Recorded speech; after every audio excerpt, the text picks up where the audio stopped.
call it the big time. Got your name in lights. Now you're gonna shine. Got 'em in your sights.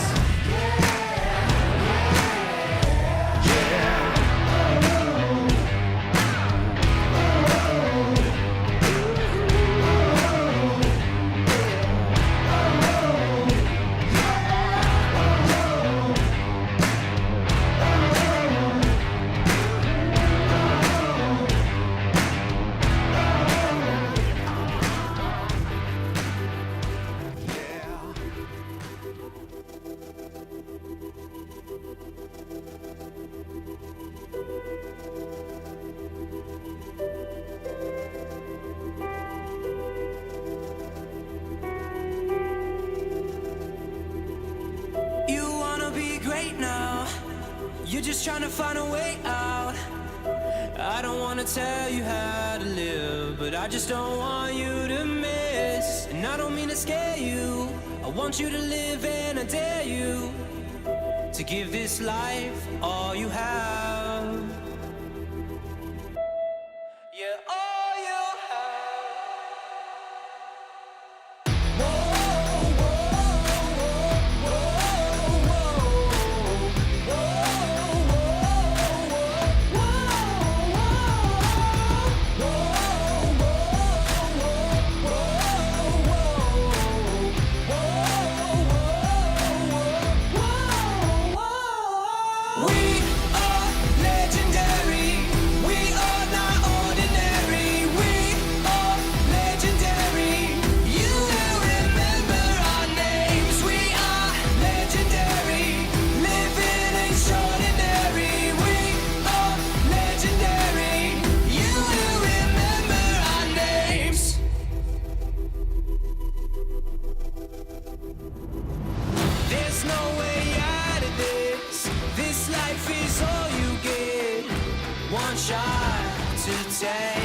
Don't miss, just make, don't get it twisted.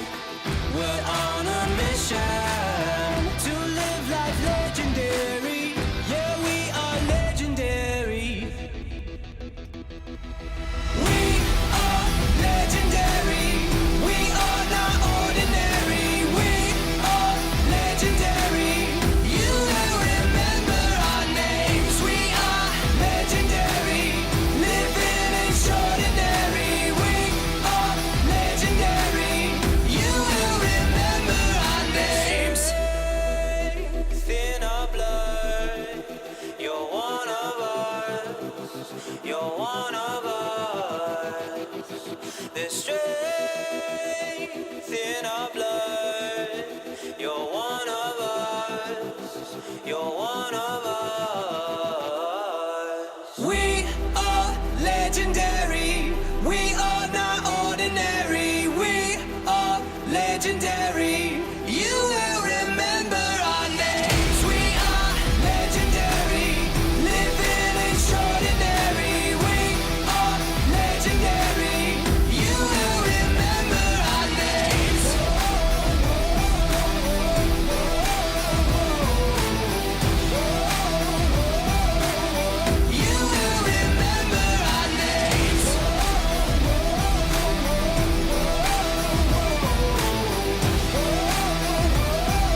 receivers right.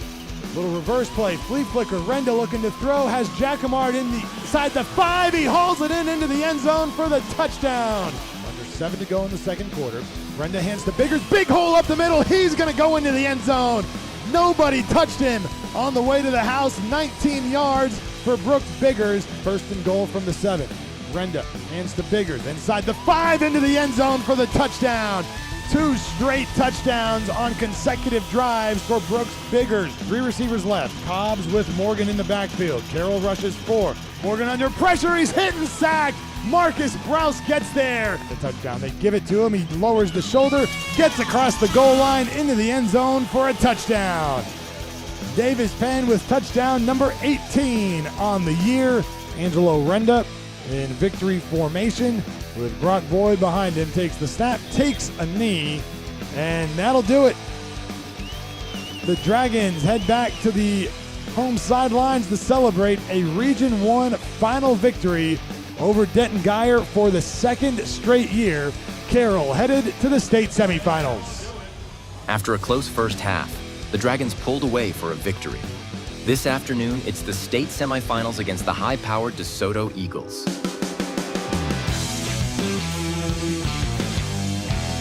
Hey Dragon fans, welcome to the Dragon Football Night pregame show sponsored by Clayton and Clayton Real Estate. Now here are your hosts, Chris Blake and Robert Clayton.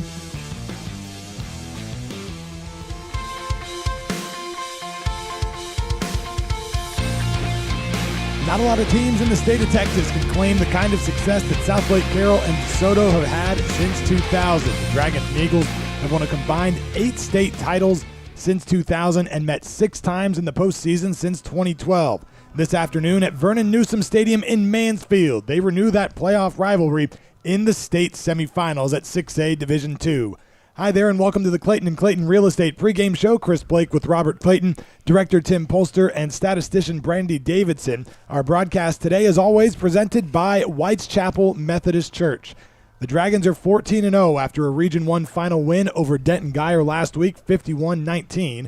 DeSoto is out of District 11 6A and 11-3, finishing in a 3-way tie for first place in that district with Duncanville and Waxahachie. To give you a sense of the strength of that district, those 2 teams met in the 6A Division 1 Region 2 final last week. The Eagles' path to the state semis has featured wins over Coppers Cove, Longview, College Park, and Willis. And Robert, Carroll in the state semis for the 5th time in 6 years. DeSoto is here for the 3rd time in 4 years. The hype around this game, the attention on it in the Metroplex, this is the kind of stuff we wait all season for. Well, exactly. You know, when you have programs like this kind of postseason consistency, you expect elite football, and that's what we're getting. Both teams are battle-tested. Both are loaded with athletes, and when they meet this deep in December, the margin is razor thin. These games are really defining of a program, Chris. And these are 2 of the state's highest scoring offenses. Both average about 52 points a game, feature plenty of Division I talent on the offensive side of the ball. Do you expect to see a track meet, or do you think the defenses on either side will have something to say about it? Well, I think it has all the ingredients for a track meet, no question. But offenses are explosive, both average over 50 points per game. The Division I talent on the field is absolutely ridiculous. But I don't think the defense can be overlooked. In games like this, it's usually 1 or 2 stops that swing everything. A forced turnover, a 4th down stand, even holding someone just to a field goal. That's where the matchup gets decided. So, yes, we may see fireworks, but whichever defense steps up in those pressure moments is probably the one that sends their team to Arlington. You know, in last week's game, the Dragons trailed early. In 2 weeks ago, they didn't pull away from, Prosper until late. For most of the season, Carroll has won by large margins. So how do the coaches make sure the team is ready when the games get tight, like it could be today?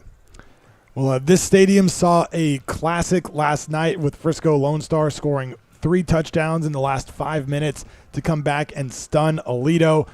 See if we get another classic playoff matchup here today between Carroll and DeSoto. Still to come on the Clayton and Clayton Real Estate pregame show, we will hear from Dragons head coach Riley Dodge and take a look at the starting lineups. But coming up next, we take a look at how Carroll's linebackers wrecked the Guyer rushing attack last week and highlight Angelo Renda's remarkable season and career. We're counting you down to kickoff in the state semifinal between Carroll and DeSoto on the Dragon Sports Network.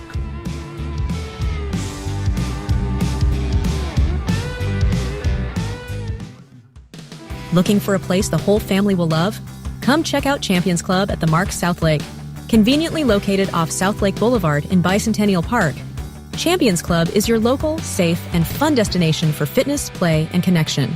From state-of-the-art workout spaces and exciting group fitness classes to our aquatic center, indoor courts, and party rentals, there's something for everyone. Make Champions Club your home for health, recreation, and family fun. Join today and discover what it means to live like a champion. Go Dragons!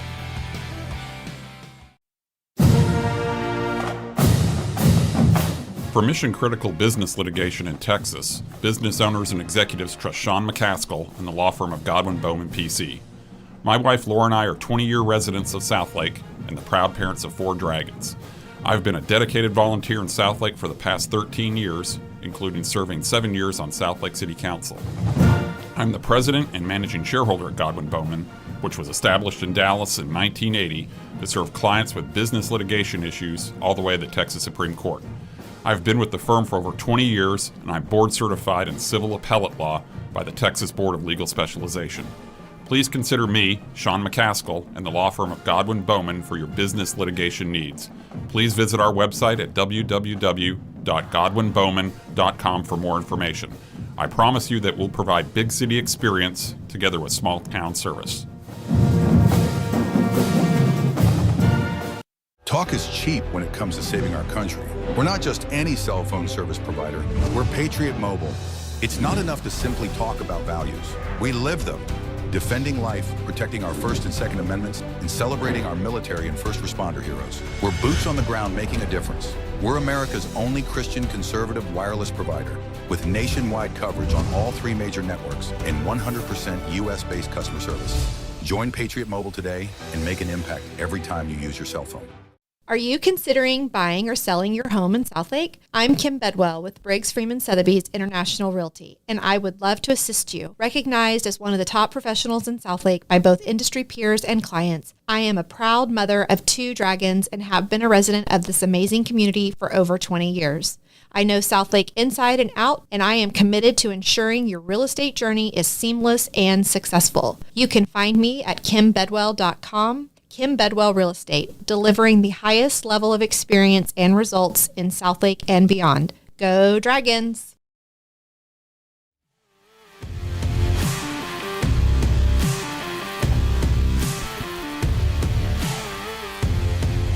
It's Carroll and DeSoto in the state semifinals from Newsom Stadium in Mansfield. Chris Blake, Robert Clayton with you as we continue on the Clayton and Clayton Real Estate pregame show. And last week, in that regional final win over Geyer, the Carroll linebackers held the Wildcats' rushing attack to 100 yards under their season rushing average, keeping Geyer to 130 yards on the ground. And we're throwing in Marcus Browse here because he plays just as many snaps as a stand-up pass rusher as he does as a hand-in-the-dirt defensive end. And so, Robert, how did he, Robbie Ladd, and Will Lines, that linebacking group for the Dragons, kind of keep this rushing attack in check? Well, I think he did it with discipline and trust. That trio, Browse, Ladd, and Lines, they played probably their most complete game of the year. They stayed gap sound, they didn't overrun plays, and they tackled really well in space. Geyer wants to create a cutback lanes and explosive runs, but Carroll linebackers never let those lanes materialize from the second quarter on. Browse's ability to set the edge as a stand-up linebacker was huge. Ladd was flying downhill all night, and Lines was incredibly patient fitting into the gaps. When you're playing second-level plays that fast and that discipline, you can take a 230-yard rushing team and hold them to 130. That's exactly what happened, Chris. Well, they will be tested on the ground today against another strong rushing attack in DeSoto that averages 266 yards a game. DeSoto running back Sarad Baker last week in that Region 2 final ran for 381 yards and 7 touchdowns. So Dragon linebackers will have their work cut out for them again today. On offense, this is a senior class for Carroll that is rewriting the record books. Brock Boyd is already Carroll's all-time leader in receptions and receiving yards, and now as Angelo Renda nears the end of his second full season as the starter, he's at or near the top of several passing categories. Set the school record for passing yards last week, eclipsing Chase Daniel. Got a shot at the touchdown record as well with today and potentially one more game left. He's 30-1 in his career as a starter. How do we kind of put his career into perspective? I think it's really hard to put Angel Renda's career into words because it's more than numbers, though the numbers are incredible. Passing Chase Daniel and yardage record, chasing the touchdown mark, leading one of the most explosive offenses in Carroll history. All of that matters, but really defines him as the way he's carried this program. He stepped in as a young starter with enormous expectations on his shoulders, and instead of being overwhelmed by the tradition, he embraced it. He made it his own. 30 wins and 31 starts. That's just not talent, Chris. That's poise. That's toughness. That's a kid who refuses to let his team down. And we've seen Angelo have that kind of success this season. On the year, nearly 4,000 passing yards. Should he eclipse that mark today, needs just 16 yards to get there. Last week, 235 yards and a couple of touchdowns. And when you talk about this senior class for Carroll, and we've talked about this before during the course of broadcasts, that this was a group that going back as far as 8th, 9th grade was kind of pinpointed as a group that could be one of the better Carroll teams. So how difficult is it to fulfill that promise, which by any standard they have done in these 2 seasons as juniors and seniors, when you know going into it that that's what the expectations are going to be? Well, I don't think it's easy for, especially, young kids growing up, but it's been such a dynamic group from such a long period of time. You're talking even in the DYF ranks in the middle school and into high school. We have these classes that come through Southlake that there's a lot of pressure on them, but I think it shows what that means. We're staring down a semifinal right now and a possible berth to the state championship. These kids, this is what they've wanted their whole lives growing up as a Dragon, and they are a remarkable group. This is a group that's setting an awful lot of records. There's a lot of leadership across the board, the senior group, and they played a lot of football together. Well, we will get a chance to see them try to make that second straight trip to AT&T Stadium here coming up in about 15 minutes or so. And coming up next on the Clayton and Clayton Real Estate pregame show, we will chat with Dragons head coach Riley Dodge as we count you down to Carroll and DeSoto in the state semis on the Dragon Sports Network. Hey everyone, this is Michael Baum, General Manager at Hearst and Louisville Autoplex. We are longtime supporters of all things Dragons. This season, if you want to show up to the game in style, come see me or Brees Higgins, where we have the largest selection of late model, high-end, pre-owned trucks and SUVs. As a family-owned and operated dealership, we'll treat you like part of our family. Come see us on either side of the Metroplex and get a new ride today. Shop us online 24/7 at HurstAutoplex.com. Go Dragons! Recoat Revolution, your one-day floor solution. I'm Joe Worrell, Southlake resident, Air Force veteran, and proud father of 2 dragons. Our one-day sandless, dustless process refreshes flooring without the mess, smell, and expense of traditional refinishing. If your floors have damage, wear from furniture, or even little dragon talons, we can tackle those issues to have you back in a clean home that night. Sandless, dustless, odorless, done by dinner. Recoat Revolution. Go Dragons! Dr. Angela Bowers would like to invite you to visit Southlake Dermatology, which serves patients throughout the Metroplex in medical, surgical, and cosmetic dermatology. We recommend always using a zinc oxide sunscreen, such as Elta MD, and utilizing HelioCare, which is a sun protective pill. We have seen the incidence of skin cancers on the rise, including melanoma, which is the most harmful type. With yearly skin checks, we will be able to find skin cancer much earlier. Read about skin cancer and sunscreen options online at southlakedermatology.com. This time of year, we're all looking for something, but what we really need won't be found under any tree, and it can't be bought for any price. What we're looking for is love, and hope and peace and joy. What we're looking for is a place to belong in and a place to believe. A place where miracles still happen. This Christmas, we invite you to find your home at White's Chapel during one of our 7 candlelight Christmas Eve services. Join us as we celebrate the birth of our Savior and the hope of the world.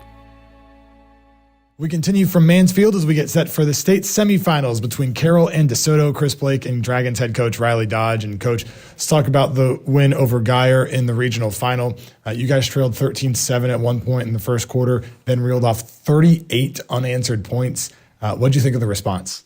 Yeah, just super proud of the guys, just how we weathered the storm early. And, last several weeks we just talked about breaking them into 4 games. Each quarter's its own game. And so we'll look up at the scoreboard after each quarter and see if we won that game. And to come out of that first game, the first quarter, with the win was big, and obviously started a little slow, but kids never flinched, kept plugging away. But yeah, just super proud of our guys to, put up 50 plus points and, hold them to under 20 in a quarterfinal game versus a really good football team was really impressive. Davis Penn had 161 yards on the ground, second highest total for him on the season. There was a 3rd and goal play late in the game where you put him in, got him into the end zone for the first time in the game. Seeing the response to him coming back, scoring on the sideline, what was it like to see him put up that type of performance a year and a couple of weeks past that knee injury? Yeah, just so proud of the kid. I mean, we've seen him go through it, the highs and lows of coming back from an injury. He's played really well, especially in the playoffs, and is getting back to his old self and letting the game come to him. Offensive line had a great night, did a really good job in the run game.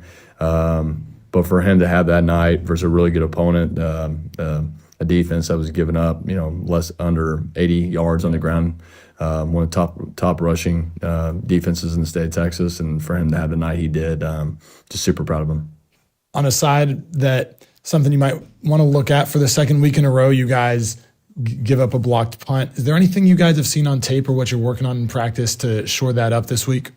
Yeah, when we just have to be gap sound. I mean, I think that's what it comes down to. Guys just doing their jobs and not trying to do too much, and have a good operation from the snap to the kick. So yeah, definitely something we got to work on. It's definitely got our attention. But we just guys just do their jobs and we'll be okay. The game last week against Geyer, a team that you saw for the 3rd time in 4 years. Game this week against DeSoto, a team that you've run into repeatedly late in the playoffs. What kind of element does that add to the game for you guys, for players, fans across the board when you see the same opponents over and over again in the later rounds?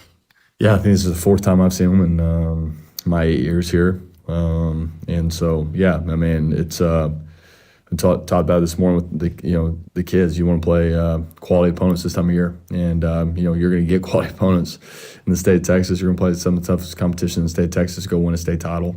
So you kind of see the bracket, and if people take care of business, you kind of see what's coming down the pipe. But definitely expected this. Thought we'd see them last year. Obviously, they got upset by Longview, but yeah, really good football team, and we got to be ready to play. A couple of videos from local media circulating online showed in your speech post-game telling the team that this is the opportunity to get back to that place they want to go from a year ago. How do you keep that focus hyper on this week and not allowing the smallest glance ahead to a chance at a title? Yeah, I mean, our guys are. I mean, the only thing we're talking about is DeSoto Eagles. I mean, kind of the no crap statement is if you don't win this game, you can't get there.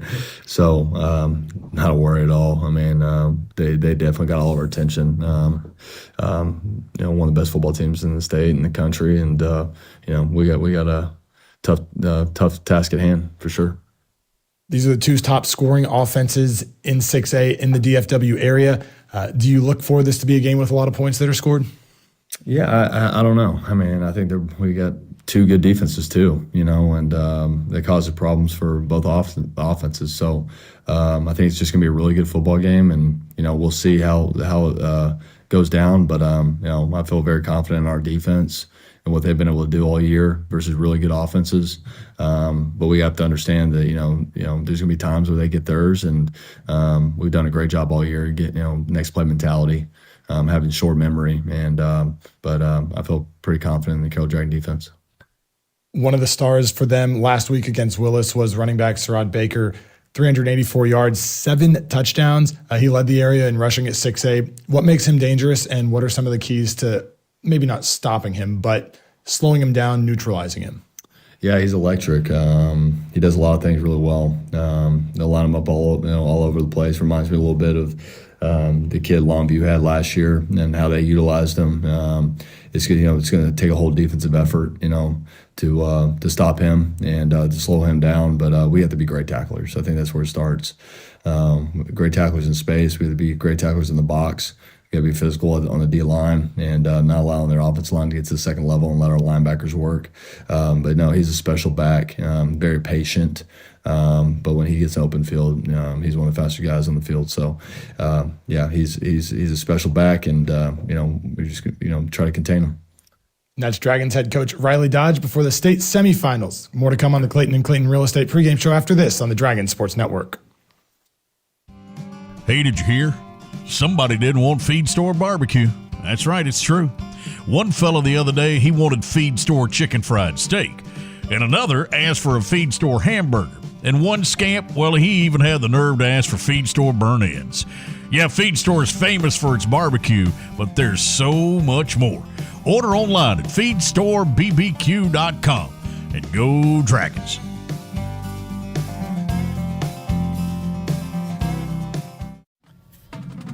Dragon fans, the wait is over. The Dragon Den is your one-stop shop for spirit wear, gear, and everything green, black, and white. Show your pride and represent Southlake Carroll everywhere you go. Protect the tradition and shop at the Den. We are open every Tuesday and Thursday, 10 a.m. to 1 p.m., and all freshman, JV, and varsity home games. The Dragon Den is the perfect spot to gear up for game day. Go Dragons! Hey Dragons, athletes, fans, and champions of all kinds. I'm Dr. Isabel Lopez at Life's Medicine, and my team and I are here to help you feel, recover, and perform at your absolute best. From guided weight loss to hormone balance, we create a personalized game plan for peak health. Boost your recovery with cryotherapy, recharge with red light therapy, and fuel your body with our powerful Slim Shots. Don't just cheer from the sidelines. Step into your own strongest and healthiest self.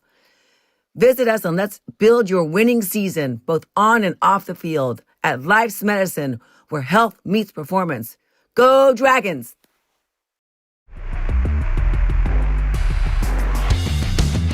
Right side gets away from a defender across the 5. Touchdown Dragons!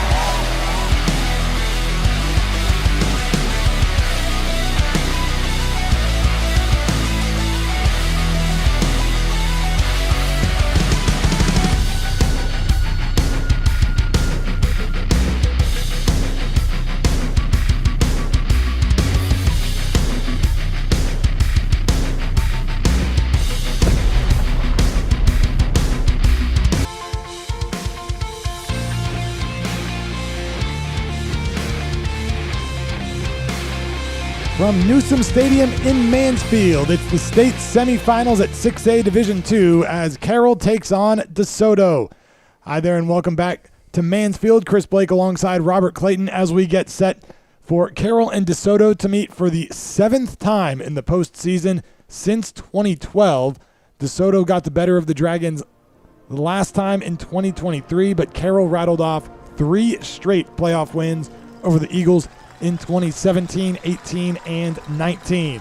We've talked a lot about the Dragons and their performance last week so far on our pregame show. Let's talk a little bit more about DeSoto now.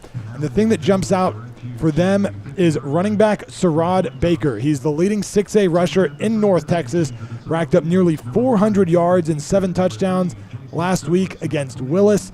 And Robert, where does it start when we talk about Baker? Well, I think with Baker, it's really patience and power, Chris. He lets his blocks develop, and he hits the hole with force. And that's why he can take routine plays into backbreakers for defenses. Again, nearly 400 yards and 7 touchdowns last week tells you everything. He can take over a game by himself. He finishes the run. He wears down defenses, and he's the engine that makes DeSoto's entire offense go. Most of the time, Chris, he's not even touched until he gets to the second level. That's something the Southlake defense is going to have to stop today.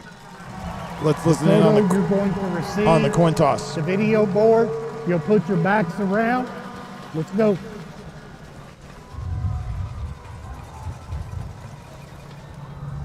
DeSoto receives at the south end zone. So Carroll won. So Carroll will receive the Baker Firm Fidelity National title. Is our kickoff spot or our coin toss sponsor every week this season, as the Dragons will defend to begin the game. DeSoto will receive the opening kickoff. Let's take a look at the starting lineups for the game today for the Dragons in the backfield. Starting with the quarterback, Angelo Renda, who we told you about pregame as Carroll takes the field here in Mansfield. Be alongside Davis Penn.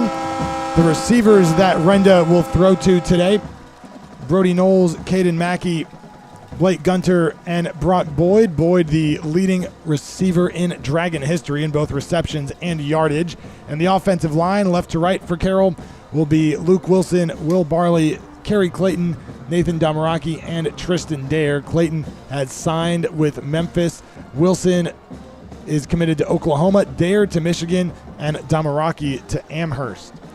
On the defensive side for Carroll, left to right, Zach Hayes, Jake Lucky, Crawford Taylor, and Marcus Browse on the defensive line. Linebackers and corners for Carroll, Taven Kuntz and Luke Bussman. The cornerbacks, Robbie Ladd and Will Lyons at linebacker.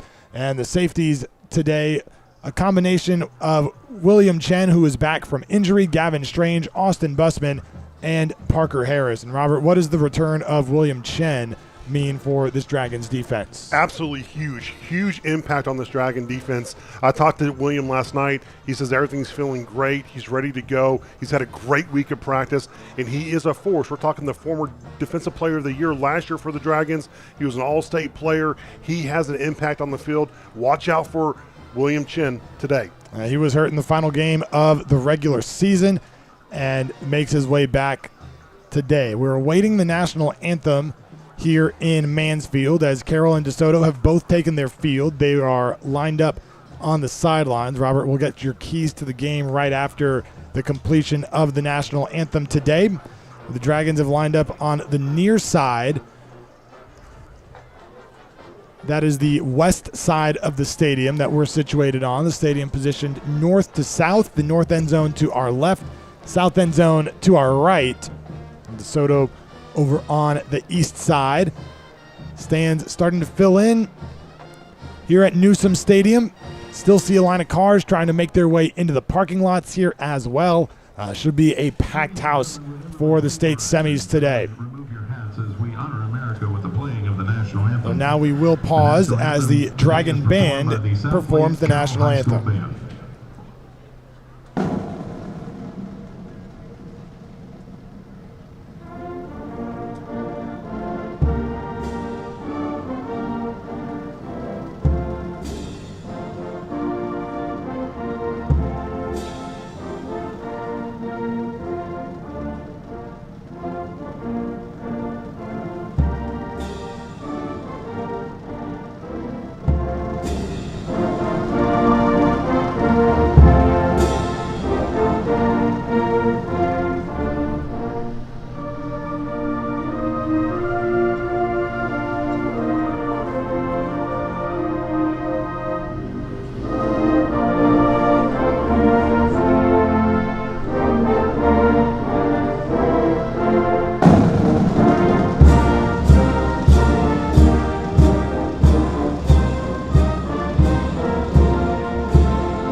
National anthem completed here at Newsom Stadium in Mansfield before the state semifinals between Carroll and DeSoto. Robert, let's take a look at your keys to the game today.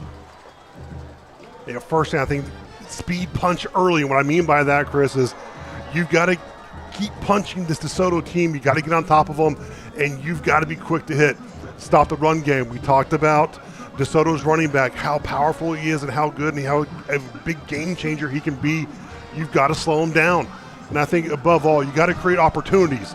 There's going to be a few drives that define this game, and those opportunities you get off those drives could end up taking you to Arlington next week. Thinking about buying or selling your Southlake home? Meet Robert Clayton and Karen Clayton Young with Clayton and Clayton Real Estate, recognized by both clients and industry professionals as one of the very best in Southlake and DFW. Robert and Karen bring expertise and hometown pride. As Carroll graduates, lifelong Dragons, Dragon parents, and 30-year residents, they're invested in the community and serve through nonprofits and youth sports, benefiting Southlake and Carroll ISD. The Clayton team is committed to making your real estate experience seamless from start to finish. Clayton and Clayton Real Estate, where Dragons represent Dragons. So we are just about ready to go. We are at the mercy today of TV as well, so there'll be a little bit more time in between commercials as we await the go-ahead for the opening kickoff. Back to receive this for the Eagles.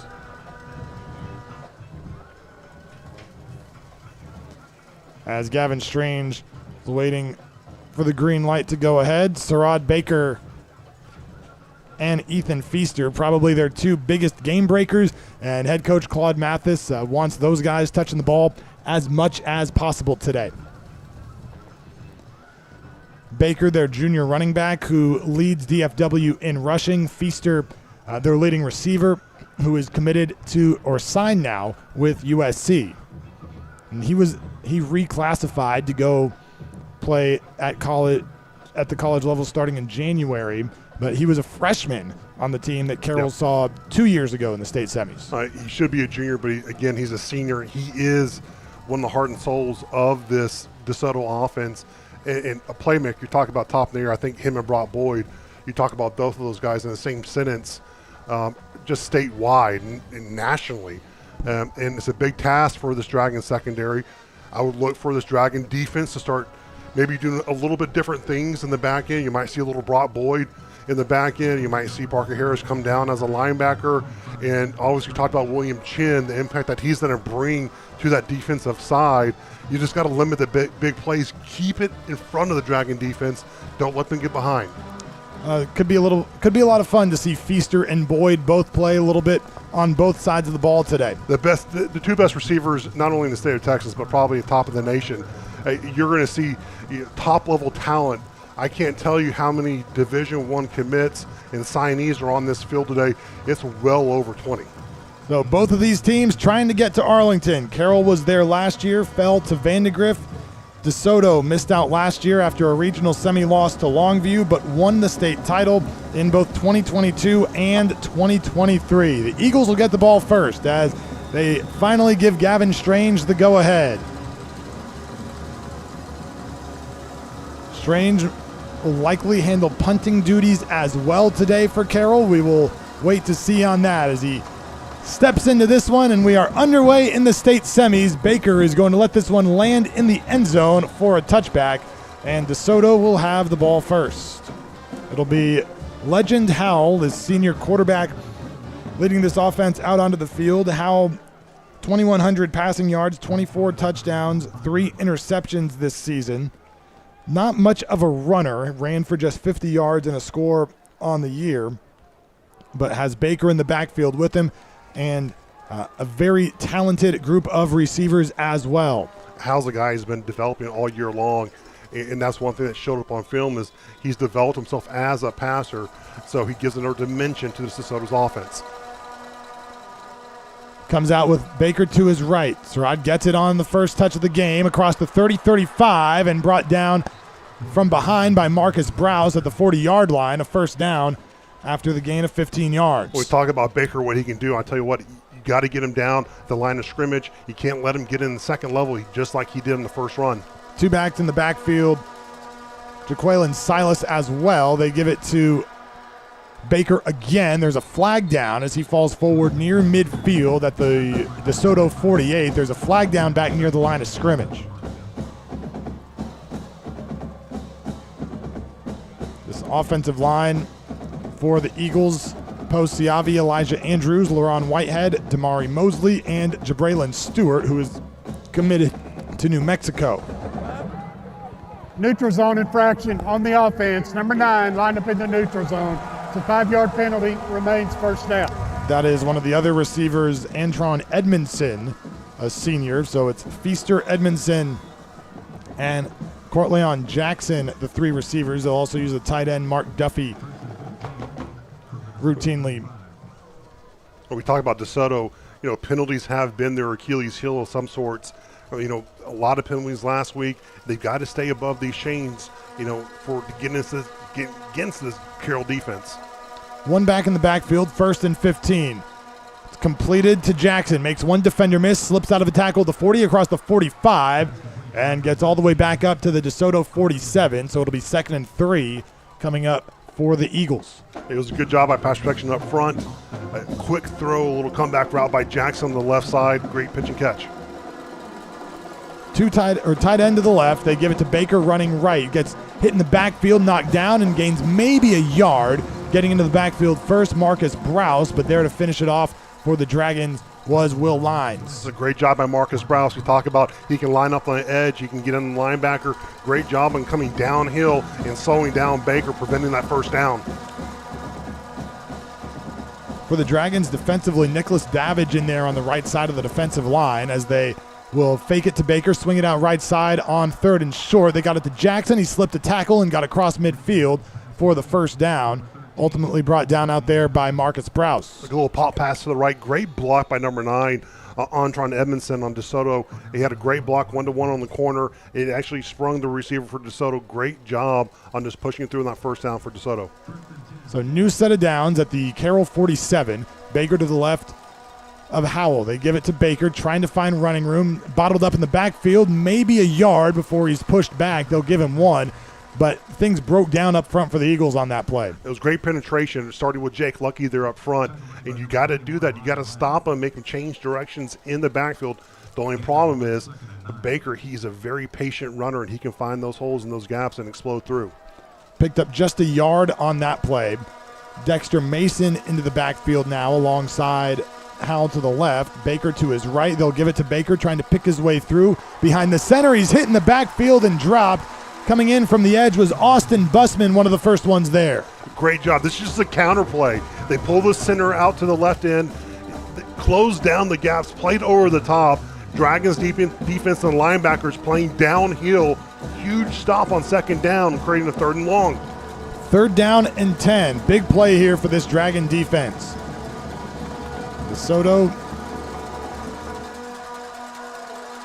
likes to stay in 3rd and short. Baker to the right of Howell. They fake it to Baker, get it out wide to Jackson at the 50-yard line, trying to make one defender miss. Getting off his block and making the stop is Austin Busman on the outside. It'll be 4th down. It's great. Southlake's playing a little bit of loose coverage there in the secondary. He's giving opportunity for DeSoto to get the little pop passes out, allow the receivers to make some plays in space. But great stop by the Dragons, creating a 4th and 5, 4th and 6. They're going to go for it on 4th down. They've got to get to the 37. Ball's at the 42. 4th and 5. Howell looking to throw. Has time. Steps up. Flushed out to the left. Going to run across the 40. Has the first down along the sideline. But there is a flag down in the backfield. And this may be a hold against DeSoto. Howell marked out of bounds across the 25.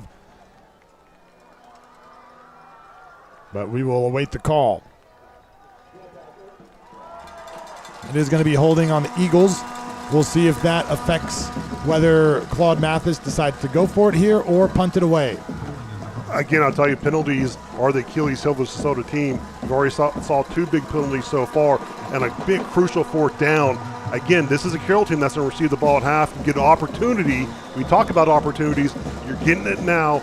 Go down, quick strike, get on the board. And the holding call negates a 19-yard gain for the Eagles. The punter is Deshaun Gordon. Kicking this away to Brock Boyd. Boyd standing at the Dragon 18. Calls for the fair catch, makes it. And we will get our first look at this Dragons offense this afternoon. And we have a timeout on the field as well with 8:06 to go in the first quarter. No score between Carroll and DeSoto in the state semis on the Dragon Sports Network.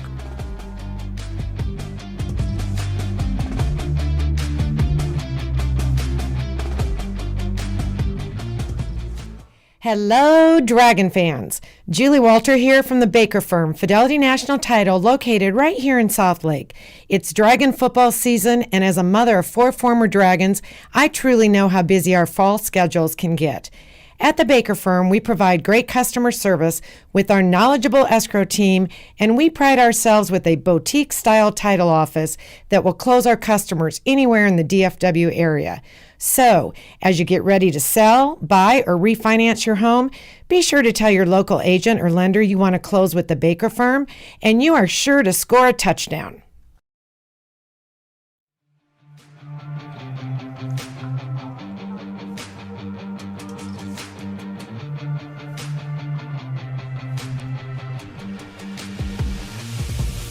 Dragon offense waiting to take the field for the first time after the Eagles punted away. A couple of first downs on their first possession before penalties knocked them out of position to be able to, or actually did pick up a first down on 4th down, but penalties erased it, and they ended up punting it away to the Dragons. So this is a Carroll offense that is averaging just under 52 points a game, doing it with a pretty balanced attack. 200 yards per game on the ground, 294 through the air. And this DeSoto defense, Robert, will be a 4-down front. What do you expect to see from this unit against the Dragons? Well, I'll tell you what, they love the use of athleticism. So you're going to see a very basic 4-2, 4-3 front. You're going to see some defensive linemen that are really good players. They're going to do some stunning. They're going to be doing some twisting. They're going to play man on the outside, and most likely a zone on the back end. Let their playmakers be players. And so it's going to be a terrific job for this Dragon offense to try to confuse them mentally and try to get some opportunities downfield. We do see Ethan Feaster into the game at cornerback, out wide to the left side, covering Caden Mackey. Brock Boyd is in the slot to that side of the offense. 2 receivers each side for Carroll. Davis Penn and Angelo Renda in the backfield. On first down from the Carroll 19. Have this defense very spread out, do the Dragons. Wide splits on both sides. Some shifting up front from the Eagles. Now they snap the ball back to Renda. Under pressure, throws over the middle. Caught Boyd across the 35-yard line. He's sandwiched between a couple of defenders who are looking at each other like, how did we let him get a little space? Well, that's Boyd. He finds the cushion in between the linebacker and the safety. The little slant route onto the right side. Great protection up front. What a strike by Renda. 19-yard gain for Brock Boyd. Starting defense for the Eagles, Kadrian Redmond, a Texas Tech commit at one of the defensive ends. Jaden Randall at the other. Aiden Miner and Cortez Rager are the tackles. On first down, they give it to Jackamard, running right to left across the middle. He's got a first down across the 50, out of bounds across the 45, along the Eagles sideline at the 41-yard line. You've got to love the play call. It's just a fake power play to the right. They come back with the reverse to the left, and you put Jackamard there in the backfield. You give him an edge, a little bit of space. He has so much speed. What a pickup by Jackamard and the Dragon offense. Gain of 21, so 2 plays for the Dragons, and they've picked up 40 yards of total offense on their first possession.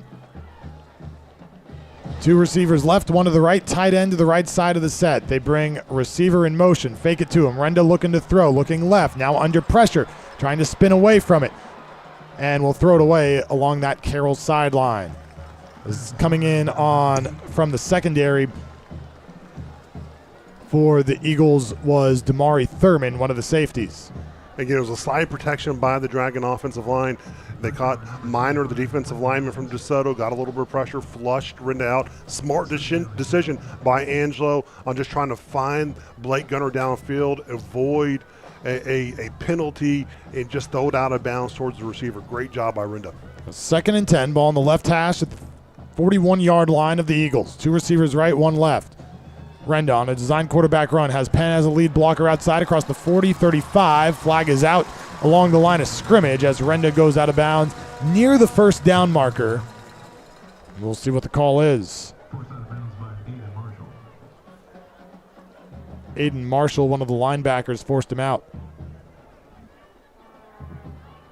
It's going to be a hold on the Dragons, so that'll back him up. Marshall, Jace Hill Douglas, and Terrence McKnight, the linebackers. Jordan Stevens and Feaster, the 2 corners. Demarion Ross and Rickshawn Hanks are the safeties.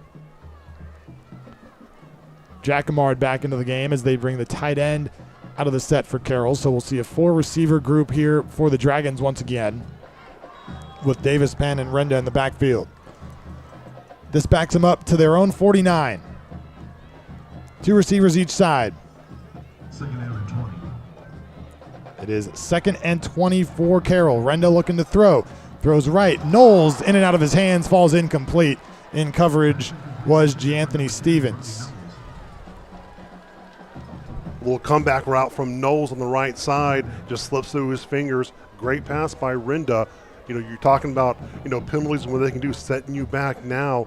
You're staring down a 3rd and 20 for this Dragon offense. Big 3rd down. So 3rd and 20. If you're the Dragons, do you try to pick up all of it or just get a chunk and then say you go for it on 4th? I think I get as close as you can to that 1st down marker. 2 receivers to the right, 1 to the left. Tight end Blake Gunter into the game at the H-back. They get it to him out of the backfield. Couple of blockers out front. Makes 2 defenders missed and finally forced out of bounds along the Dragons sideline by Aiden Marshall. It'll be 4th down, and they will have to punt it away. Good job by DeSoto coming down. Ethan Pfister, just like we talked about him coming down and playing corner. Great, again, hat on a hat, athletes playing space. And right now they did a great job on that 3rd down against the Dragon offense. Gavin Strange handling the punting duties today for Carroll. Zach Hayes got banged up in that game last week against Denton Geyer. Back to receive this is Demarion Ross for the Eagles. Strange high end over end. Ross telling everyone to get away from it. It hits at the 20 and takes a big DeSoto bounce, almost 10 yards back the other direction to the 30-yard line. That's where the Eagles will take over. Net of just 21 on that punt for the Dragons. So we'll take a quick timeout as they change possessions once again with 6:54 to go in the first quarter. No score between Carroll and DeSoto in the state semis on the Dragon Sports Network.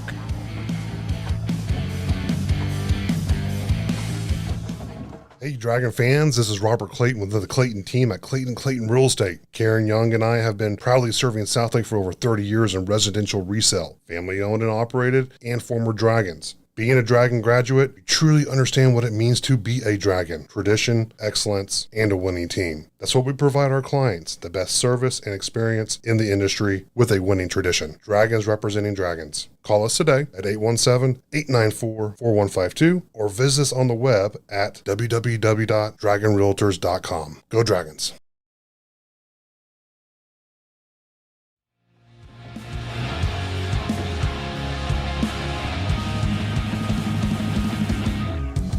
We continue from Mansfield in the state semifinals between Carroll and DeSoto. Chris Blake alongside Robert Clayton. Both teams have had a possession. Neither was able to find the end zone or get into field goal range. Both punted away on their first time holding the football. And really both offenses just haunted by penalties. That's one thing these teams can't do. They can't stay behind the chains, especially when you have 2 really, really good defenses head-to-head against each other. But again, another opportunity here for DeSoto to try to put some type of points on the board. We saw a little bit of electricity from them in the first drive, especially in the run game and their broken down play. But again, coming back to penalties. Yeah, Baker, one of the best running backs in the area, has rushed for 100 yards in 13 straight games. In addition to that nearly 400-yard performance last week, had 374 yards against Longview in the area round a couple of weeks ago. So the Eagles offense back out onto the field with 2 receivers on the right side stacked up. Mason, the tight end, on the left side. Got Feaster all by himself on the. They want this DeSoto team to have to move lateral versus north and south. Great job on just flushing it out to the right. Picked up 3 on first down. So 2nd and 7. Howell throws right. Catch made by Jackson. Spins out of it to his right. Another short gain up to the 37-yard line. It'll be 3rd and 3. Again, this is DeSoto offense. You're not going to see a whole lot of difference in terms of what they do offensively. It's going to be run it and the little quick comeback routes on these receivers. So 2 receivers to the right, Feaster to the left. On 3rd down, Howell again will throw. It goes in and out of the hands of Edmondson, incomplete. Would have had a 1st down if he would have been able to haul it in. Was standing at about the 39 and had plenty of room to take a step across the 40. So it'll be 4th down, and looks like they're thinking about going for it on their own side of the field. Big time play here for the Dragon defense. Can get it back in great field position as they hand it to Baker on 4th down. Looking for running room, keeps his feet churning right at the 40-yard line. This is going to be awfully close, and it looks like they're going to give it to him by about half a yard as he was bottled up by a ton of green jerseys, but I think got just enough for the first. It looked like a rugby scrum there at the end. Great effort by Baker on extending out to the 1st down marker. Good pickup by this DeSoto team. So 1st and down at their own 41-yard line. 2 receivers left, now 1 to the right. They'll keep it on the ground, give it to Baker again. Going off right guard, going to be brought down by William Chen after a gain of about 3.5. Dragon defense doing a good job on just getting to the gap, forcing Baker to make a cut and change his angle. Great job by Chin coming over the top and making the play. They're doing that a lot right now with Baker. They're just making him be a little more patient than he usually is. He carried the ball 35 times last week. He's already got 7 carries today. Over the middle on 2nd down, they complete it to Jackson. Lots of running room, trying to outrun Taven Kuhn, switching directions. Strange trying to catch up, and he is going to go all the way to the house for a touchdown. This is from 56 yards for Courtleon Jackson, the senior wide receiver, getting free over the middle and going the distance. The Eagles lead it 6-0. Courtleon Jackson lined up on the left, came down right down the middle of a slant. Great target by Howe. Delivered a beautiful ball, and what a play to reverse the field by Jackson and get to the corner of the end zone. Touchdown DeSoto. That run game by Baker helps them keep the drive alive on 4th down, and then Jackson getting the 56-yard catch and run from Legend Howell. So on for the extra point is Jacob Flores. A whistle blows here before the ball can be snapped. All extra points brought to you by CLC Roofing. So Flores out of the hold of Powell. The long snapper is Po Siavi, the left tackle. Howell has it down. The kick is up and through.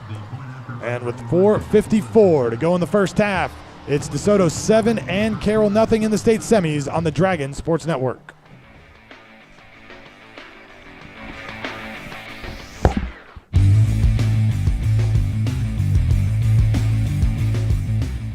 Looking for a roofer who truly knows Southlake? My name is Chad Cross, owner of CLC Roofing, a longtime Southlake resident who's proud to serve this community.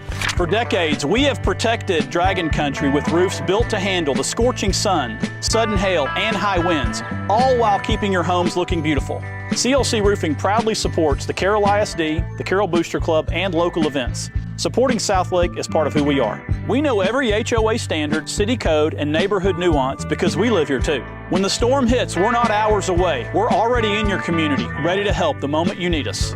Our crews are safety certified and led by project managers who always focus on details. From minor repairs to full replacements, we bring expert craftsmanship and clear communication to every project.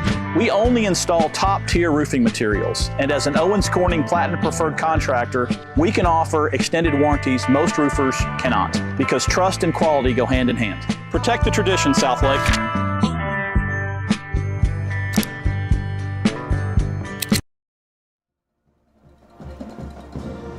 A squib kick by DeSoto on the ensuing kickoff. It's picked up by the Dragons. Short return made by Luke Bussman to the 31-yard line. DeSoto trying to keep it out of the hands of Carroll's kick returners. And Dragons will take over for the second time today at the 31. That's one thing we've seen in the special teams so far, just field position-wise. DeSoto's done a good job of not giving Carroll the opportunity in terms of this kickoff. They usually start around the 40 or the 50. In hindsight, those are going to be critical moments in this game. Field position is going to be a big factor. Dragons ball at the 32 with 4:50 to go in the first quarter, trailing 7-0. Two receivers left. Brock Boyd all by himself on the right side of the formation. He motions into the slot right. On first down, they fake it to Penn. Renda with a couple of lead blockers outside across the 40, lost his footing and goes down right at the yard to gain for the first down. Still picks up a Dragon Den first down, but could have been much more for Angelo Renda. They come out on a 2-by-1 set. They actually cross Gunter and Boyd on the right side in terms of blocking, and he had all the space in the world. It could have been a touchdown. Just got it tripped up there on the turf here in Mansfield. So first down for Carroll, up to their own 42. Receivers stacked to the right side, Jacquemart and Boyd. Tight end to the left, one receiver out wide to the left. Jacquemart comes in motion right to left across the formation. Renda fakes it to him, floats one over the middle, caught at the 40-yard line. This is Gunter across the 25, inside the 15. Touchdown, Blake Gunter. It took 3 plays, and the Dragons find the end zone, 7-6 DeSoto. You gotta love it. It's a little play action by Renda. It holds the safety just a little bit for Blake Gunter to get in the seam and get behind. What a pitch and catch. And that's all Blake Gunter effort to the end zone. Quick strike by Carroll. A 58-yard touchdown reception for Blake Gunter, who, when he gets the ball in space, has the potential to take it to the house every single time. All touchdowns brought to you by Kim Bedwell Luxury Real Estate. The extra point out of the hold of Jacquemart. Strange puts the foot into it, and it is good from CLC Roofing. With 4:05 to go in the first, we are tied at 7 after the quick strike by the Dragons. State semifinals on the Dragon Sports Network.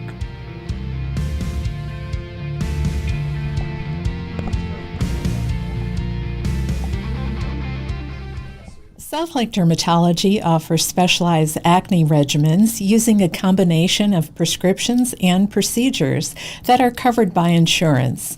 The Specialized Acne Treatment Center offers a full range of services with access to samples and rebates that are only available through a dermatologist. Our office is on the 3rd floor of the Southlake Medical Building, attached to Methodist Hospital off of 114. Find us on Facebook or search our website at southlakedermatology.com. Looking for a place the whole family will love? Come check out Champions Club at the Mark Southlake. Conveniently located off Southlake Boulevard in Bicentennial Park, Champions Club is your local, safe, and fun destination for fitness, play, and connection. From state-of-the-art workout spaces and exciting group fitness classes to our aquatic center, indoor courts, and party rentals, there's something for everyone. Make Champions Club your home for health, recreation, and family fun. Join today and discover what it means to live like a champion. Go Dragons!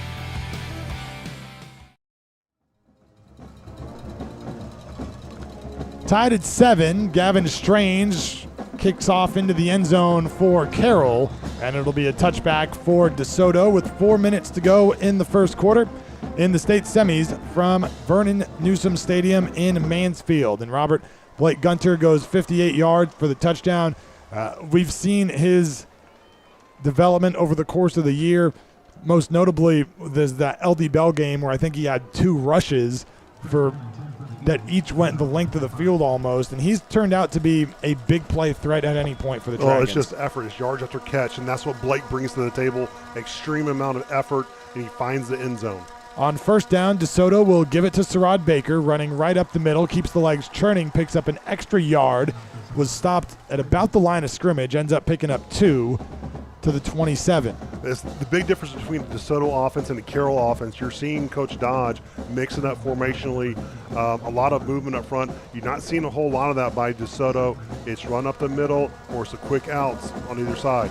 Trips left on second down. They give it to Baker again, running behind left guard. He's pushed back, maybe a gain of a couple of yards as Nicholas Davidge in there in place of Zach Hayes on the stop.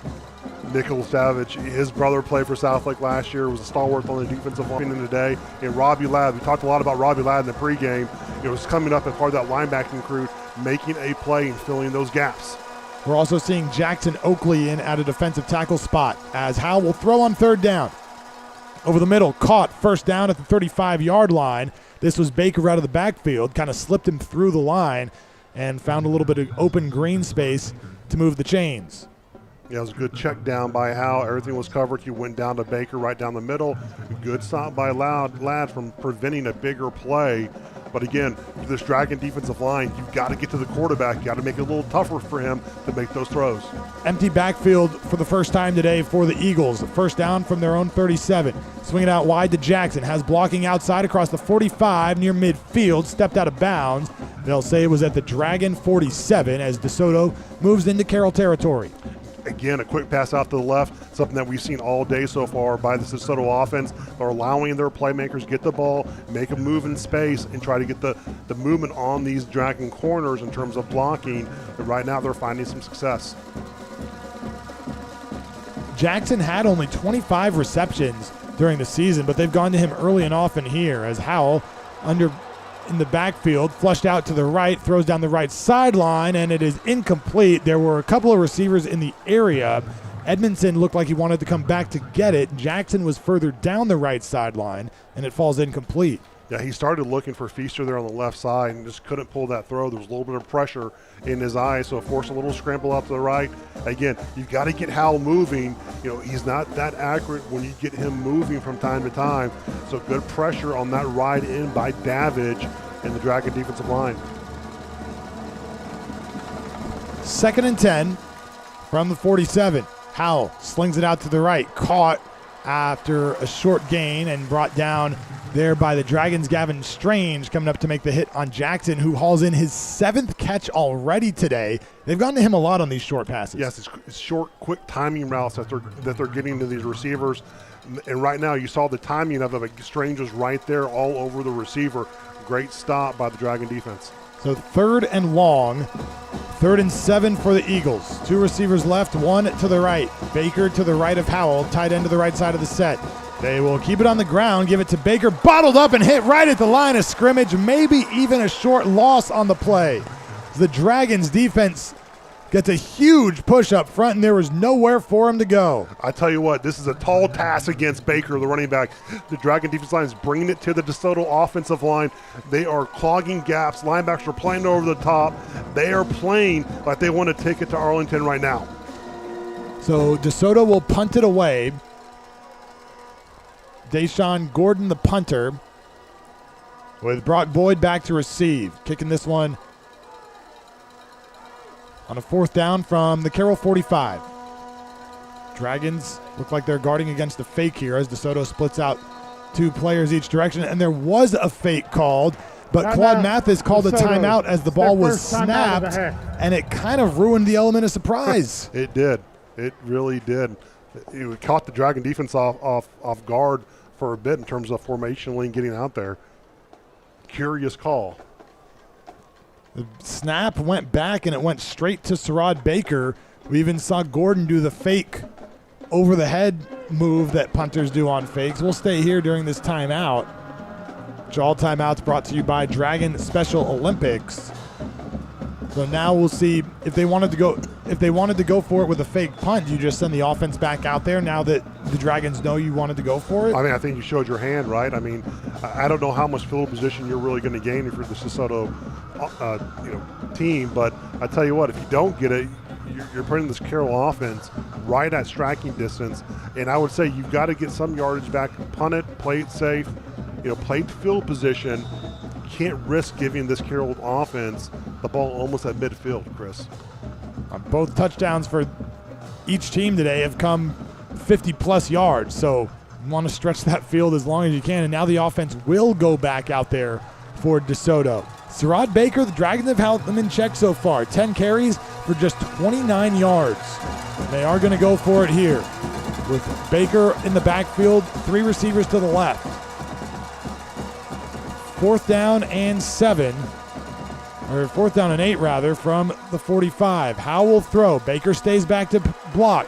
Howell, under pressure, throws over the middle, incomplete, over the head of the intended target. He was looking for Jackson along the numbers and just overshot him a little bit. It'll be Dragons ball after the incomplete pass. What a series for this Dragon defense. You come up big on a 4th down. You create pep pressure. You put Howell. He has to scramble. I told you, when he gets in the scrambling mode, he's not very accurate as a passer. A little high for the DeSoto receiver. Again, big play, momentum swing for this Dragon team. Under a minute to go in the first quarter, and the Dragons will take over at their own 45-yard line. Game tied at 7. A trip to the state final on the line today. Brock Boyd out wide to the right. One-on-one matchup there with Ethan Feaster. 2 receivers left for Carroll. Rendo looking to throw. Has a lot of running room up the middle. Going to take it across the 50. 45 slides down into Eagles territory at the DeSoto 44. There's great protection up front. Good coverage by DeSoto.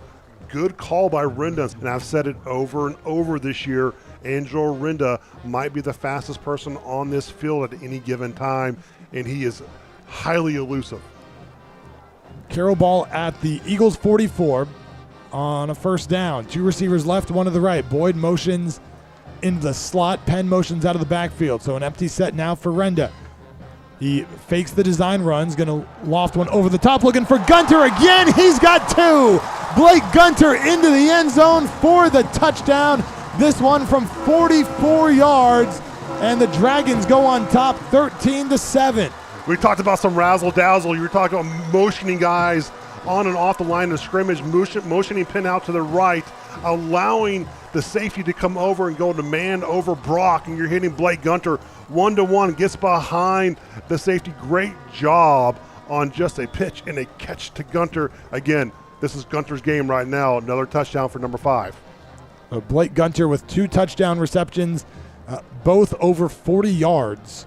And all touchdowns brought to you by Kim Bedwell Luxury Real Estate. Strange for the point after from CLC Roofing. It's good. And with 15 seconds to go in the first quarter, it's Carroll 14 and DeSoto 7 on the Dragon Sports Network.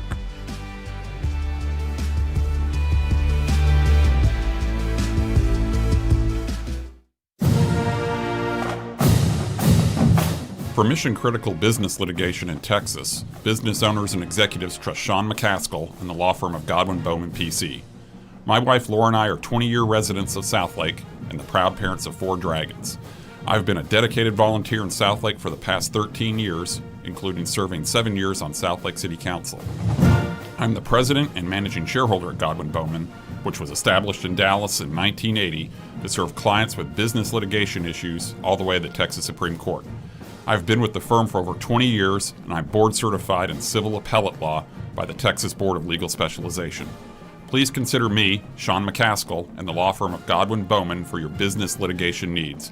Please visit our website at www.godwinbowman.com for more information. I promise you that we'll provide big city experience together with small town service.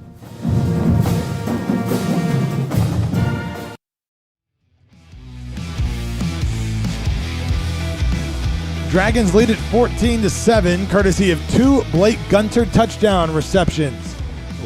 With 15 seconds to go in the first quarter. Last drive, 2 plays, 55 yards in 43 seconds as Strange hits a line drive this time. They wanted to get a return from DeSoto here. He's picked up by Feaster. He's hit and drilled. Did the ball come out? Carroll thinks it did, and the Dragons have it. Chris, we talk about opportunities. We talked about it as part of, what they had to do today, especially the keys to the game. We saw this last week for the Dragons on making a big stop and then getting a fumble recovery. This could be huge for the Dragon offense. The officials are still talking about it. It's probably a matter of whether Feaster was down or not. And it's Carroll football. Dragons hit a line drive off the tee.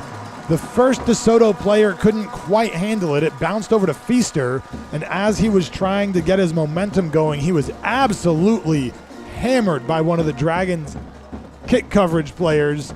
He coughed up the ball, and Carroll has it now at the DeSoto 18-yard line. All 3 phases of the game, talking about special teams. They can change the tide of a game, and right now, opportunity is knocking. Dragons got to open the door and take advantage. Maybe the final play of the quarter coming up as Carroll's offense takes the field here. They're going to go quick as soon as they get to the line. 2 receivers left, 1 to the right. Renda on a design quarterback run. Penn outside the block. Angelo hit at about the gain of a yard, and that will take us to the end of quarter number 1. Well, Carroll in the red zone again after the end of a quarter.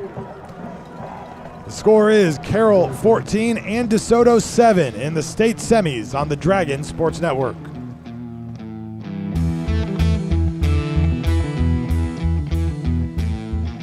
Hello, Dragon fans. It's no secret, Southlake Carroll students have a long history of success. Protect the Tradition speaks to the success Carroll students have achieved in the past, both on and off the field. Games aren't won on game day. It's hours and hours of practice, working together, and trust in the process that builds confidence that leads our students to achieve extraordinary results. Like the Dragons, our team at Mills Wealth has a long history of success. We're celebrating our 25th year anniversary of helping clients make wise decisions about money. If we can help you, check us out online at millswealthadvisors.com. For your next family get-together, church event, or corporate outing, well, leave the cooking to Feed Store Barbecue in Southlake. Feed Store has everything you need to make everyone happy, with delicious barbecue, fixings, and desserts. And the best part, they'll set it all up for you, and they'll take it away when you're done. All you have to do is eat. Call us at 817-488-1445 or online at feedstorebbq.com. Go Dragons.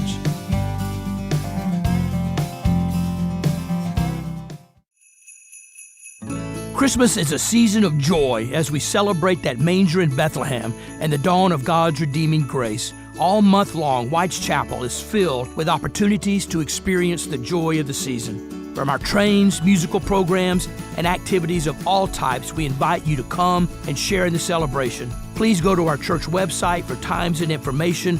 Join us as we repeat the sounding joy of Christmas. Carroll leads DeSoto 14-7 after one quarter of play in the state semis. Chris Blake and Robert Clayton from Newsom Stadium in Mansfield. And in the first quarter, some of the numbers for the Dragons: Angelo Renda, 4 of 6 passing for 123 yards. 104 of those yards go to Blake Gunter on 3 catches for 2 touchdowns. Angelo also 22 yards on the ground today. Brock Boyd, 1 big play as well, 1 catch for 19 yards. For DeSoto, the quarterback legend Howell is 8 of 11 for 109 yards. 7 of those catches have gone to Cortland Jackson. He was not one of their leading receivers during the season, but has been a big part of the offense today. And the biggest number, Robert, for DeSoto, I think 10 carries for Sarad Baker, 2.9 yards per carry. That's the game changer, right? You can't set up that rush offense. You can't open up your passing game. And I think that, but also Ethan Pfister, nothing here in the first quarter. Again, those are guys that are going to have to get involved in this game to have a chance against this Carroll team. Well, the Dragon offense has a second down inside the red zone at the DeSoto 18-yard line as they flip sides. Carroll now going towards that north end zone. 2 receivers left, 1 to the right. Renda almost bobbled the snap. Now under pressure is just going to dive forward and pick up as much as he can. There's a couple of DeSoto defenders in the backfield in a hurry, led by the middle linebacker, Jace Hill-Douglas. Again, you got to take care of the ball. Renda did that. A bobble, I don't know if it was from the exchange or what, but heads up on just securing the ball and just getting to the ground. Again, some of these plays we've seen today playing behind the sticks, this Dragon offense, this is a huge third down to convert. If they can they've got to get points on the board. 3rd and 14 now from the 22. 2 receivers each side. Boyd comes in motion. Renda gets it to Penn out of the backfield, and the ball is dropped. Was a little bit behind him. It'll be 4th down coming up, and it looks like they're going to send on the field goal unit here. This will be a long field goal try for Gavin Strange. Well, we saw Gavin Strange in pregame, hitting by around the 50-yard range. And so it is definitely within his range. T is going to go down at the 29. So this will be a 39-yard attempt for Strange. His season long is 31. Out of the hold of Luke Jacquemart. Snap is back. The hold is down. Kick up. A line drive kick. It is no good. Missed it wide to the left. And DeSoto will take over after holding up after that fumble on the kickoff that gave the Dragons great field position. is tough. You had an opportunity there. If you're the Dragon offense, the Dragon team, you've got to put points on the board because this DeSoto team is just as dangerous. They can strike at any time, and so you got to be careful not to get in a track meet. You got to put points on the board, create some separation against this DeSoto team. Eagles ball now. 47 seconds into the second quarter. We just talked about they haven't been able to get much going on the ground. A lot of the offense has come through the short passing game. They hand it off to Baker on first down. Gets out of one tackle, keeps the legs moving across the 30. Ball comes out at the 40, and it's still loose. I think DeSoto may have fallen on it, and they did. It was ultimately the receiver, Antron Edmondson, coming up with the loose ball. Carroll had a shot at it, and hobbling off the field now for the Dragons. At their own 40, one receiver each side, two tight ends here. Is Howell going to keep it? Trying to get outside, gets through one tackler across the 45. Will Lyons on the stop. It'll be second down and short. It looked like William Chin had him dead to rights there in the backfield. Again, slips through a tackle. And it's one thing, if you're going against the DeSoto team, you've got to wrap up at first contact. You got to bring him to the ground. You got to stop the extra yardage. 2nd and 3 from the Eagles' 47. Edmondson motions across left to right. Howell fires to Feaster out of the backfield across the 45, has first down yardage into Carroll territory. They'll mark him down at the 42. You can see that burst as soon as he made the catch. You can see it, and I tell you what, this DeSoto offense is getting a little bit of rhythm right now. You got to slow them down. Dragons coverage is a little bit loose. Now they're coming up and playing a little bit tight on these DeSoto receivers. 7-man box here for the Dragons. High snap. Howell goes up to get it. Gets it to Baker. Not much running room up the middle. A couple of yards across the 40-yard line to bring up second down. Again, a zone read by Howell and Baker, and you can see how he's taking a little extra time to make a read before he gives it to Baker, and then when all fails, he gives it to Baker, and nothing's there right now for the DeSoto offense. Good news for the Dragons. Parker Harris back out onto the field for this second down play. Again, heavy box for Carroll as Baker gets it, trying to run on the right side. Runs into a pile of bodies and falls forward for a yard and a half maybe. But it's that slow developing run game that you're talking about. Yeah, right there they came back with the power and counter play. And they're just hitting those gaps. There's not much movement up front. They're not allowed to set the edge. They want to hit it between the pulling guy and the play side tackle. It's just not there. So 3rd down and 6 for the Eagles. One receiver each side, two running backs in the backfield. Baker gets it again. This time finds some room. Running laterally, finds first down yardage across the 30, across the 25, and finally brought down there. His helmet came off at the end of the play. Marcus Brous on the stop. It'll be a first down for the Eagles. Well, you saw the burst of Baker, what he can do. Again, yards after contact, you got to bring him down. They had him there, right there at the second level, spun out of a tackle. Again, can kick it into another gear. He's just a dangerous, powerful player. That 18-yard pickup tied for his longest run of the day. He's now got 40 rushing yards on the day. First down from the 20. Howell under pressure, has to step up in the pocket and is hit after a short gain of about 3. As he had a little bit of running room, Parker Harris closed the gap in a hurry after Howell was flushed out. That William Chin came off the left side like a missile, forcing Howell right up the middle. Great hit by Parker Harris. On second down, they give it to the backup running back, Jaqueline Silas, and he is hit immediately in the backfield by this Dragon defense. What a hit by Kyle Duras, playing off the block of the DeSoto left tackle and just stops the running back dead to rights in the backfield. Tremendous job by the Dragon defensive line. So no gain on that play, maybe even a loss of a yard. And another 3rd and long for the Eagles coming up here. 3rd and 8 from the Carroll 18. 2 receivers left, 3 to the right. Empty backfield for Howell. Just 3 down linemen for Carroll. They show blitz with 1 linebacker. They only rush 3. Got a spy on Howell, who has plenty of time to throw. Dancing around in the pocket, now rolling out to the right, trying to throw on the run. Inside the 5, it's caught by Edmondson for a first down as Howell was drilled by Brous as he let it go. again, just backyard football here. You're having Howell just scramble around, essentially for his life there, and picks up Edmondson just all alone there on the right side. First and goal from the 3. Baker in the backfield, 2 receivers to the right. They give it to Baker, running up the gut. He's hit ahead of the goal line, tried to roll over the pile into the end zone, but he is ruled down at the 1. So it'll be second down. Ball did come out at the end, but he was ruled down already. So it'll be second and maybe less than a yard to get to the end zone. Baker and Howell in the backfield again. High snap. Howell's going to float one for Feaster. It is caught for a touchdown. Threw up a jump ball for Feaster over Luke Bussman, and Feaster able to haul it in for a touchdown. It is his 17th of the season and brings DeSoto within an extra point away from tying this game at 14. You talked about you got to get your playmakers involved in the offense, and great job just throwing it up to Feaster, one of the top receivers in the country, comes down with it, and you've got to go to your star guys there right in front of the end zone, and great pitch and catch by Howell to Feaster.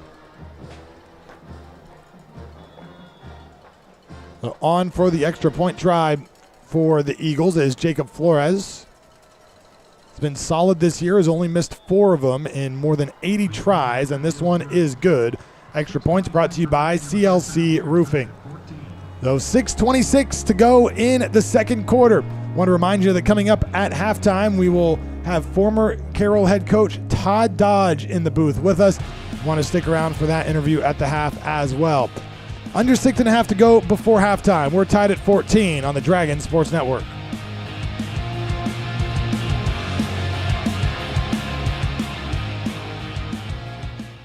Talk is cheap when it comes to saving our country. We're not just any cell phone service provider. We're Patriot Mobile. It's not enough to simply talk about values. We live them.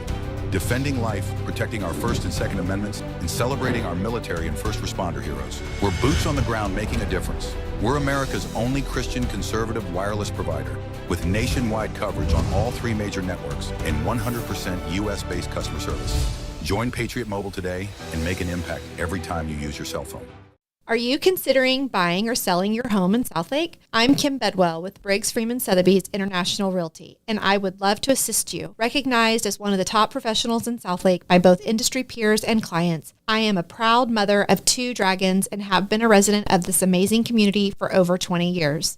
I know Southlake inside and out, and I am committed to ensuring your real estate journey is seamless and successful. You can find me at kimbedwell.com. Kim Bedwell Real Estate, delivering the highest level of experience and results in Southlake and beyond. Go Dragons! Hey everyone, this is Michael Baum, General Manager at Hearst and Louisville Autoplex. We are longtime supporters of all things Dragons. This season, if you want to show up to the game in style, come see me or Brees Higgins, where we have the largest selection of late model, high-end, pre-owned trucks and SUVs. As a family-owned and operated dealership, we'll treat you like part of our family. Come see us on either side of the Metroplex and get a new ride today. Shop us online 24/7 at HurstAutoplex.com. Go Dragons!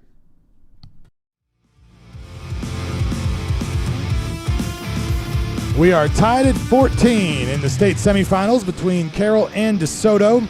Chris Blake, Robert Clayton with you from Newsom Stadium in Mansfield.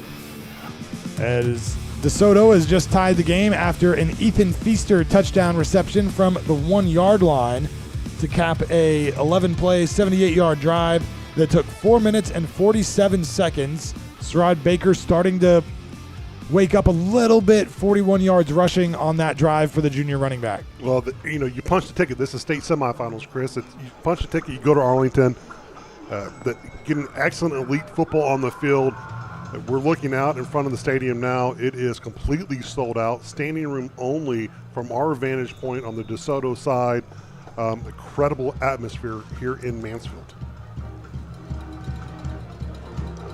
Kicking this away will be Flores for the Eagles after the touchdown. They try another squib kick. It's picked up near the DeSoto sideline by Luke Jacquemart, and he falls forward across the 35 to the 36-yard line. And for the Eagles, almost got to be careful with those. You've got guys like Jacquemart who have returned kicks in their careers and can be dangerous. Well, you see that, even the back line of the Dragon return team, the line in front is just as good. There's so much speed on that back end, and the respect that DeSoto is giving is not, they're not kicking to them, or they're trying to squib it. They're not trying to get the opportunities, but I'll tell you what, it takes one of those plays, one of those speedsters in the back to take it to the house. So Carroll ball at the 36 to get started here against the Eagles with 6:22 to go before halftime. 2 receivers each side for the Dragons. Davis Penn in the backfield with Angelo Renda. Renda to throw on first down over the middle. Knowles across midfield makes a lunging catch into Eagles territory. What a play. This play does not happen without Davis Penn picking up the middle linebacker blitz. He delivered a shot to Jace Hill Douglas. And what a catch by Brody Knowles on a slant over on the left side across the middle. Great throw by Angelo Renda. A 17-yard reception for Knowles, his first of the day. And it brings up a Dragon Den first down for Carroll at the 47-yard line of the Eagles. Boyd motions outside to the right, 2 receivers each side. They fake it to Davis Penn. Renda takes it outside right tackle, slides down across the 45-yard line, gain of 3. It'll be 2nd and 7. Great job by Renda just to read off the edge. He sees them crash down. He takes it to the right side, slides, heads up play. Good pickup on first down. Renda has been the most active rusher for the Dragons. In fact, Davis Penn does not have a carry yet today. Been used mostly as a decoy and as a lead blocker for this Dragon quarterback. 2 receivers left. Gunter as the H-back. Angelo will throw on second down. Looking right sideline for Boyd. A lot of contact, and a flag comes out as it falls incomplete down inside the red zone. Again, using Boyd, talk about DeSoto has Feaster, Southlake has Boyd, and he likes that one-to-one matchup. Go man-to-man versus Boyd. See what he can do. They sub him out, put Feaster in now over Boyd. But I tell you what, he's such a difficult matchup. Pass interference on the defense, number 6. 15 yards from the previous spot, first down. There's J'Anthony Stevens in coverage on Boyd. Called for the penalty. Stevens has been one of the starting corners most of the year. He comes on and off when Feaster plays. Feaster's not playing every snap defensively for the Eagles, but he is trailing Boyd across the field here as Brock goes right to left for the Dragons. 2 receivers on the right. Boyd and Feaster matched up 1-1 on the left side.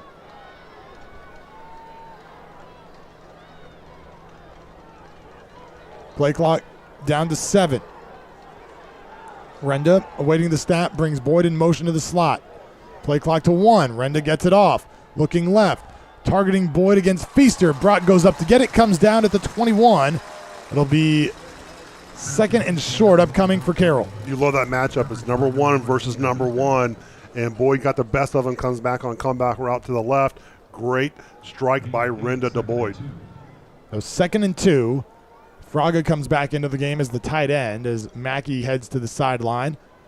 Knowles, the lone receiver on the left side for Carroll. 2 receivers to the right. Davis Penn in the backfield with Fraga on the right side.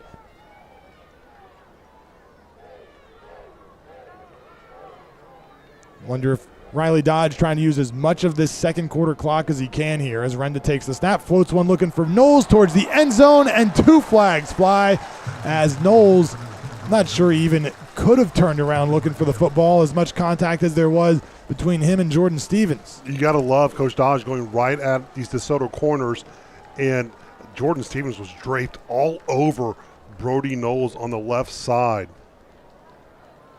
The DeSoto defensive back, they're pleading their case.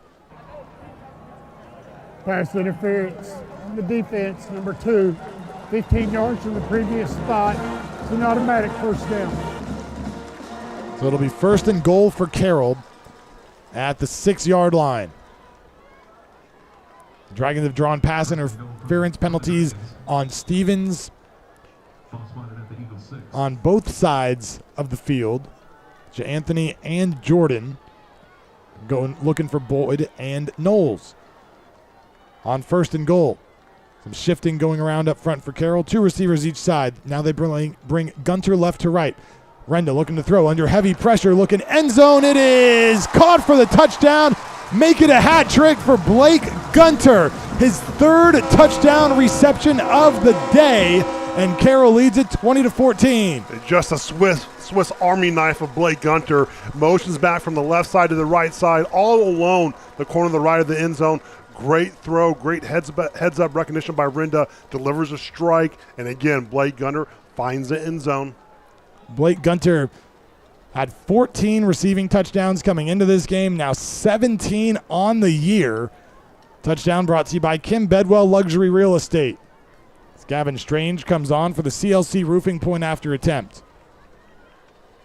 Snap is down, and the kick is up and through with 4:16 to go in the second quarter. It's Carroll 21 and DeSoto 14 on the Dragon Sports Network.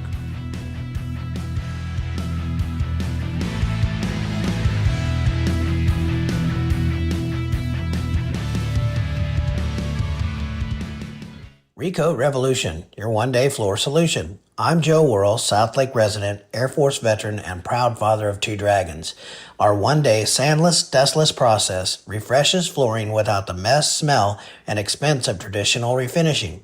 If your floors have damage, wear from furniture, or even little dragon talons, we can tackle those issues to have you back in a clean home that night. Sandless, dustless, odorless, done by dinner. Recoat Revolution. Go Dragons! Dragon fans, the wait is over. The Dragon Den is your one-stop shop for spirit wear, gear, and everything green, black, and white. Show your pride and represent Southlake Carroll everywhere you go. Protect the tradition and shop at the Den. We are open every Tuesday and Thursday, 10 a.m. to 1 p.m., and all freshman, JV, and varsity home games.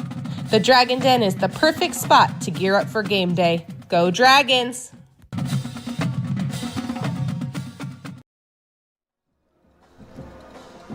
Gavin Strange kicked it away for Carroll through the end zone for a touchback with 4:16 to go in the first half. Dragons on top 21-14. I want to remind you to stay with us at halftime as we'll have former Dragons head coach Todd Dodge in the booth with us to talk about his thoughts on the first half, what he's seen from this group this year, as what he's seen from Blake Gunter today. His last 3 touches have been touchdowns. Well, it'll be a fun conversation, and with a Dragon legend, I tell you what, excited for that halftime interview. Stay tuned. Stay here for halftime. It is going to be a great conversation. So DeSoto ball after the third Dragons touchdown of the day. It's been pretty even back and forth so far. 2 receivers to the right side for the Eagles. A couple of tight ends, one on either side, with Baker and Howell in the backfield. The quarterback Howell takes the snap, hands to Baker, running off right tackle across the 30-yard line, brought down by Will Lines after a gain of about 6. Again, this DeSoto offense, they're finding a little, not a lot of success in the run game. This Dragon defensive line has been as stingy at times. I'll tell you what, filling the gaps and playing over the top. We've talked about it all game. They've got to continue that pressure against this DeSoto offensive line. 76 rushing yards now for Sarad Baker as Howell takes down the snap, gets it out in the flat to Edmondson, spins out a 1 tackle, and he's just kind of thrown down to the turf by Parker Harris after the game will make it 3rd and short. Yeah, a big stop by Parker Harris. He had some inside leverage there. A great job by Parker coming in and cleaning it up. So 3rd and 1. 2 tight ends, 2 receivers. Baker gets the ball running left, keeps that push going behind the left tackle, and has plenty of first down yardage across the 40 to the 43.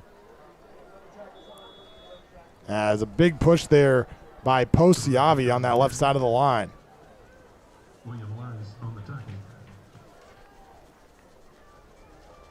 A little slow to get up there, Baker, being helped up by his teammates. It appears to be okay. 1st and 10 now. Howell will throw.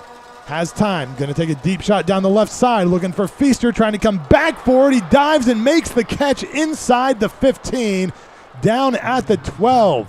That one just kind of floated up there forever and Feaster, almost like an outfielder, circling around the fly ball, came back. There wasn't much to it. It was just Howell setting back and throwing up a ball and hoping Feaster found it, and he did. A big pickup by DeSoto. 40 yards on the reception, or 44 yards on the reception. On first down, Baker again trying to get outside. Lines able to track him down from the backside. Gain of 2. William Chen in the mix as well for Carroll. Chen has been wanting to get back out on the field week after week. Finally got the go-ahead this week and has made his presence felt here in the first half today. 2nd and 8. They'll give it to Baker, trying to find running room outside. Makes Chen miss. Gets inside the 10 and falls forward down to the 9-yard line. Brought down by Parker Harris. Well, you can see what Baker can do. He's a patient runner, and you might think you have him in the backfield, and he'll wait for something to develop and go. This is the 2-minute timeout. So that run brings us to the 2-minute timeout in the first half. DeSoto trying to get into the end zone one more time before halftime. Remember, Dragons get the ball first in the third quarter. 2 minutes to go. Dragons up 7 in the state semis on the Dragons Sports Network.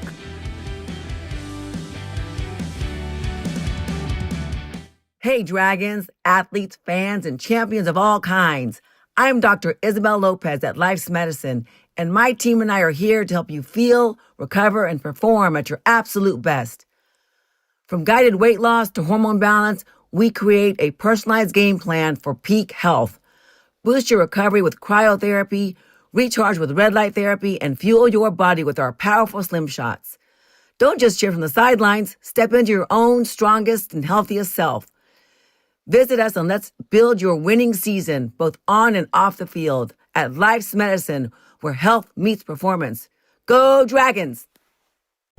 Hey, you Dragon fans, it's Julie Walter with the Baker Firm, Fidelity National Title in Southlake. I have some great news for all you homeowners. With school and football in full swing, this season will still be a great time to buy, sell, or refinance your home. At the start of football season, we will still see families moving into the Southlake area. Call your friends at the Baker Firm to get more information, and I promise you we will provide a smooth closing from beginning to end for your Dragon family. With our real estate attorney, Chris Baker, on hand 24/7, you will be sure to score a touchdown closing in our office. Protect the tradition with the Baker Firm.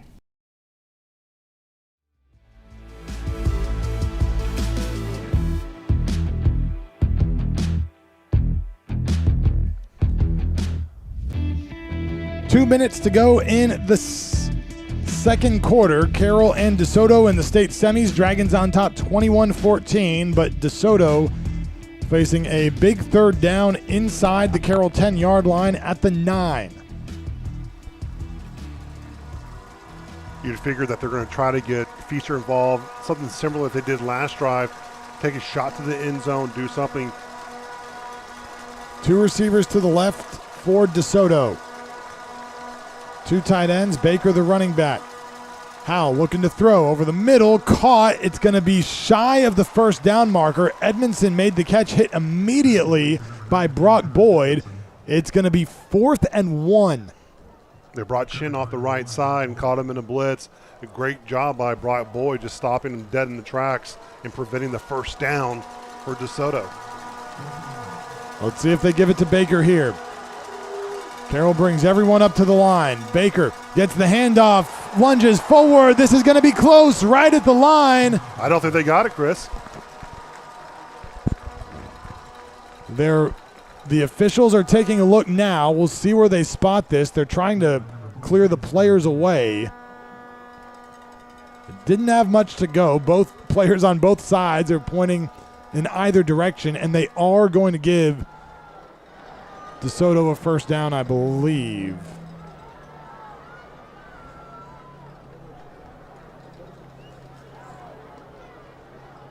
Or no, they're still talking about this. This is going to be an official's timeout. The pointing was to get the players away from the ball, not to indicate a direction. We're getting the rare measurement in the high school game. They're bringing the sticks out here, seeing where the spot is. And it's Carroll ball. They missed it by about one length of a chain. Bend and don't break. What a stop by this Dragon defense. Much needed, preventing the Eagles from the end zone. Now, opportunity knocks once again. Can you get the ball down the field?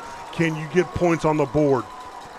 Minute and a half to go with all 3 timeouts for Angelo Renda and this Dragon offense.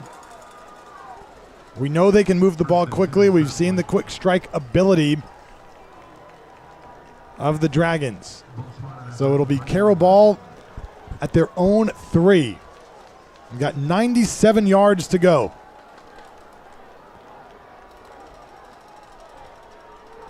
So Davis Penn in the backfield alongside Renda. Knowles, the lone receiver on the left side. Boyd all by himself on the right side. 2 tight ends into the game here for Carroll. They motion Boyd right to left. Give it to Penn out of the backfield. His first carry of the day. Big hole up the middle. Davis Penn across the 30 trying to outrun a couple of defenders. Across midfield into DeSoto territory and finally ridden down across the 30-yard line of the Eagles. What a play. Put it behind this Dragon offensive line. Penn's first carry of the day almost takes it to the house.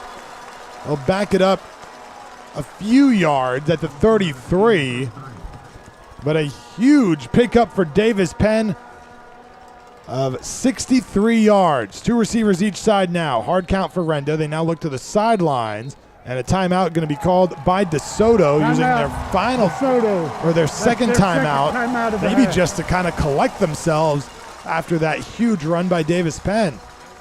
Welcome to the game, Davis Penn. First carry, huge run. 63 yards on first down for Davis Penn. It's a good average, Chris. It's 1 carry, 63 yards. I mean, we want him to get another touch, but we want that average to stay up. So just make sure there's a lot of field in front of him 100%, next time 100%. he gets the ball. Penn last week had his second highest rushing total of the season, 161 yards and a touchdown. You could kind of see the gratitude along the Dragons sideline after he got into the end zone in the second half last week, almost like putting a capper on a more than year-long recovery from that knee injury, and the first time he touches the ball today goes for 60-plus. Just an incredible story, Davis Penn. You're talking about will, grit, and determination. The young man's been a part of the program for a long time, and it's just an incredible story, a story of triumph for Davis Penn. He's getting a breather here after that run as Brooks Biggers is into the game at running back for Carroll. 1 minute to go in the first half. Renda fakes it to Biggers, looking to throw, looking for Boyd along the right side. Turned his head around the opposite side of the ball, and it falls incomplete. Yeah, he was trying to hit Boyd. Looked like some type of miscommunication there on the right side between Boyd and Renda. I think Renda thought he was going to do a little out to the sideline, and it didn't happen. Boyd was looking for it towards the middle of the field. It does stop the clock, though, with 55 seconds to go. Carroll, again, still has all 3 timeouts, so everything on the table for the Dragons at this point. Biggers stays in the game at running back, 2 receivers each side. Ball is at the 33 along the left hash. Renda looking to throw again. Goes left side. This one is complete to Knowles near the 20-yard line. They'll mark him down at the 22. The helmet comes off for Jordan Stevens. He'll have to leave the field for a play. The big target to Brody Knowles, again, all 6'6", coming on the left side. Comes on a comeback route there on the sidelines. Great throw by Renda.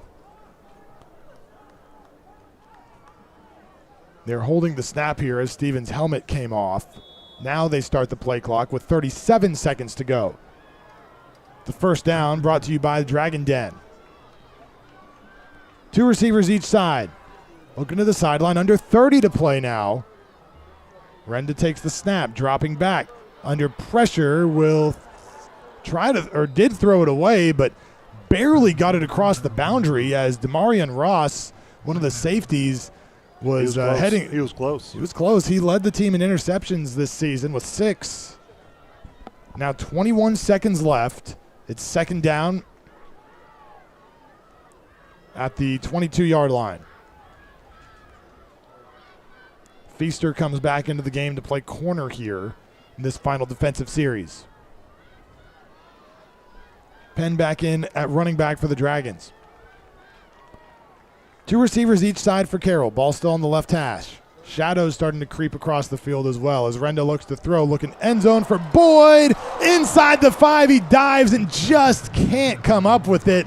It was maybe a couple of inches outside of his grasp, but nice throw by Renda into an open part of the field. It looked like it was going to be great execution on the Dragon offense, and Boyd had the move, he had the beat, and he had the step, just a few inches off there on the right side. I know he wants that back right now. 3rd down and 10. You're probably in field goal range right now for Gavin Strange at the 22. 2 receivers each side. Dragons time to get onto the board one more time before the half. Rendo throwing end zone, looking for Knowles. He goes up. Did he hold on? He did. Touchdown, Brody Knowles. Right before halftime, 10 seconds to go in the second quarter. Knowles used the height to go up and haul it in. Well, I'll see you, Blake Gunter. I'll raise you, Brody Knowles. 6'6", jump ball to the corner of the left end zone, and Knowles doesn't get that majority of the time. The big man comes down with it. Touchdown, Dragons. A 22-yard touchdown reception for Brody Knowles, the 4th touchdown of the day for Angelo Renda. And Carroll trying to go up 2 scores before the half. Touchdowns brought to you by Kim Bedwell Luxury Real Estate. As Strange comes on for the CLC Roofing point after try, it's blocked. Picked up by DeSoto. Strange and several other Dragons in pursuit. This is J'Anthony Stevens trying to run it back. He's finally brought down at the 40-yard line, but the extra point try was blocked off the foot of Gavin Strange, so it is 27-14. Dragons on top with 10 seconds to go in the second quarter. But Carroll gets the ball first in the 3rd, so that touchdown to put him up 2 scores, absolutely huge. Huge. Talk about opportunities. You got to make it. You know, they had a few opportunities earlier in the game, but going into half, they had to have that happen, and great execution by the Dragon offense. I'll tell you what, team effort. You're seeing so many players involved on this Dragon team, from the defense to the offense. You talk about Gunter. You talk about Boyd playing both ways today. Davis Penn getting 1 rush for 63 yards. And then you go to Brody Knowles to the corner of the end zone. They're taking everything out of the bag today. There's only 6 quarters left in the season. Might as well empty it. You got to empty it. 6 potential quarters left. Let me say that. We're not taking anything for granted. As Carroll comes out to kick this one away here. Final 10 seconds of the half.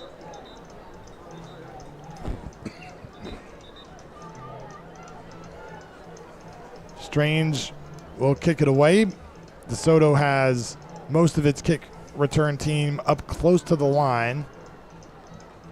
Maybe expecting some sort of squib from the Dragons here. The Dragons forced a turnover off of a kickoff in the first half. Were unable to convert, but still find themselves up 27-14. Strange will kick it deep. This is going to be returnable for Baker. He fields it at the 2. Running right to left, running backwards now into his own end zone. Jacamar's got him at the goal line. He gets back to the 5 and runs out of bounds as time expires, but nearly ran himself into a safety. Wow. That's the end of the first half. What an end to the half. It took the whole final 10 seconds of the second quarter and will bring us to halftime. So we are at the break at Newsom Stadium in Mansfield. The Dragons up 27-14 on DeSoto in the state semis. Coming up on the Feed Store Barbecue halftime show, we will talk to former Carroll head coach Todd Dodge with the Dragons looking for a trip to Arlington. That's coming up next on the Dragon Sports Network.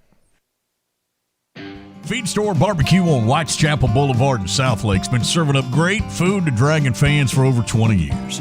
Chopped brisket, pulled pork, and their signature ribs are just some of the reasons that people in Dragon Nation love Feed Store Barbecue. Call-in orders are welcome. They'd be happy to bring it out to your car if you want them to, or your truck. Order online at feedstorebbq.com and go Dragons.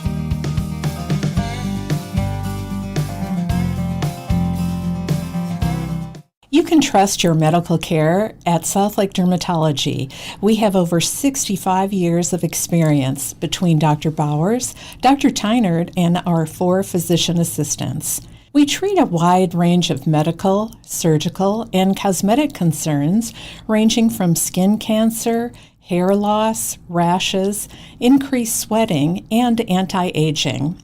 There are multiple new options for hair loss, such as Nutrafol supplements and PRP injections. View our services online at southlakedermatology.com. This time of year, we're all looking for something, but what we really need won't be found under any tree, and it can't be bought for any price.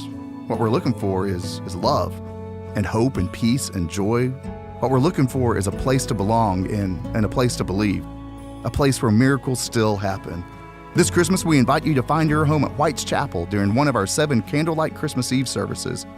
Join us as we celebrate the birth of our Savior and the hope of the world.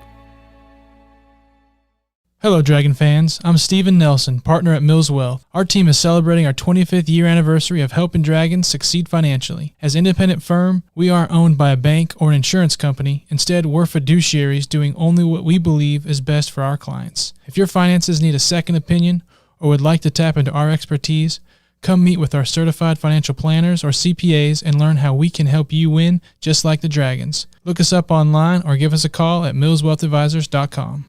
Hey, Dragon fans, this is Robert Clayton with the Clayton team at Clayton Real Estate. Karen Young and I have been proudly serving Southlake for over 30 years in residential resale, family owned and operated, and former Dragons. Being a Dragon graduate, you truly understand what it means to be a Dragon. Tradition, excellence, and a winning team. That's what we provide our clients, the best service and experience in the industry with a winning tradition. Dragons representing Dragons. Call us today at 817-894-4152 or visit us on the web at www.dragonrealtors.com. Go Dragons.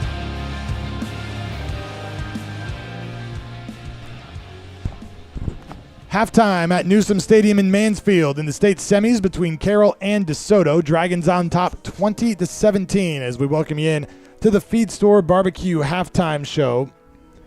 And this is one of 2 state semifinals today, of course, for the chance to play at AT&T Stadium next weekend. The other one will start later today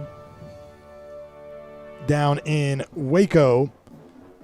In 6A Division II, C.E. King High School out of Houston taking on Vandegrift, the defending 6A Division II state champions. And then at Division I, going on right now, both games, Allen and Duncanville, and Lake Travis and Galena Park North Shore. So you look at the Division I, that's almost the 4 teams that if you said, hey, name 4 Texas high school football teams that have been dominant, that's almost the 4 that you could go with at the Division I level. Oh, absolutely. I think, even heading into the season, you would say that, these are the teams that you would think that would be, making it here to the late rounds. And it's not disappointing. These are elite matchups, and these are the heavyweights. The last night, a couple of powerhouses got upset. Aledo lost here to Frisco Lone Star. Lone Star scored 3 touchdowns in the game's final 10 minutes to move on. One of the other Powers, Salina, was knocked off by Stephenville last night. And then one more recent Power that continued its run, South Oak Cliff, makes it to the state title game for the 5th straight year. It was incredible matchups. You talk about that Frisco game last night, 28 points there in the 4th quarter. I spent some time watching. Just good ball played all around last night. 2 games going on right now, by the way. Duncanville leading Allen 14-0 in the first quarter, and Lake Travis and Galena Park North Shore are scoreless in the second quarter. Brandy Davidson, our statistician this afternoon, passing along some of the numbers from the first half. For the Dragons, Angelo Renda 9 of 15 for 187 yards and 4 touchdowns. 3 of those go to Blake Gunter, 4 catches for 110 yards. For Blake today, Brody Knowles, 3 catches for 50 yards and the touchdown. Brock Boyd, 2 for 27. On the ground, Renda has rushed for 20 yards on 5 carries. For Luke Jacquemard, 1 carry for 21 yards, and Davis Penn, 1 for 63. That was that big one that got the Dragons out of the shadow of their own goalpost on the last possession for Carroll. The other side of things for DeSoto, Legend Howell, the quarterback, 14 of 17 for 188 yards, 2 touchdowns. And for Howell, last week, threw only 14 passes, so going to the air a little bit more than you might expect. Yeah, we talked about how what he does in that offense is a lot of timing routes, comeback routes. He hits some big plays to Feaster, and especially in the corner of the end zone, and then really just kind of threw up a ball hoping Feaster could catch it, and he did. But the story of the game is obviously Sherrod Baker in the collapse of the running game for DeSoto. It just hasn't been there. And talk about just an incredible effort by the Dragon defensive line. It's been awesome. Dragons have held DeSoto to 99 rushing yards today. So again, we're at halftime here in DeSoto. Dragons on top 27-14 on the Eagles. We'll take a break on the Feed Store Barbecue halftime show. When we come back, we'll talk to former Dragons head coach Todd Dodge. That's Legend is in the booth. That's after this on the Dragon Sports Network. Looking for a roofer who truly knows Southlake? My name is Chad Cross, owner of CLC Roofing, a longtime Southlake resident who's proud to serve this community. For decades, we have protected Dragon Country with roofs built to handle the scorching sun, sudden hail, and high winds, all while keeping your homes looking beautiful. CLC Roofing proudly supports the Carroll ISD, the Carroll Booster Club, and local events. Supporting Southlake is part of neighborhood nuance because we live here too. When the storm hits, we're not hours away. We're already in your community, ready to help the moment you need us. Our crews are safety certified and led by project managers who always focus on details. From minor repairs to full replacements, we bring expert craftsmanship and clear communication to every project. We only install top-tier roofing materials, and as an Owens Corning Platinum Preferred contractor, we can offer extended warranties most roofers cannot, because trust and quality go hand in hand. Protect the tradition, Southlake.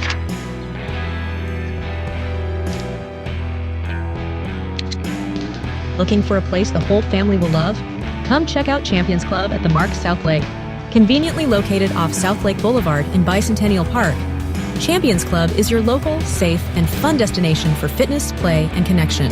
From state-of-the-art workout spaces and exciting group fitness classes to our aquatic center, indoor courts, and party rentals, there's something for everyone. Make Champions Club your home for health, recreation, and family fun. Join today and discover what it means to live like a champion. Go Dragons!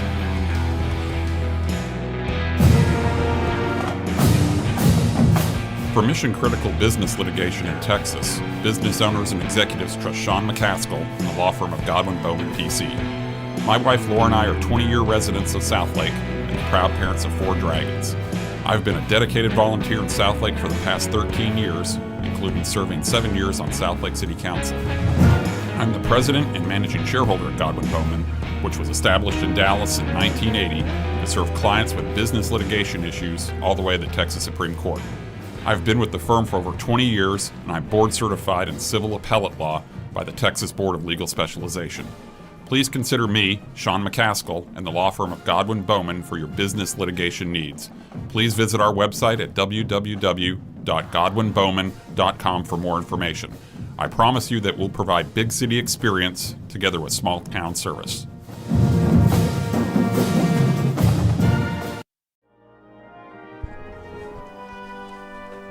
Dragons 27, Eagles 14, the score at halftime in the state semis, 6A Division II. Chris Blake and Robert Clayton on the Feed Store Barbecue halftime show, and we are honored to be joined this afternoon by legendary high school football head coach in the state of Texas, Todd Dodge, of course, longtime head coach for the Dragons. Coach, thanks for being up here. Oh, thank y'all for having me. Incredible. Coach, before we go into anything deeper with you, get a chance to watch this Dragon team a few times this year throughout the playoffs. If you can go back into your Carroll coaching days, what are some of the good things, some of the things you would make adjustments for at halftime today? Well, as we go through, we've got to make sure that red zone, when we enter it, you got to come away with points in a game like this. I'd say that's the biggest thing. That's not something it's already been said, I'm sure, down in the locker room. So I think that's the biggest thing, because you just can't. I mean, with a team as explosive as they are, you got to put as many points as you can on the board. Right. You know, Riley's doing a great job. You know, the offense that he runs, it amazes me. it has some semblances of what we did, back when I was at Carroll, but he has just taken it to a totally different level with the presentations, with the motions and stuff like that. I mean, the first 2 touchdowns were, plays we used to run, but didn't look hardly any the same because we were stagnant, in 2x2 and 3x1 the whole time, and he's motion getting people. And I just love watching him and his staff coach. I think you hit it on a mark. I think Riley builds off of it every year. Even when he first took over Carroll, the offense has developed even more. And just talking about Riley, we talk about a father-son relationship and how amazing that is. And you see yourself as a coach get 100 wins. Now you see your son have success on the football field, but then get 100 wins. Take us back to that moment, when that day happened, and what was that conversation like? Well, it's funny you say that because I had to put on my daddy hat for about the 3 or 4 weeks leading up to that because I was done my research and I knew he was getting close. Right. And unbeknownst to him, I called over to Southlake to make sure that everybody knew that it was about to happen. Good. Good. And they yeah, Coach, we're on it. We know it because he's the youngest coach in the history of the state of Texas to reach 100 wins. Yeah. And the second fastest in the history of the state of Texas, only next to Gary Joseph, pretty good football coach at Katy. So, to get 100 wins in 7 years and about 4 or 5 games, it's just unbelievable. The consistency that we've had. When Riley got the job, I don't think that there's another 29-year-old in the state of Texas could have taken that job. He was perfect for it. He knew the blueprint. Yeah. He knew what things had kind of gone by the wayside, and he needed to bring back. He cut his teeth. He had a great opportunity to cut his teeth at the college level as a GA and an offensive quality control at Texas A&M and at the University of Texas. So everything was sped up for Riley, where most people were, coaching at, Timber Creek Middle School or something like that. Riley was, GA and at the college level, and man, he was ready. What does that do as a coach in terms of getting that college experience? I know you see obviously how other operators of a head coach do it. I think you put that in your your belt loop and you take it with you, but I think more than anything, when you look at, I play college football, and I see a lot of that with Riley, what he brings to the table. What impact does that have on the coach? Well, he, from a scheming standpoint, he was around so many really good offensive minds during that 3 or 4 year window, and he took advantage of it. Yeah. And he's a great note taker. I know that about my son. He writes everything down. Yeah. He used to get in trouble in church when he was about 5 years old for drawing plays in church. But he loves scheming, and I think he really did a nice job of spending those years, really not wasting them. Yeah. Seeing the future for himself. Well, I also think you look at it in terms of a head coach. The staff you build around you. Mm-hmm. We were just talking about Murdoch, your offensive line coach, how he's been with you for almost 14 years. But coaches want to stay with Riley. That says a lot about the leadership that he brings to the table as a head coach, and that's a big part of it, I think, as well, too, Coach. Well, that's probably his thing I'm most impressed with. Riley has always been a really, really smart football player. He's a smart coach. But 2 weeks ago, when we had the 4.5 hours, all that in their locker room, and then watch my son take a group of coaches and a group of players and just masterfully keep everybody calm. I told him later, I said, that I don't know if anybody else notices that except for another head coach. Right. But they came back out after 4.5 hours and just went to business. Yeah. There was never a delay. I mean, you can't even believe. There's probably a book could be written about that night on how many times him and the coach from Prosper got together and talked about this, talked about that. And I'll never forget, Riley said, "Dad," he said, "we burned the ships. There's no turning back." I love that. And that was about an hour before they kicked off. There's no, we don't have a place to play tomorrow. The weather's going to be really bad tomorrow. the star, in Frisco. That's the only opportunity it's taken. Yeah. So we're burning the ships. Yeah, I love it. I love it. Now, when in your coaching career, have you ever had anything that rivals that length of a delay? This year, the closest I had to that was this year, second game of the season against. It happened all over the Metroplex. That was a bad weekend. And we were playing Highland Park at our place, and we would play it. We got about a quarter in, and then another sale came in, and we were just done for the night. So. Now, what's it like for you? Obviously, you've been at Lovejoy now for a few years at this point. What's it like for you being back in the DFW area with Riley as the head coach at Carroll? And obviously, you guys play on Friday nights a lot of the time, but each district has some Thursday games because of shared stadiums. So what's it like being back in the Metroplex together and able to go over and watch each other? I love it. I just, I'm the one learning from him now. I don't know that I necessarily have a whole lot to teach him anymore, but he's teaching me. I told him the other day, when this is all said and done, I'm not going to have to go very far. I'm not going to have to get on a plane and travel somewhere to go visit with some college coach to talk ball. Right. I can go right over to Southlake or invite my son over to my field house, and we can break it down because he's doing about as good a job as anybody. But it just really a neat deal. We had when Elizabeth and I retired at Westlake, we had no idea about getting back into it after 2 years. We were at Horseshoe Bay, loving it. But we decided that we were moving back to DFW to be around the grandkids. Yeah.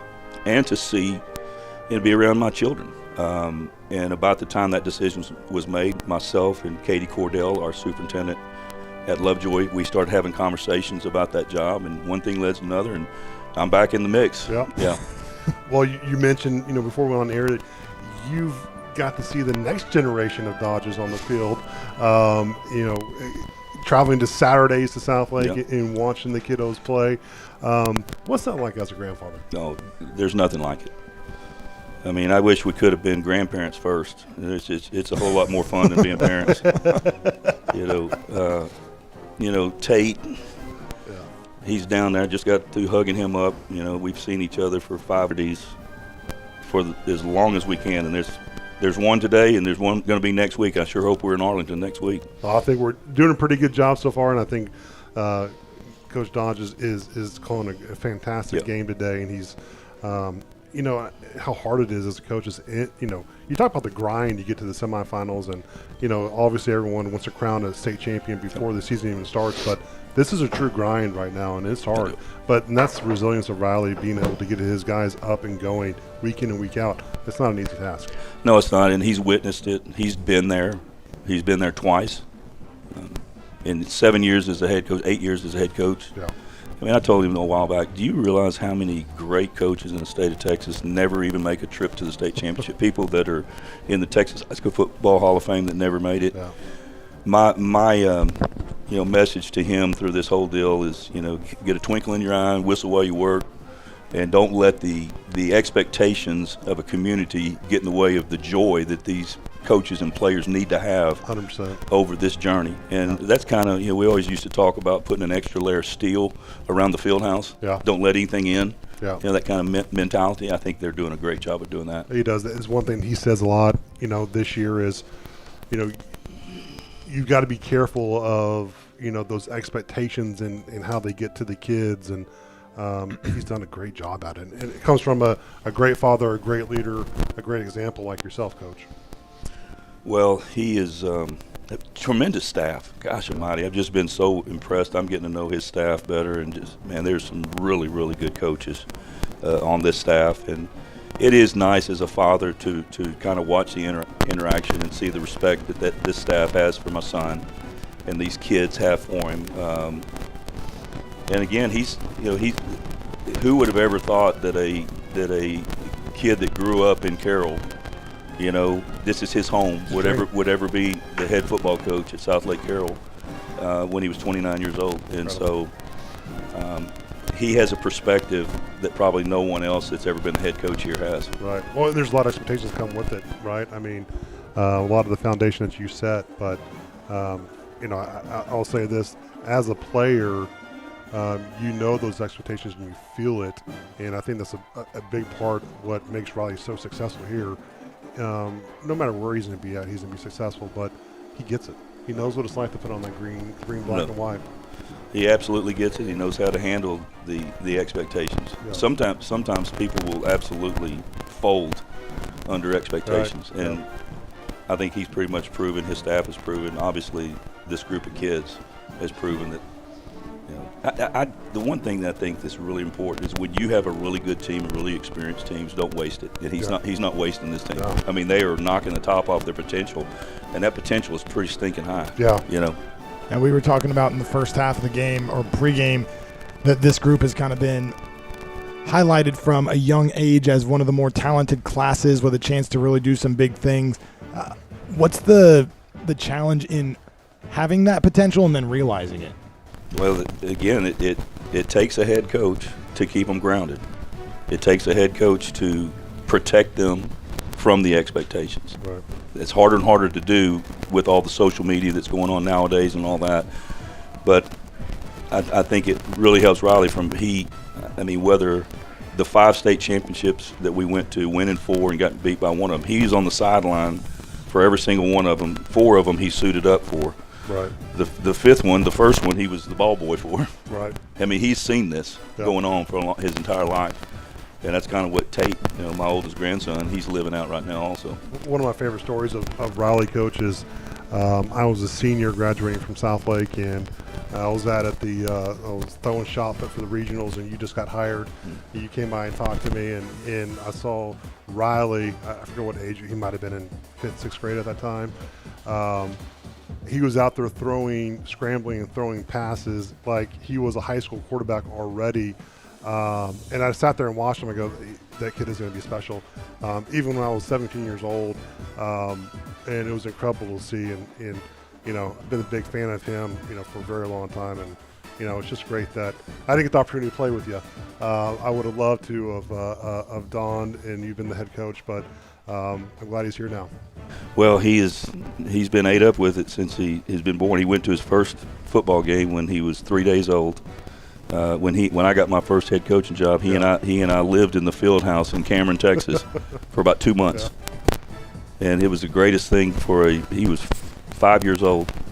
It was the greatest thing for a 5-year-old ever to be living in the field house. Yeah. All right, Coach Dodge. Well, wish we could sit here and talk to you for we could talk to you the twice whole day. As long, but see the clock on the screen is ticking down towards the second half, so we'll let you go get down to your family to watch the rest of the game. Thank y'all for having me on. Go Dragons. Thanks, Coach. Thank you. Legendary Texas high school football head coach Todd Dodge joining us at halftime here at Newsom Stadium in Mansfield. We'll take a timeout and come back with the start of the third quarter after this on the Dragons Sports Network. Talk is cheap when it comes to saving our country. We're not just any cell phone service provider. We're Patriot Mobile. It's not enough to simply talk about values. We live them. Defending life, protecting our First and Second Amendments, and celebrating our military and first responder heroes. We're boots on the ground making a difference. We're America's only Christian conservative wireless provider with nationwide coverage on all 3 major networks and 100% U.S.-based customer service. Join Patriot Mobile today and make an impact every time you use your cell phone. Are you considering buying or selling your home in Southlake? I'm Kim Bedwell with Briggs Freeman Sotheby's International Realty, and I would love to assist you. Recognized as one of the top professionals in Southlake by both industry peers and clients, I am a proud mother of 2 dragons and have been a resident of this amazing community for over 20 years. I know Southlake inside and out, and I am committed to ensuring your real estate journey is seamless and successful. You can find me at kimbedwell.com. Kim Bedwell Real Estate, delivering the highest level of experience and results in Southlake and beyond. Go Dragons! Hey everyone, this is Michael Baum, General Manager at Hearst and Louisville Autoplex. We are longtime supporters of all things Dragons. This season, if you want to show up to the game in style, come see me or Brees Higgins, where we have the largest selection of late model, high-end, pre-owned trucks and SUVs. As a family-owned and operated dealership, we'll treat you like part of our family. Come see us on either side of the Metroplex and get a new ride today. Shop us online 24/7 at HurstAutoplex.com. Go Dragons! Recoat Revolution, your one-day floor solution. I'm Joe Worrell, Southlake resident, Air Force veteran, and proud father of 2 dragons. Our one-day sandless, dustless process refreshes flooring without the mess, smell, and expense of traditional refinishing. If your floors have damage, wear from furniture, or even little dragon talons, We can tackle those issues to have you back in a clean home that night. Sandless, dustless, odorless, done by dinner. Recoat Revolution. Go Dragons!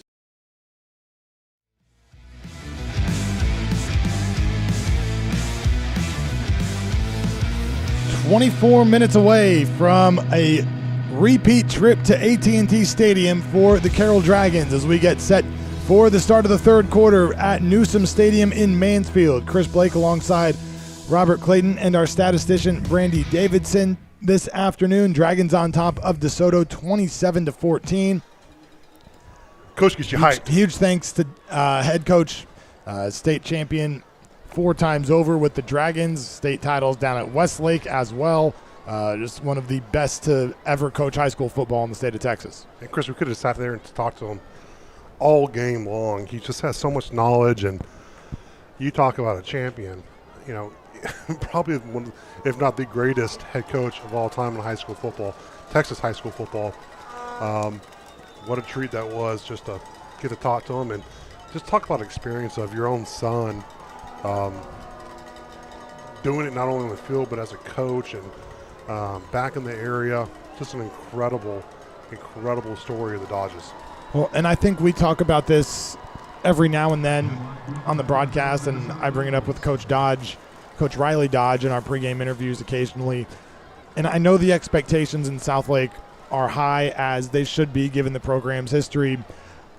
However, not a lot of teams, not a lot of head coaches go to the regional final 8 years in a row, which is what the Dragons have done under head coach Riley Dodge. And I say that to mean at least the regional finals, if not further. Yeah, I don't think you understand how hard that is as a coach. Like Coach Dodge mentioned, a big Coach Dodge, that some coaches coach their entire career never sniff a state championship. But what Riley's been able to do, and also, you know, his staff, and you know, you're only as good as your staff is and what you do, and that's called leadership. And he does an incredible job, and is why he's had so much success on, you know, the field for the Dragons. And it's just an incredible story, and really just, you know, you talk about just a legendary family in the Southlake community. Well, we are just about ready for the start of the third quarter here in Mansfield. Carroll will get the ball first, so an opportunity to really put some distance between themselves and DeSoto if the Dragons can score here on the opening possession of the half. Jacob Flores to kick it away for DeSoto to Brock Boyd and Parker Harris standing back at about the 10-yard line for the Dragons.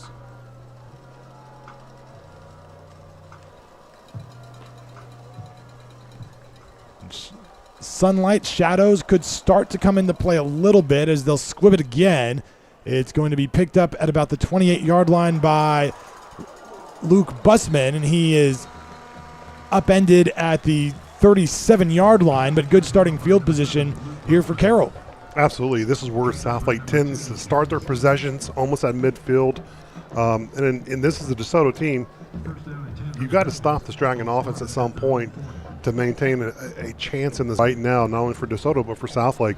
If you can go up on to almost 3 scores, it's going to be, it's harder and harder. Not that we haven't seen it. We saw it last night with Frisco coming back 28 points in the fourth quarter. Dragons in the first half, 187 yards through the air, 104 on the ground. And Angelo Renda will come back out with Davis Penn in the backfield. 2 receivers left. Boyd in motion right to left into the slot. On first down, they give it to Davis Penn. Breaks a tackle at the 45, across the 50. Davis Penn hit at the 30-yard line, down to the 25. They'll mark him at the 26. Huge gain on first down for Davis Penn. He's touched the ball 2 times and gotten close to the century mark. 97 total yards on 2 carries for Davis Penn. It's nothing more than Texas. And I'll tell you what, Davis Penn, untouched into the second level, burst of speed, huge pickup for the Dragons. 2 receivers each side, ball down at the DeSoto 26, ball on the left hash. Now trips to the right as they send Gunter out in motion. They swing it to him in the backfield. Flag is out. Gunter forced out of bounds at the 20-yard line after a short gain. There was a flag down pretty quickly after that ball was snapped. Maybe getting one of the Dragon receivers on the outside here.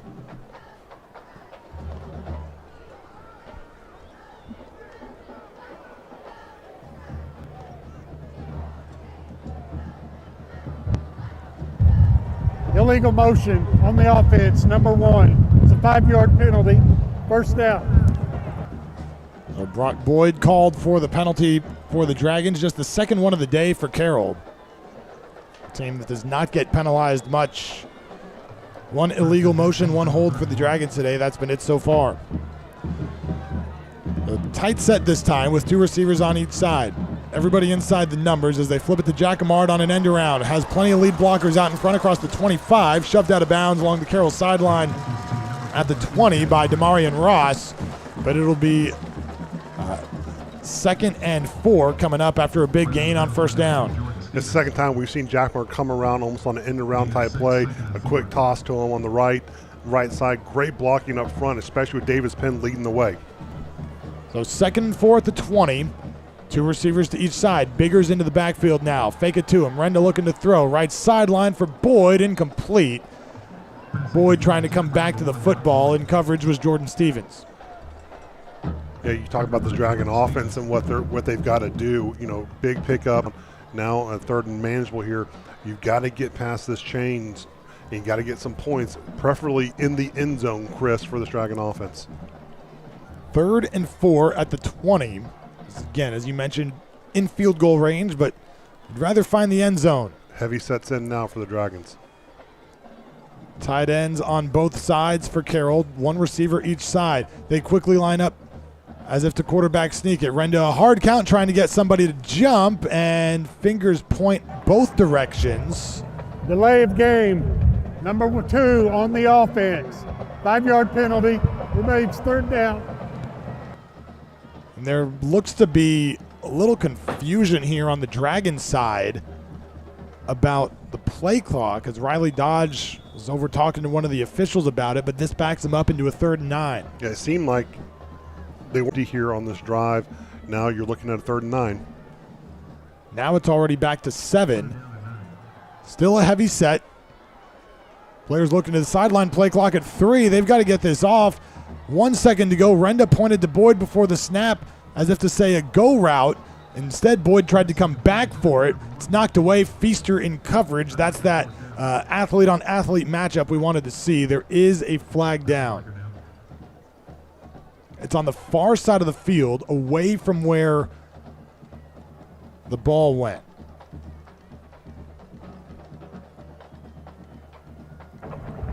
There's no foul on the play. Down. So incomplete pass to Boyd, and Carroll will try a field goal for the 2nd time today. Gavin Strange missed his first attempt. We'll try again here from 42. Ball's at the 25-yard line. T set at 32. Ball's on the right hash. Not much wind to speak of this afternoon. Out of the hole to Luke Jacquemart, the snap of Cody Williford. The kick is up, and this one is going to split the uprights. Gavin Strange from 42 yards knocks it through, and the Dragons lead it 30-14. There is a flag down at the line of scrimmage. Actually closer to where the tee was set. All extra points and field goals today brought to you by CLC Roofing. There's no foul for running into kicker. The defender was pushed into the kicker. So after the field goal by Strange, Carroll takes a 30-16 or 30-14 lead over DeSoto with 10:06 to play in the 3rd quarter. Back in a moment. Immediate timeout. Back in a moment on the Dragon Sports Network.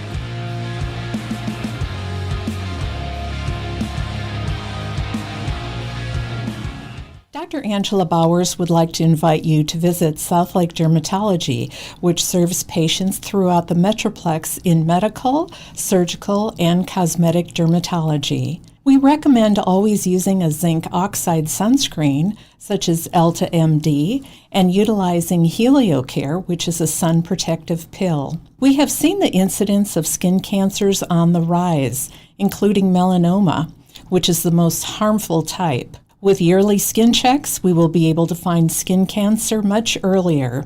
Read about skin cancer and sunscreen options online at southlakedermatology.com. Christmas is a season of joy as we celebrate that manger in Bethlehem and the dawn of God's redeeming grace. All month long, White's Chapel is filled with opportunities to experience the joy of the season. From our trains, musical programs, and activities of all types, we invite you to come and share in the celebration. Please go to our church website for times and information. Join us as we repeat the sounding joy of Christmas.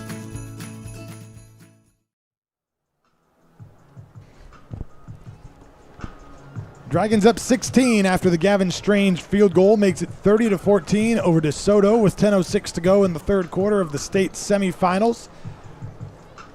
Chris Blake and Robert Clayton with you from Newsom Stadium in Mansfield ISD. The winner of this game will play the winner of Austin Vandegrift and C.E. King down out of the Houston area. That game starts at 6:30 tonight at McLean Stadium on the Baylor campus in Waco. Division I, both semifinals going on right now as well. Duncanville leads Allen 17-6, and Galena Park North Shore leading Lake Travis 13-3. So Strange will come out to kick this one away to Sarad Baker and Ethan Feaster back deep for the Eagles. Dragons have done some different things on kickoffs today. Really haven't gotten a true return from DeSoto yet, as Strange puts the foot into it, and this one will also sail through the end zone for a touchback. So keeping the ball out of the hands of those DeSoto playmakers. DeSoto offensively in the first half, just 99 yards on the ground, 188 through the air. Although Sarad Baker did start to get going a little bit in the second quarter, 10 carries for 61 yards in the second alone. After that, coming back out there now, after that Dragon drive that went 5 plays, 35 yards in a minute and 54 seconds. 2 receivers left, 1 to the right. They will fake it to Baker, get it out of the backfield to Jackson on first down, makes 1 defender miss across the 30, trying to cut back across the 35-40, and finally hit at the 44-yard line and brought down, but a big gain on first down for Courtleon Jackson, who now has 11 catches on the day. That one goes for 19. Yeah, we're seeing Coach Mathis kind of take a play out of Coach Dodge's playbook. There's a little pop screen out to the left, allowing his guys playing space. We saw it in the first half. On first down, Howell looking to throw again. Has plenty of time. Now chased from behind. Dumped it out of the backfield to Baker. Ton of running room there. Cuts it across the 30. 25 inside the 20. Baker's going to go to the house. This one goes from 56 yards out. Sarad Baker checked down and goes the distance into the end zone. It's now 30-20 in favor of the Dragons. They want the play action, just a fake of the power play and hit Baker right up the middle, and he just streaks to the end zone. You talk about how quickly Carroll can score. DeSoto can do the same. They can score at will at any time, any place on the field. The speed of the skill guys on this DeSoto team can break away anytime they touch the ball. So Jacob Flores, the kicker, back out there for the extra point. This one is up, and it is good from CLC Roofing. With 9:30 to go in the third quarter, it's Carroll 30 and DeSoto 21 on the Dragon Sports Network.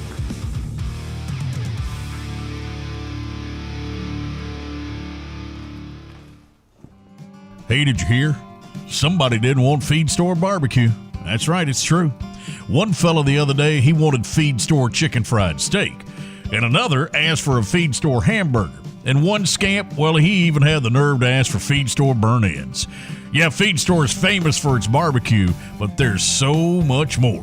Order online at feedstorebbq.com and go Dragons.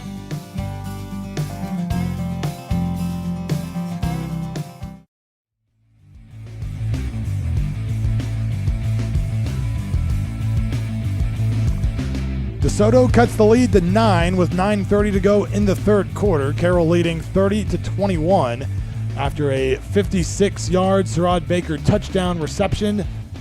2 plays, 75 yards in 36 seconds. So how many scoring drives of under a minute have we seen for Carroll this year?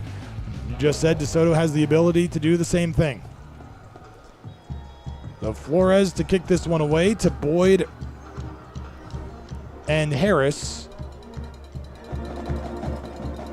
And they'll squib it again. Marcus Brous grabs it at the 35-yard line and goes down right there. And Marcus Brous, every once in a while, will field one of these squib kicks and show a little flash of a return man. Well, he's got speed. He's had interception for a touchdown already this year, and he's had some moments there on the kick return team where he shows his wheels. Very speedy linebacker. I think he runs back to the sideline and say, let me go back there and return some. 100%. Everyone who's not a cornerback or a receiver probably does, right? Oh, yeah. The Dragons back in possession at the 36. Two receivers to the right. Knowles all alone on the left side. Tight end on the right side of the line. Davis Penn with Renda in the backfield. They'll give it to Penn on first down. Trucks a defender and falls forward to the 42. I love this little split zone with John Mark Fraga coming in, pulling up. Great block on the middle linebacker by Fraga. And again, you're seeing the burst with Penn. Hasn't been involved in the run game a lot tonight, only about 3 or 4 rushes. And you like to see him get more involved in this third quarter, eat up some of this time. That's the advantage that Carroll's going to have to take. A heavy box for DeSoto here. 2 receivers to the left, 1 to the right. Jacquemart is the H-back on the right side of the line. They fake it to Penn on second down. Angelo under pressure gets rid of it to Boyd near midfield. Brock out of bounds along the Carroll sideline as he crosses the DeSoto 45. They'll mark him down to the 43. You got to love it. They try to put Boyd in motion. He saw that another one was coming with him. He was getting the man-to-man coverage. And great poise by Boyd, just getting off the ball on the right side, delivering contact to Stevens, getting separation, coming back to the ball. Good throw by Renda. Dragons pick up 15 yards on that one to get into Eagles territory.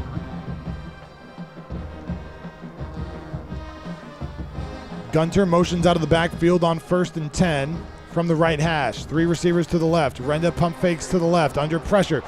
Steps up in the pocket and is going to be hit after a short gain of about 2 as he tried to take off and run. First one there on the stop for DeSoto was Cortez Rager. Again, putting Gunter in motion is creating some difficulties for this DeSoto defense. You saw some confusion, and he had Gunter a step there on the safety, and Renda didn't have time to pull the trigger and chose to run. But they're confusing this DeSoto defense and creating mismatches, which Dodge wants to do.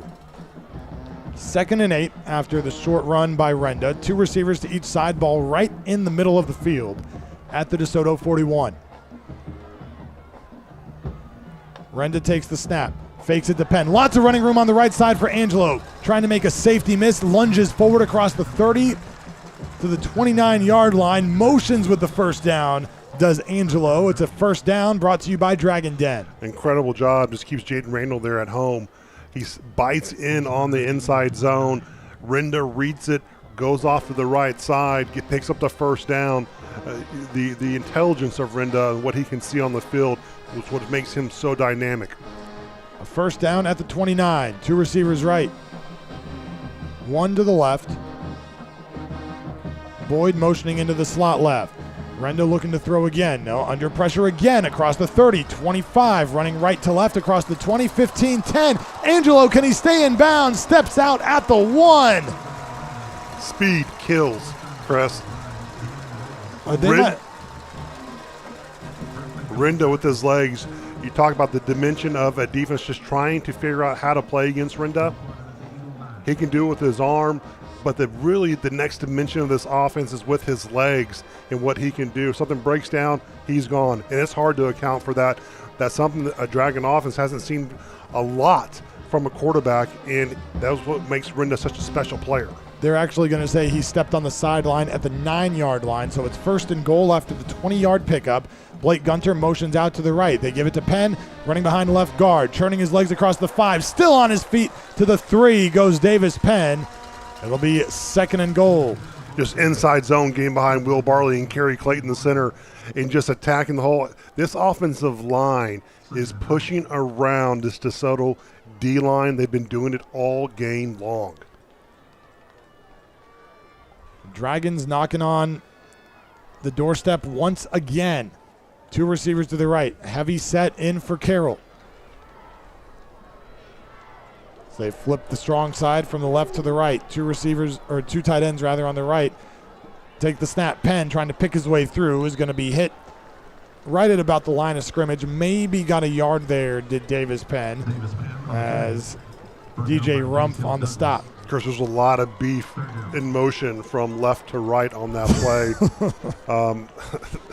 The Rhino package comes in, and you see C.J. Johnson gets in the game and just provides another element to that offensive line, a real physical young sophomore for this Dragon team.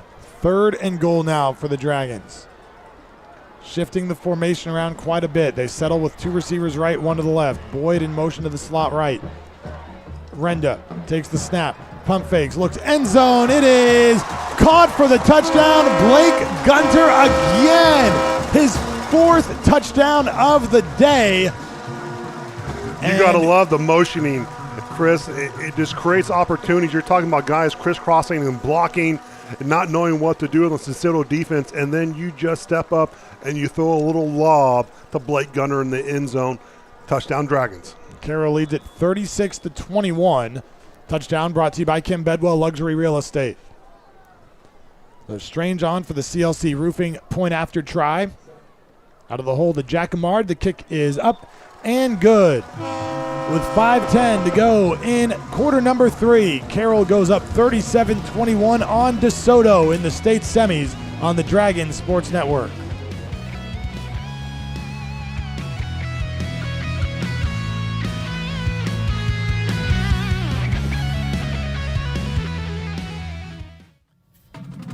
Dragon fans, the wait is over. The Dragon Den is your one-stop shop for spirit wear, gear, and everything green, black, and white. Show your pride and represent Southlake Carroll everywhere you go. Protect the tradition and shop at the Den. We are open every Tuesday and Thursday, 10 a.m. to 1 p.m., and all freshman, JV, and varsity home games. The Dragon Den is the perfect spot to gear up for game day. Go Dragons! Hello, Dragon fans. Julie Walter here from the Baker Firm, Fidelity National Title, located right here in Southlake. It's Dragon football season, and as a mother of 4 former Dragons, I truly know how busy our fall schedules can get. At the Baker Firm, we provide great customer service with our knowledgeable escrow team, and we pride ourselves with a boutique-style title office that will close our customers anywhere in the DFW area. So, as you get ready to sell, buy, or refinance your home, be sure to tell your local agent or lender you want to close with the Baker Firm, and you are sure to score a touchdown. Hey, Dragons, athletes, fans, and champions of all kinds. I'm Dr. Isabel Lopez at Life's Medicine, and my team and I are here to help you feel, recover, and perform at your absolute best. From guided weight loss to hormone balance, we create a personalized game plan for peak health. Boost your recovery with cryotherapy, recharge with red light therapy, and fuel your body with our powerful Slim Shots. Don't just cheer from the sidelines. Step into your own strongest and healthiest self. Visit us and let's build your winning season, both on and off the field, at Life's Medicine, where health meets performance. Go Dragons!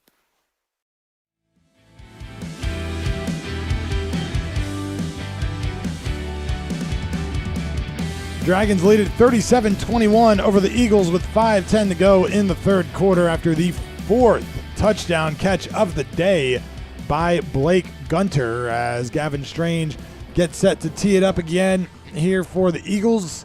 Baker and Feaster have not had an opportunity to return a kick yet for DeSoto. We saw how quickly the Eagles offense can score last time, though, getting into the end zone in 36 seconds. The Dragons, meanwhile, an 8-play, 64-yard drive in 4 minutes and 16 seconds. Strange sends a booming kick that will land in the end zone once again. And Robert, 4 touchdown catches today for Blake Gunter. What has allowed him to be the option that is there for Carroll? Well, I think we talked about it a little bit at the start of the game and what DeSoto does. So on the perimeter, on the corners, they play man. The top end plays zone, and so we have lockdown man on the ends. You want to create confusion in the middle of the field, and you're putting Blake Gunter in motion You're creating mismatches in that zone, and you can see the confusion on the DeSoto defense. They don't know where he is. They're not taking account for him, and he's getting behind the Eagles defense, and he's being targeted so much because he's the Swiss Army knife for this offense. You're talking a Carroll offense that has unsportsmanlike conduct on the receiving team, number 5. Penalty is half the distance to the goal. It's first down. That's number 5's first unsportsmanlike foul. So you see what Blake does. He just creates a different dimension for that offense. You have 3 Division I receivers, and now you're going to throw Mackey in there as well. He's a D1 type receiver. It's just hard to cover. And this is what we saw, a penalty right here. This is what the Carroll team's going to have to be cautious of. DeSoto is getting these personal foul calls. It gets chippy with this DeSoto team. That's the 5th penalty on the Eagles today. We saw it a little bit late in the game against Geyer. Things started to get a little bit physical, a little bit chippy after some plays as Legend Howell leads this offense back onto the field, gives to Sherrod Baker, puts his head down, and picks up about 6 yards straight up the middle to the 18-yard line. And it's okay, just keep that clock running. If you're just Carroll defense, make a few stops. They're going to get through some plays. Sherrod is on a mission right now. 2 receivers left, 1 to the right. Jump cut makes 1 defender miss and is brought down from behind by Crawford Taylor. It's enough for the first down, though, up to the 23. And it's got to be a grind. You look at this DeSoto offensive line, going hurry up and doing those things. Not a whole lot of rest. They've been trying to get this run game going all game. 2 receivers left. This time Howell drops back to throw. Has plenty of time, now flushed out to the right. Tuxett's going to run across the 20, 25, and out of bounds at the 32-yard line of the Eagles along the Carroll sideline.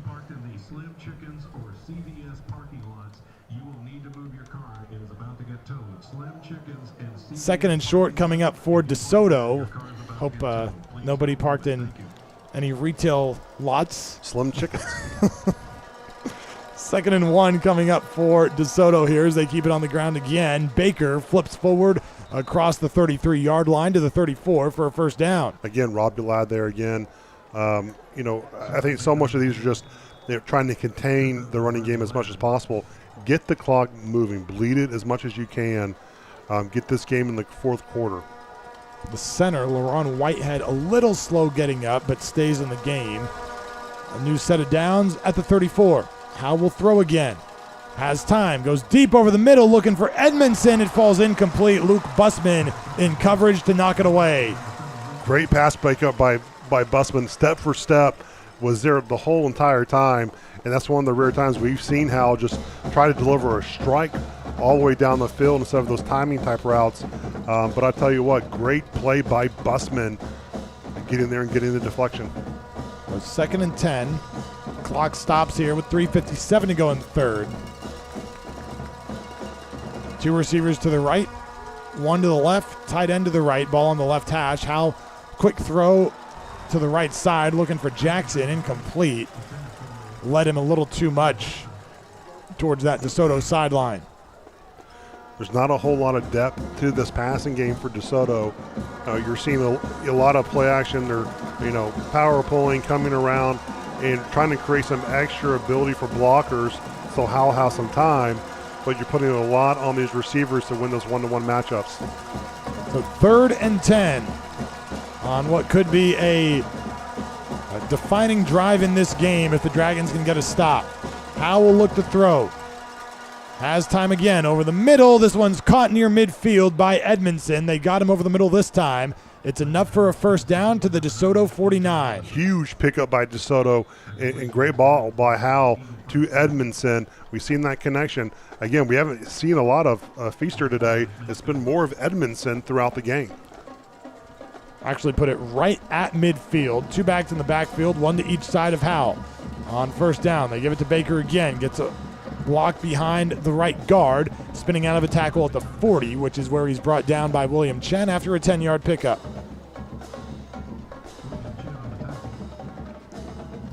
So they've got the second running back in the backfield, Dexter Mason, working as a lead blocker for Baker, who gets it again. Big hole right side across the 30, and an ankle tackle at the 28-yard line. It's another first down on back-to-back carries for Sherrod Baker. Again, second play in a row, they hit the zone to the right. And this is just all Baker making a play. He's being patient, waiting for the hole to open up, and then you can see his explosiveness to the second level. Split backs alongside Howell. 2 receivers left side. Howell pumps. Under pressure, is going to tuck it and try to run up the middle across the 25-20. Still on his feet inside the 10. Howell inside the 5 and into the end zone for a touchdown. Legend Howell made something out of nothing, picking his way through that Dragon defense and finding the end zone. It's 37-27. You're in the state semifinals. You're going to get every bit. These are 2 elite teams playing against each other. And DeSoto doesn't have quit in them right now. They're not giving it. They're going to make something out of nothing. And Howell's been doing it. He's been the catalyst for this offense all game long. 2:48 to go in the third quarter. We had a hunch there might be some points scored in this game, and that has been the case. And DeSoto's going to go for 2 here. Trailing by 10. Howell takes the snap, gives to Baker, running right side into the end zone. The 2-point try is good. And it is now an 8-point game with 2:48 to go in the third quarter. The score is Carroll 37, DeSoto 29. Back after this on the Dragon Sports Network.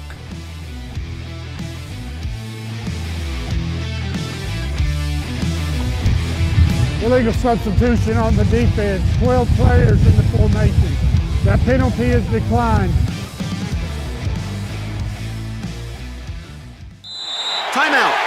All right. Remember, we're a team that plays together. Listen, the winning will take care of itself. We just have to get everyone involved. In interscholastic sports, we celebrate what makes every one of us unique. And in the pursuit of a common goal, everyone in the huddle, in the bleachers, and in the community comes together. This message presented by the UIL and the Texas High School Athletic Directors Association. Hey, Dragon fans, this is Robert Clayton with the Clayton team at Clayton Real Estate. Karen Young and I have been proudly serving in Southlake for over 30 years in residential resale, family owned and operated, and former Dragons. Being a Dragon graduate, you truly understand what it means to be a Dragon. Tradition, excellence, and a winning team. That's what we provide our clients, the best service and experience in the industry with a winning tradition. Dragons representing Dragons. Call us today at 817-894-4152 or visit us on the web at www.dragonrealtors.com. Go Dragons.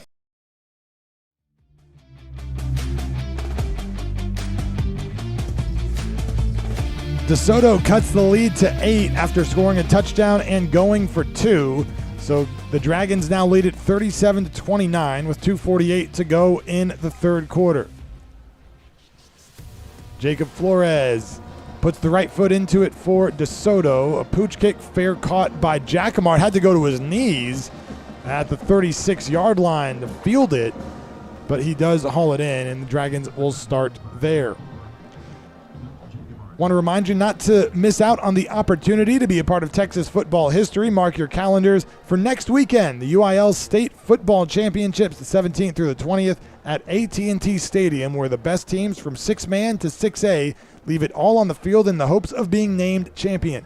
For the latest updates and ticket information, head over to uiltexas.org/football. That's uiltexas.org/football. Well, tickets have been punched for 10 of those state championship games. 2 more will see their teams locked in today. On first down for the Dragons, they flip it to Gunter coming out of the backfield. He's hit hard after a short gain. DeSoto thought they had the ball come out at the end of the play, but Gunter ruled down that big hit delivered by Quentin Billings, junior linebacker.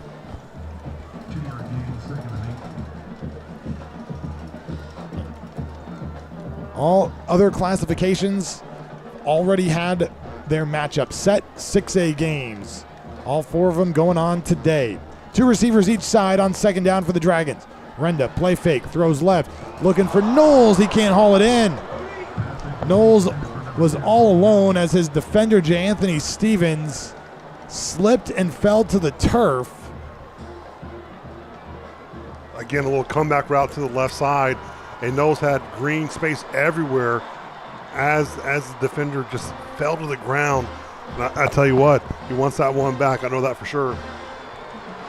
So 3rd down and 8. DeSoto sideline now fired up here on a big 3rd down play for their defense. 2 receivers left, Boyd to the right. Renda fakes it to Penn. Looking to throw, looking Boyd's way near midfield, overthrew him, incomplete. Went over his head along that Dragon sideline, and now Carroll will punt it away, giving DeSoto an opportunity to come back and either get within a point or tie the game. So Strange will punt again. Zach Hayes out today for the Dragons. Demarion Ross, the starting safety, back to receive. He has taken 3 punt returns to the house this year. So Strange, rugby-style kickoff to the right. Ross lets it hit. It takes a DeSoto bounce. He picks it up in the end zone, trying to run across left to right. Big block in the end zone on DeSoto. Flag comes in. That's going to be an illegal block in the end zone as Ross goes out of bounds along the DeSoto sideline at about the 25. But that could be a safety. Could be a safety. Depending on if it's a blindside block in the end zone, it could be a safety for Carroll. Both sidelines waiting official word from the referee, as Ross just needed to get away from that football and instead chased it down and picked it up.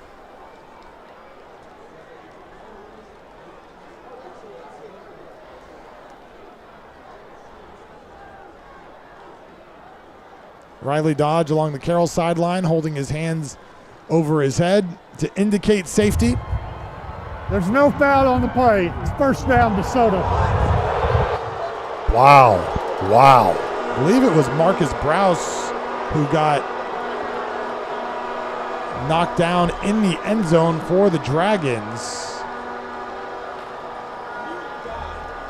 And he's asking one of the officials, the umpire over the ball, about that play as he makes his way back onto the field for this defensive possession. Saw a replay on the video board here in the stadium. Carroll fans displeased with the call, but either way, it is DeSoto ball at their own 26. 2 receivers to the left, 1 to the right, 2 backs in the backfield. 2-back set worked well for him on the last possession. On 1st down, they give it to Baker, some running room left side, bounces it outside the numbers at the 40 across midfield into Carroll territory. He steps out of bounds at the 47. Again, is Baker making something out of nothing? You see his cut. He can get to the outside very quickly. Huge pickup for DeSoto. 27 yards on that run. He started slow, but has started to gain some steam as we've gone deeper into the game. 1st down at the Carroll 47. 2 receivers right, 1 to the left side of the formation. And it's again Mason and Baker in the backfield. Fake it to Baker, dump it over the middle. Mason fell down. Mason was open at the 42-yard line and just lost his footing. That would have been a touchdown, Chris. You're seeing how he's keeping that read so long that it's sucking up the Dragon linebackers and safeties, and they're trying to go over the top, but he had him wide open. So 2nd down and 10 from the 42. 47 rather. Ball's on the left hash with 2 receivers to the left, 1 to the right. This time they put Mason back up to the line as an H-back. Give it to Baker again. Running room behind right guard. He's knocked down, falls forward for a short gain on the play. But I think it was Jake Lucky who got in and made the stop initially, making that contact. He had a lot of room to run, and great stop by Lucky, just being a big body out there and getting off the block. Terrific job. Huge 3rd down. So 3rd down coming up. Feels like the 3rd drive in a row for either team that we've seen. This is a huge 3rd down play. Howe fires incomplete, looking for Jackson on the left side. And it'll be 4th down coming up for DeSoto. We've seen them in this part of the field before, and they've gone for it on 4th. Looks like they're going to again here. And this is what's dangerous so far. Even if they pass Howe, he's been able to, if the coverage is there, he's been able to scramble and get the yards. Dragon defense has to be on high alert. So 4th and 6, under a minute to go in the third quarter. 2 backs in the backfield, 1 receiver to each side. They motion Jackson out of the backfield. Howell runs that option play again, holds it for too long.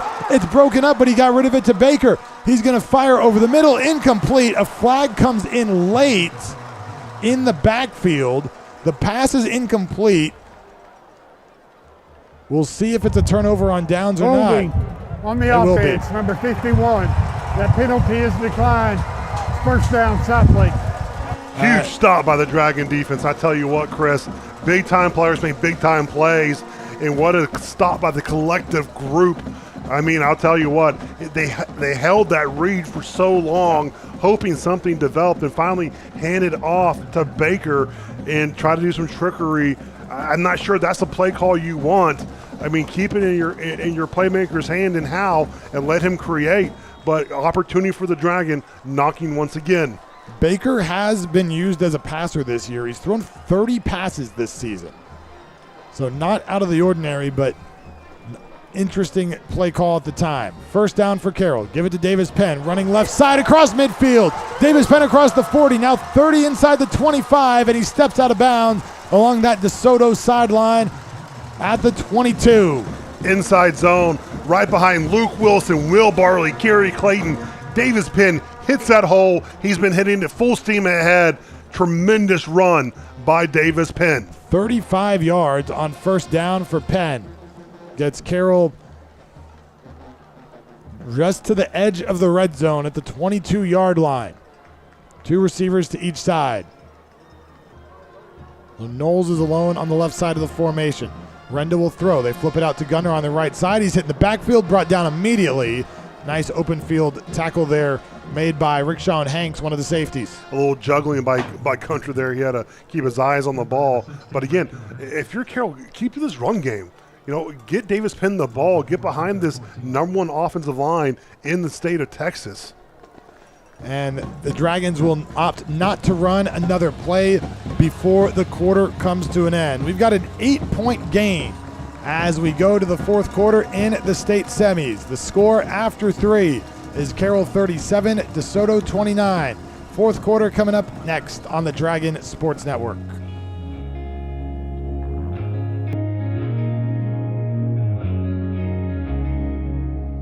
Looking for a roofer who truly knows Southlake? My name is Chad Cross, owner of CLC Roofing, a longtime Southlake resident who's proud to serve this community.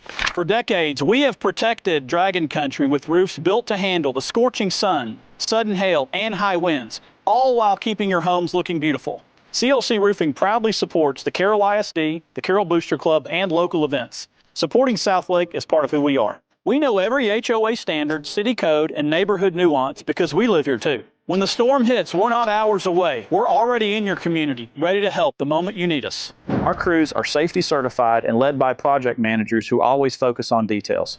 From minor repairs to full replacements, we bring expert craftsmanship and clear communication to every project. We only install top-tier roofing materials, and as an Owens Corning Platinum Preferred contractor, we can offer extended warranties most roofers cannot, because trust and quality go hand in hand. Protect the tradition, Southlake.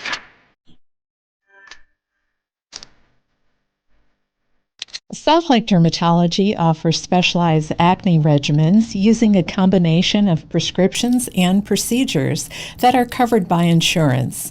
The Specialized Acne Treatment Center offers a full range of services with access to samples and rebates that are only available through a dermatologist. Our office is on the 3rd floor of the Southlake Medical Building attached to Methodist Hospital off of 114. Find us on Facebook or search our website at southlakedermatology.com.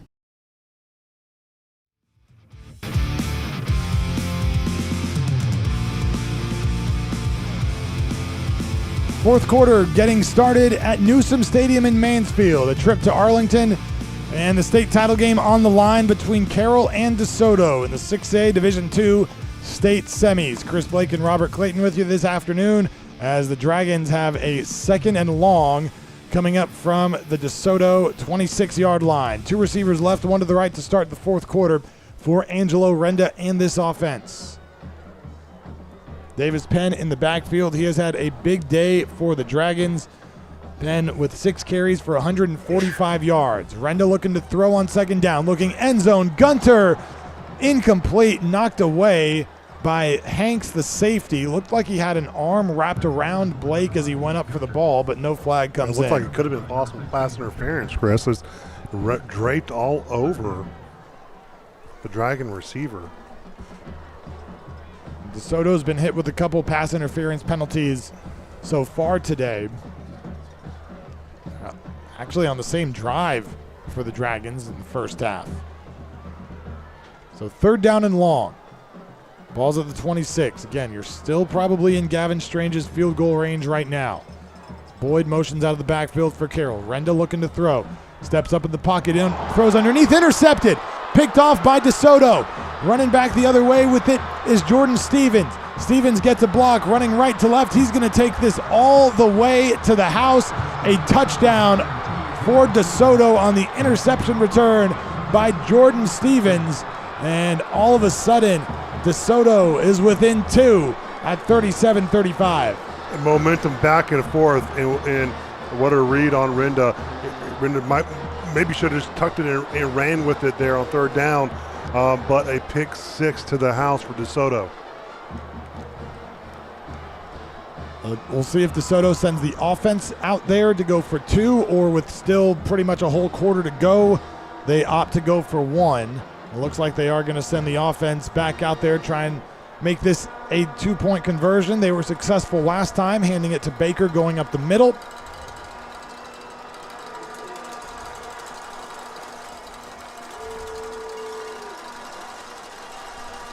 And they will go for 2 with Baker in the backfield alongside Howe. One receiver to the left. Give it to Baker running up the middle.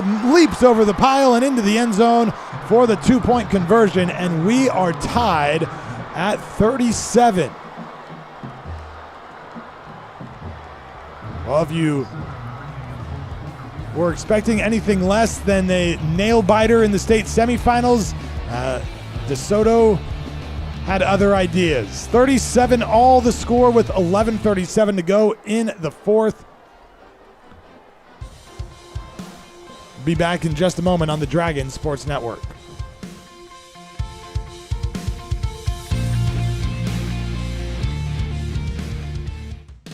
Looking for a place the whole family will love? Come check out Champions Club at the Mark Southlake. Conveniently located off Southlake Boulevard in Bicentennial Park, Champions Club is your local, safe, and fun destination for fitness, play, and connection. From state-of-the-art workout spaces and exciting group fitness classes to our aquatic center, indoor courts, and party rentals, there's something for everyone. Make Champions Club your home for health, recreation, and family fun. Join today and discover what it means to live like a champion. Go Dragons!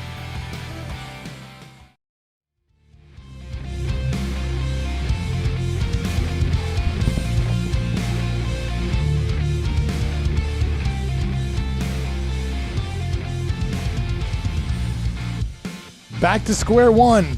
Tie game 37 all with 11:37 to go in the 4th quarter. Carroll and DeSoto playing in the state semis with a chance to the state title game on the line at Newsom Stadium in Mansfield. Jacob Flores will kick this one away. A lot of motion going on for DeSoto among the kick coverage team as Flores steps into it, and he has tried to pooch kick it and fired it out of bounds. Not even much air under it, just a line drive straight across the sideline, and Carroll will start with great field position. The pooch kicks have been very interesting all game from DeSoto. Either this doesn't have the leg to get it out of the end Kick out zone. of bounds on the kicking team.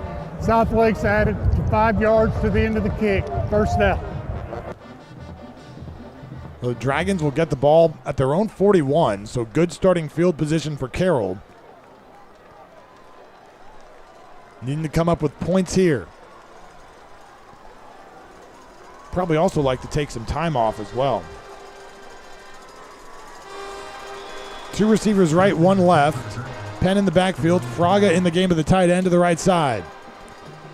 No safeties deep for DeSoto here. They give it to Penn on first down. Off left tackle, gets by a safety across the 45-40. Davis Penn inside the 30. Davis Penn is going to take it to the house on the first play of the drive for the Dragons.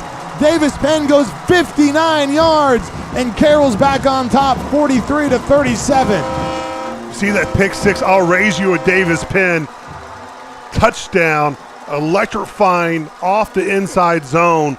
Great job by Davis Penn. Chris, electrifying. Stick to the run game. Get behind that best offensive line in the state of Texas. Control the game. Davis Penn now with a season high 7 carries for 204 yards today on the ground, as Gavin Strange comes on for the point after try from CLC Roofing, and it is good. Touchdowns brought to you by Kim Bedwell Luxury Real Estate. So 11:26 to go in the fourth quarter. The score is Carroll 44, DeSoto 37 on the Dragon Sports Network.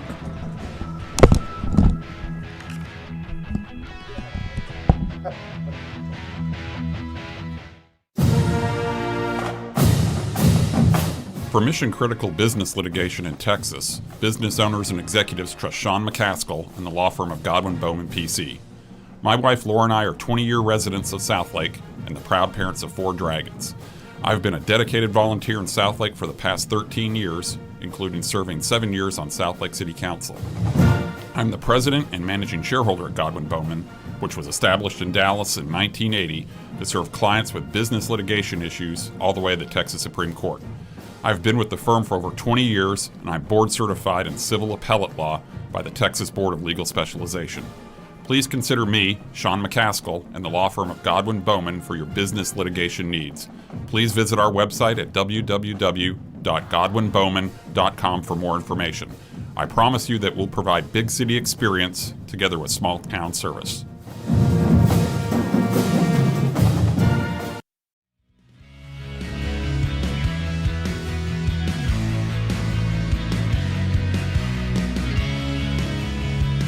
Davis Penn puts Carroll back in front. 44-37 is the score with 11:26 to go in the fourth. Gavin Strange kicks this one away into the end zone for a touchback, and we've had 2 touchdowns.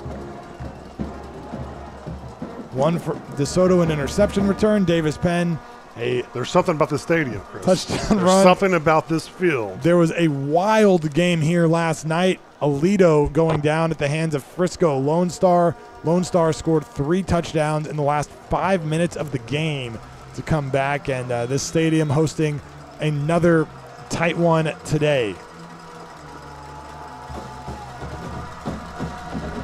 So now we'll see if DeSoto comes back with another answer on offense. Sherrod Baker been the star for them throughout the playoffs. In there at running back, Ethan Feaster goes in motion right to left. Howell takes the snap, gives it to Baker, trying to bounce it outside on the left, has some blocking out there, gets away from one defender, makes another tackler miss, out of the arms of a third, now on the run down the sideline, cutting it back across midfield. Baker still on his feet, finally dragged down from behind by Robbie Ladd at the 33-yard line of the Dragons, and Baker with video game-like moves to get into Carroll territory. You're starting to see why Baker is so dynamic with the ball. Almost 400 yards last week. Man, he's hard to stop. 41 yards on that carry. On first down, Howell throws it out to the left side. Jackson makes the catch, lowers the shoulder, and stepped out of bounds along that DeSoto sideline. Taven Coons, Parker Harris combined on the stop. You've got to find some way to slow down Baker. You've got to slow him down. You know, you've got to keep them obviously out of the end zone, but he's such a special player. You got to hit, wrap up, take him to the ground. Another first down now at the Carroll 23. 2 receivers left, 1 to the right. Baker, big hole up the middle. He's going to walk into the end zone. Touchdown from 23 yards out.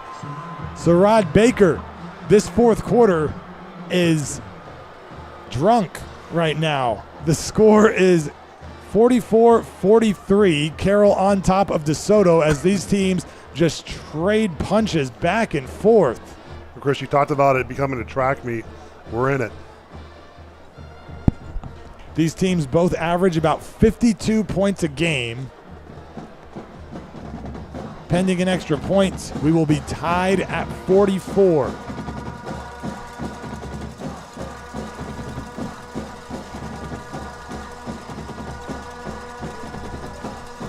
So the extra point attempt by CLC Roofing is good. And with 10:46 to go in the fourth, we are tied at 44. Back in a moment on the Dragon Sports Network.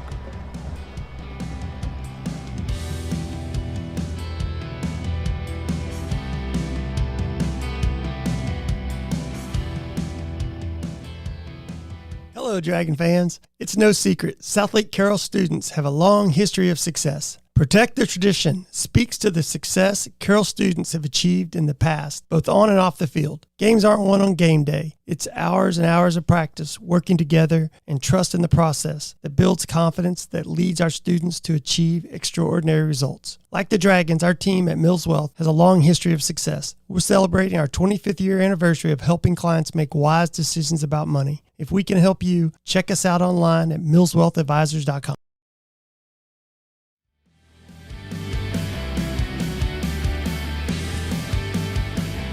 Well, it has been a wild fourth quarter to get started here, and still nearly 11 minutes to go as Carroll and DeSoto trading absolute knockout punches and continuing to come back for more. Sarad Baker with the latest, a 23-yard touchdown run to tie this game as Flores sends this one deep for the first time all day. Parker Harris fields it for the Dragons, slips one tackle at the 25, jumps over another as he crosses the 30 and down at the 32 for the Dragons. You think some of these offenses be able to catch a breath. You just can't.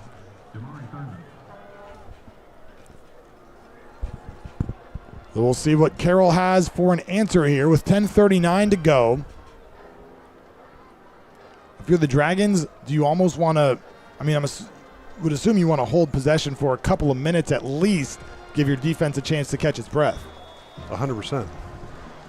Well, they did that. They tried to keep it on the ground last time, and Davis Penn went straight to the end zone. Carroll wouldn't mind if that happened again either, as Blake Gunter motions from left to right. Fraga, the tight end, on the right side of the formation. Renda gives to Davis Penn, working up the middle, up to the 35-yard line, gain of about 3. Yeah, good. Again, just inside zone, Davis Penn, his shortest gain of the day. Second down and 7 coming up for the Dragons from their own 35. Ball's on the left hash. Whole field is in the shade now as the sun sets behind the press box side of the field. And before this ball is snapped, DeSoto is going to use a timeout. DeSoto, that's their first timeout of the half. All timeouts today brought to you by Dragon Special Olympics. We'll take the timeout as well. Or we'll stay here with 10:06 to go in the fourth. DeSoto, Claude Mathis wanted to talk about the defense before that Carroll second down play. Mathis, in his second stint as the head coach at DeSoto, was there from 2008 to 2014 and returned in 2019, and he has stayed there since then. Took a shot at the college game, went to coach running backs at SMU for a few years, then got back into the high school ranks.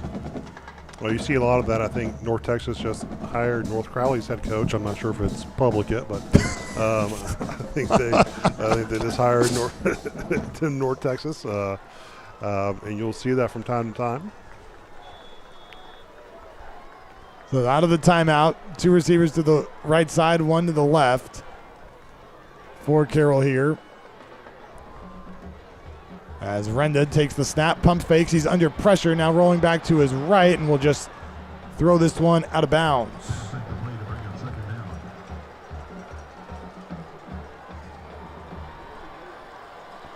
So third down coming up for Carroll here, and another big third down play. Upcoming from their own 35, 3rd and 7. See what the Dragons dial up here. Game tied at 44. Neither team's been able to come up with a stop for a few possessions.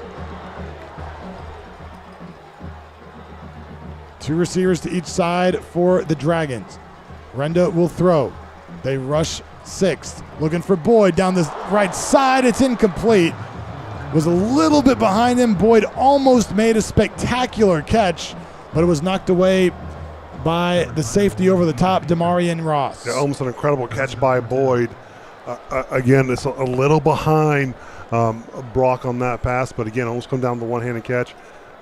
Tough spot, 4th down, got to punt out to DeSoto now. The Dragon defense will be tasked with standing up against this Eagles offense, which has gotten going on the ground a little bit more here in the second half. Gavin Strange on the punt this one away. Ross back to receive. Good kick from Strange. Ross telling everyone to get away from it as it lands, and this time takes a Carroll roll out of bounds at the 25-yard line.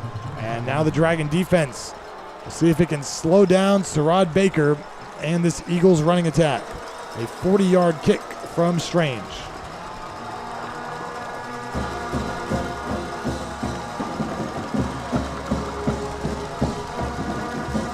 What adjustments can Carroll try to make defensively to try to slow down this rushing attack? It's tough. I think you're in one of these modes in the game where anything is happening, and it really comes down to Baker. You've got to slow Baker down. He's controlling it on the ground game right now. You've got to make some big stops. They've got to shoot themselves in the foot. He's standing to the right of Howell, and he'll get it again on 1st down, trying to navigate through. Gets up to the 30, a gain of 5. Will Lyons on the stop.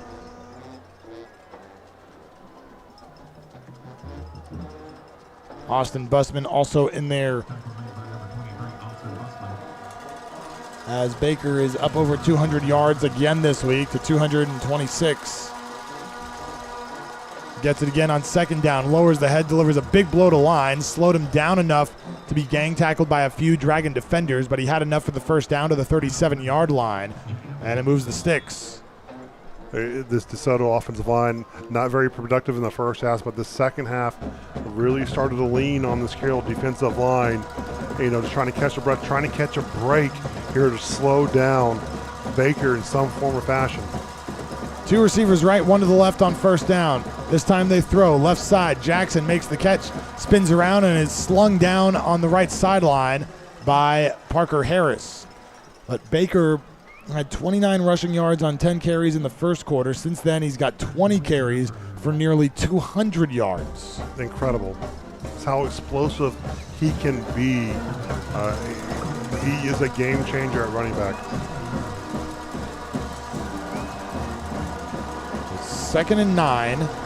Carroll brings 5 to the line of scrimmage. Baker runs through one linebacker and gets enough yardage for another 1st down. Out across the 45 to the 48. He's so fast into the second level, Chris. It's just creating havoc for the Dragon linebackers. You've got to get some stops right up there up the middle. You've got to get off the blocks. You've got to create a pile. So a new set of downs for DeSoto at their own 48. 2 receivers right, 1 left. Tight end to the right side of the set. They will give it to Baker again.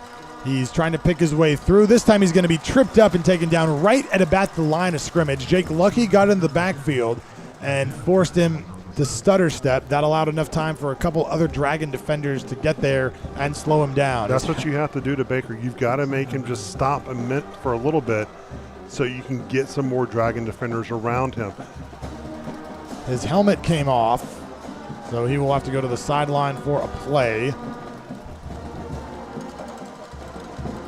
as they bring on Jaqueline Silas, the senior backup running back, out there with Howell.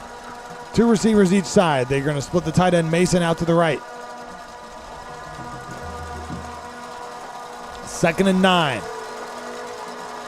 Big 2nd down play here for the Carroll defense. They get it out to Jackson on the left side. Makes one defender miss across the 40. Now inside the 30. This is actually Feaster going all the way inside the 10. He's tripped up. Ball came out as he hit the ground. They're going to rule him down inside the 5 at the 1. Again, get the ball out the perimeter. The Feaster hadn't heard a lot of them all game. 1-to-1 matchup. Explosive and made a play. Got a good block outside. And now Baker can come back into the game after his helmet is back on. 1st and goal from the 1. Only one receiver to the right. Strong side of the formation is to the right side. Baker in the backfield with Howell. They give it to Baker. Gets into the end zone for the go-ahead touchdown. 50-44, DeSoto on top. What a game.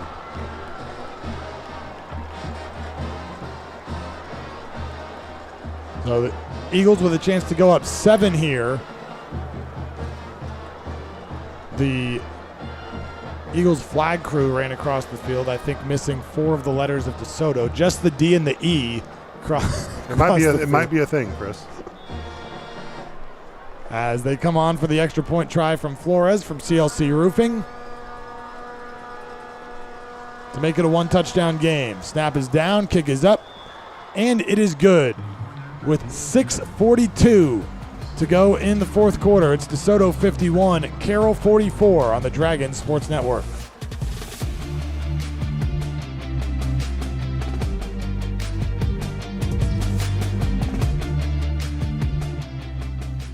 For your next family get-together, church event, or corporate outing, well, leave the cooking to Feed Store Barbecue in Southlake. Feed Store has everything you need to make everyone happy, with delicious barbecue, fixings, and desserts. And the best part, they'll set it all up for you, and they'll take it away when you're done. All you have to do is eat. Call us at 817-488-1445 or online at feedstorebbq.com. Go Dragons.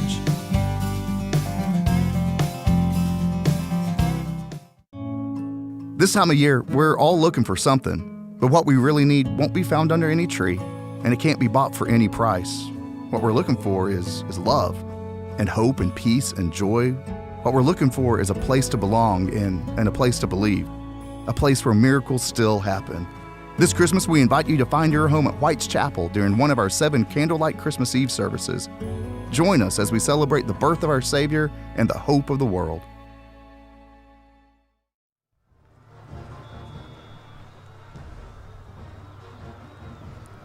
Eagles on top by a touchdown now, 51-44 with 6:42 to go in the fourth quarter of the state semifinals. Jacob Flores, another pooch kick fielded by Luke Giacomardi, fielded it and stepped out of bounds. It probably would have gone out of bounds had Giacomardi let it hit, but instead he fielded the punt inside the 30, and Carroll will have it at their own 27. The pooch kicks for DeSoto, you talked about last time, have been an interesting way to avoid kicking it to Parker Harris and Brock Boyd all day.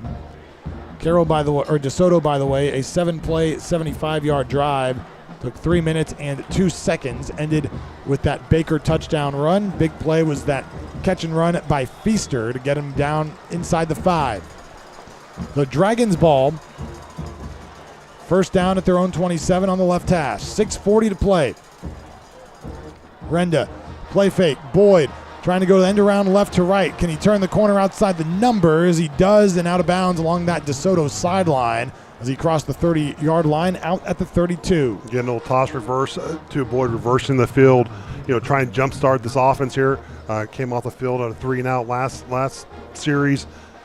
You got to get your playmakers involved, just like how DeSoto has been able to. You've got to start figure out ways to get the ball to Boyd. The ball is at the Dragon 32 on the right hash. Boyd comes in motion towards the slot on the right side. Renda looks his way, throws, caught, 39-yard line of the Dragons. That'll be a Dragon Den first down. Good job by Renda. Great protection up front.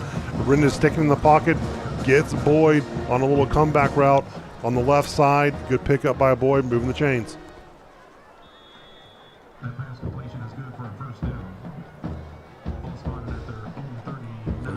Carroll 39-yard line for the Dragons. 2 receivers left, 2 to the right. Penn and Renda in the backfield. Dragons have been going hard count all day today. Renda fakes it to Penn. Has time again over the middle. Boyd in one-on-one coverage makes the catch across the 45 down to the 41-yard line of the Eagles, brought down there by Ross. Great job by Renda. It's hanging tough in the pocket. Takes his shot, delivers a strike to Boyd. Again, you're getting your guys involved, your star players. Boyd is rising to the occasion now. 19-yard pickup on the play. First down to the DeSoto 42. Spread them out. 2 receivers each side here for the Dragons. 4 down linemen for DeSoto. Renda looking to pass. Looking left side. Gunter inside the 10. Did he haul it in? They're going to rule it incomplete, as in coverage it was Hanks. A lot of contact there.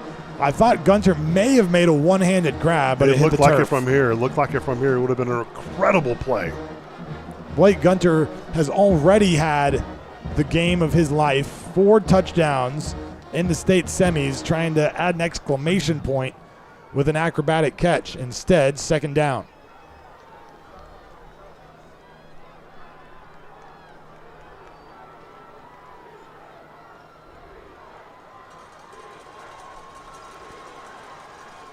Second and 10. Renda gives it to Penn, spins out of 1 tackle and just gets back to the line. It'll be 3rd and 10 coming up. We talked about big 3rd down plays a lot in this quarter. Maybe no bigger one so far for the Carroll offense. All season. This is the biggest 3rd down all season for this Dragon ball club. They go wide set here, 2 receivers on each side of the field. Feaster covering up Boyd on the near side. 3rd down and 10. Ball is at the 42 of the Eagles. Clock ticking here. 5 minutes to go in the 4th. Renda takes the snap, looking to throw. Goes over the middle, a lot of contact. No flag, and it falls incomplete. Jacquemart may have been on the turf before the ball got there. Big pass breakup by Rashawn Hanks. And Riley Dodge is going to use a timeout here before this 4th down play. Southlake Carroll. That's their first timeout of the half. So we will keep it here with 4:54 to go in the 4th quarter as the Dragons talk over a play that could be for the season here on 4th down. And if you're Carroll, probably want to get it into the hands of Brock Boyd if you can. Well, I think you have a lot of weapons. I think you've got to get back to create some type of mismatch. You've got to find something. But more than anything, you've got to get 10 yards. The ball's got to be pushed vertically. You've got to get something, either a slant or go vertical over the top. You've got to do something here. If it breaks down, all else fails, Renda, you got to do it with your legs. And that has been kind of the secret weapon for the Dragons throughout this playoff run, has been the scrambling ability of Angelo Renda. They've used his legs a lot more in the playoffs than they have during the regular season.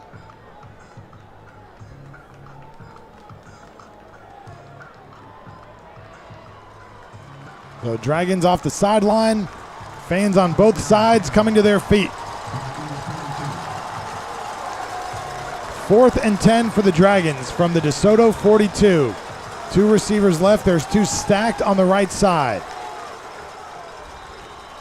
And before the ball is snapped, DeSoto wants to take a timeout of its own. DeSoto.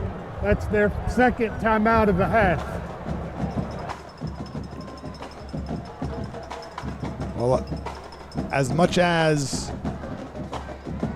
there was excitement last weekend when this was the matchup, Carroll and DeSoto, it has certainly lived up to the billing for the 2nd time in as many meetings. 2 years ago, an absolute thriller in Allen that saw DeSoto go to the state final, and another one here today. It's lived up to every bit of the hype. It is a monstrous games on both sides. And I tell you what, a huge crowd today.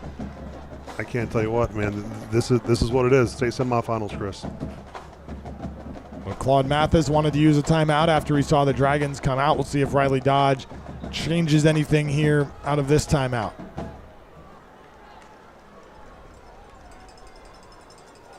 The Dragons making their way back out onto the field here.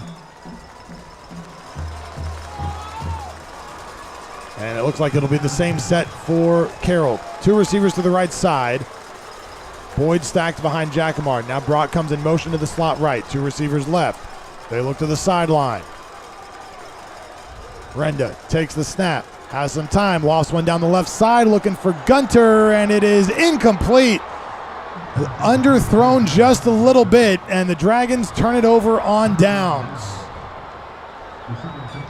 Now Carroll's defense has to find some way to slow down the rushing attack of the Eagles.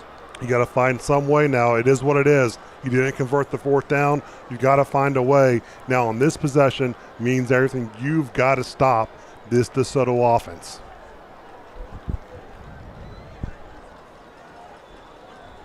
You figure DeSoto will be more than happy to keep it on the ground as much as possible here.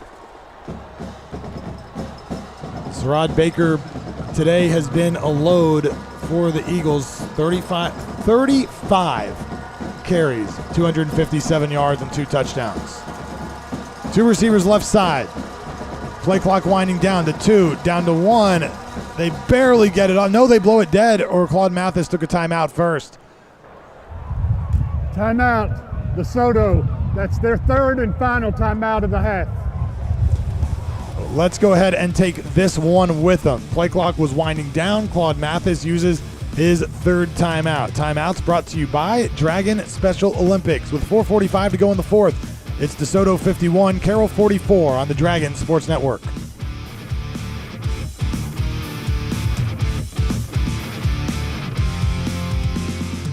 Talk is cheap when it comes to saving our country. We're not just any cell phone service provider. We're Patriot Mobile. It's not enough to simply talk about values. We live them. Defending life, protecting our First and Second Amendments, and celebrating our military and first responder heroes. We're boots on the ground making a difference. We're America's only Christian conservative wireless provider with nationwide coverage on all 3 major networks and 100% U.S.-based customer service. Join Patriot Mobile today and make an impact every time you use your cell phone. A DeSoto ball after a timeout called by their head coach, Claude Mathis. 1st and 10, up by a touchdown, 51-44, under 5 to go. They give it to Baker on first down. He's hit right at the line, and no gain on the play. Dragons get into the backfield in a hurry. Jake Lucky and William Chin, again, big plays. You've got to stop them there at the point of attack. You can't allow them to get in the second level and get any space. You've got to make another big play here on second down for the Dragon defense. 2nd and 10. Carroll still has 2 of its timeouts. 2 receivers right. Give it to Baker again, trying to pick his way through. Is going to be stopped shy of midfield. They'll mark him down at the 48. Big third down now coming up for the Dragons. 3rd and 4 to go. They've got to get to the Carroll 48.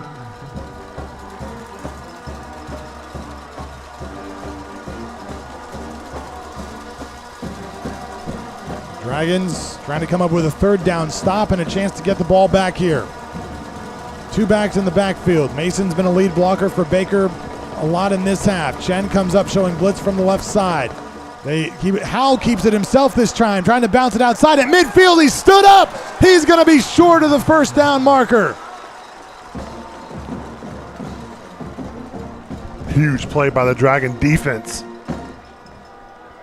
A 4th and 2 coming up for DeSoto. Let's see if they go for it. Looks like they're going to. Kyle Duras on that hit for Carroll. 4th and 2 coming up. DeSoto's going to go for it at midfield. Don't want to give the ball back to the Dragon offense if at all possible. 1 receiver, everybody else in tight to the line. Some movement up front. Flags fly, plays blown dead.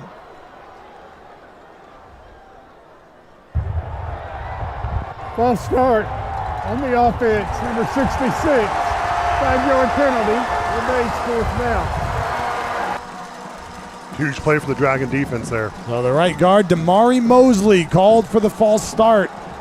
Then another flag is thrown. This might be on the DeSoto's. Unsportsmanlike conduct on the offense, number 50. That's a 15-yard penalty. Wow. That's number 50, Wow. first unsportsmanlike foul. And a big-time mental mistake by the center, LaRon Whitehead. DeSoto was still within range of considering to go for it at 4th and 7 after that 5-yard false start penalty, but the unsportsmanlike takes that out of consideration. Their 7th penalty of the day, and it cost them a chance to go for it here. They'll punt it away to Brock Boyd.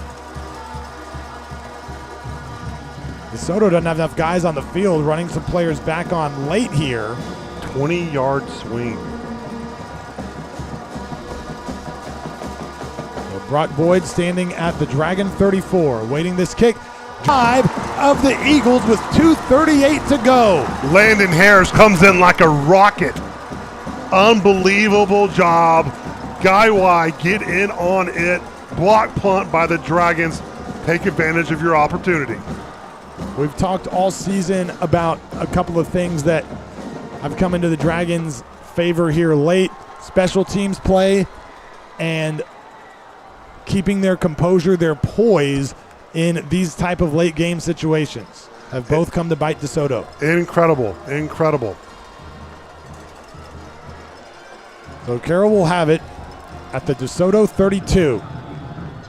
2 receivers left, 1 to the right. Gunter in the formation on the right side as a tight end. They bring Boyd into the slot right. Fake it to Penn on first down. Renda trying to get outside to the right. Nothing there. He's just going to have to dive forward to salvage what he can. A loss of 3 on the play. Back to the 35. Dragons with 2 timeouts and the 2-minute timeout. See if they try to get a play in here in the next 15 seconds before the 2-minute timeout. It does not. They're not in a huge rush to get to the line. Renda talking to his lineman now. Getting back into the gun with 3, now with 2. And they are going to let this thing go to the 2-minute timeout.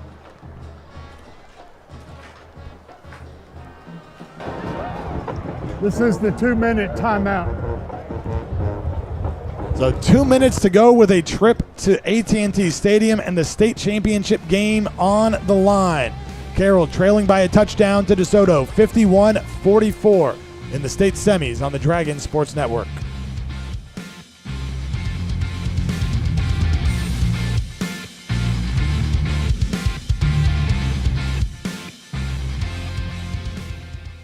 Are you considering buying or selling your home in Southlake? I'm Kim Bedwell with Briggs Freeman Sotheby's International Realty, and I would love to assist you. Recognized as one of the top professionals in Southlake by both industry peers and clients, I am a proud mother of 2 dragons and have been a resident of this amazing community for over 20 years.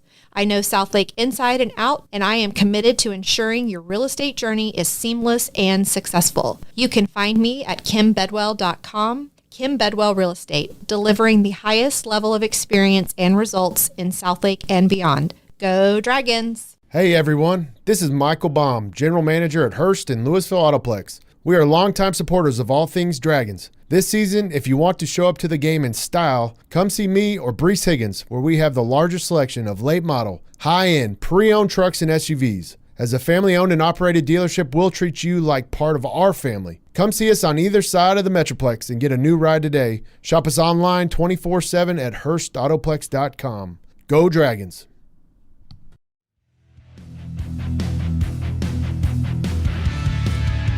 Two-minute timeout in the second half. DeSoto up on top of Carroll 51-44. Want to remind you not to miss out on the chance to be part of Texas football history.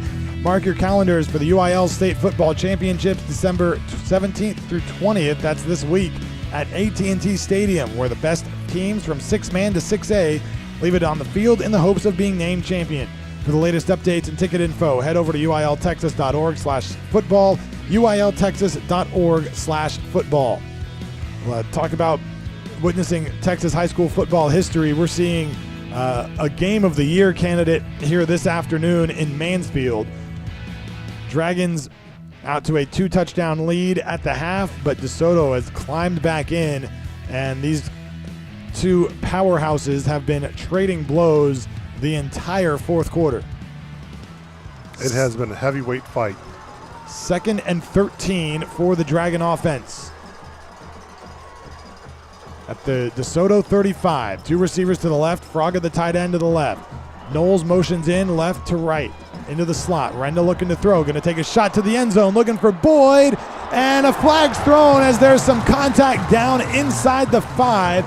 Boyd was tangled up down there with Ethan Feaster. He's been defending him on and off all day, and this may be a pass interference call. Pass interference on the defense. Number 1, 15-yard penalty from the previous spot. It's an automatic first down. So 15 yards for the Dragons. That gives them a new set of downs, gets them out of that second and long situation, and up to the 20-yard line of the Eagles. Talking about taking a shot. He had Brody Knowles coming across on a crossing route and had him stride for stride. But again, taking a shot to Boyd, getting the pass interference, first down for the Dragons. Now 1:54 to go. Empty backfield. We haven't seen this a ton from Carroll today. 3 receivers left, 2 to the right. And flags fly before the ball is snapped.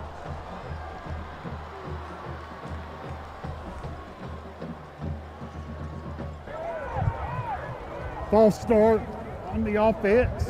Number 72, 5-yard penalty. Remains first down. So they got the right tackle, Tristan Dare, for the false start. Just the fourth penalty of the game for the Dragons. They'll stay with the empty set here on 1st and 15 from the 25. Renda looking to the sideline. DeSoto rushes 4. Angelo over the middle. It is broken up at the 5, or at the 10, was looking for Brock Boyd. Ross comes in to break it up. Ross has had a good game in the secondary. He's picked it up quite a bit in the second half, and I'll tell you what, great breakup on Boyd. Boyd had that in. 2nd and 15. If you're Carroll offense, you got to remain calm. You got to pump it down. There's a lot of nerves here. You got to pump it down, focus on getting that first down, and don't have to take too many big shots right to the end zone. There's no need. Still have 2 timeouts and 1:50 to go. You're already at the 25-yard line, obviously 4-down territory, so you've got a few plays to play with here. Davis Penn back into the game at running back. Renda looking to throw. Pump fakes. Tried to tuck it and run, lost one over the middle. Boyd hauls it in inside the 10, still on his feet inside the 5. Brock Boyd inside a sea of 2 or 3 gray jerseys somehow hangs on, and Carroll is inside the 5-yard line. Chris is over here fanning me. Heartbeat is going. I tell you what, that's Dragon Magic backyard football. Renda throwing it on the top, and just right before he gets sacked, delivering a strike over to Boyd, and Boyd being Boyd, making a play. 1st and goal from the 2. Heavy set now in for the Dragons. 1 receiver each side. Penn in the backfield. They give it to him, and he gets back to the line. Not much else. Boyd was in motion. A little bit maybe miscommunication there between Boyd and Renda as he almost ran into the exchange. Clock continues to tick here with 1:05. Riley Dodge with 2 timeouts.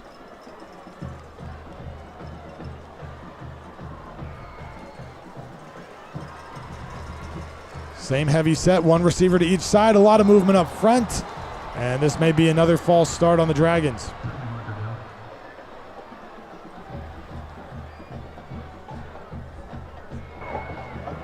False start on the offense, number 68. It's a 5-yard penalty. 2nd down. So C.J. Johnson, who was in there as the extra tackle, called for the false start, backs him up 5. Still 1st and goal. Ball now is on the 8-yard line. Or 2nd and goal. 2 receivers to each side. Boyd is in the slot to the left. We haven't seen him in the slot a ton this season. No safeties over the middle for the Eagles.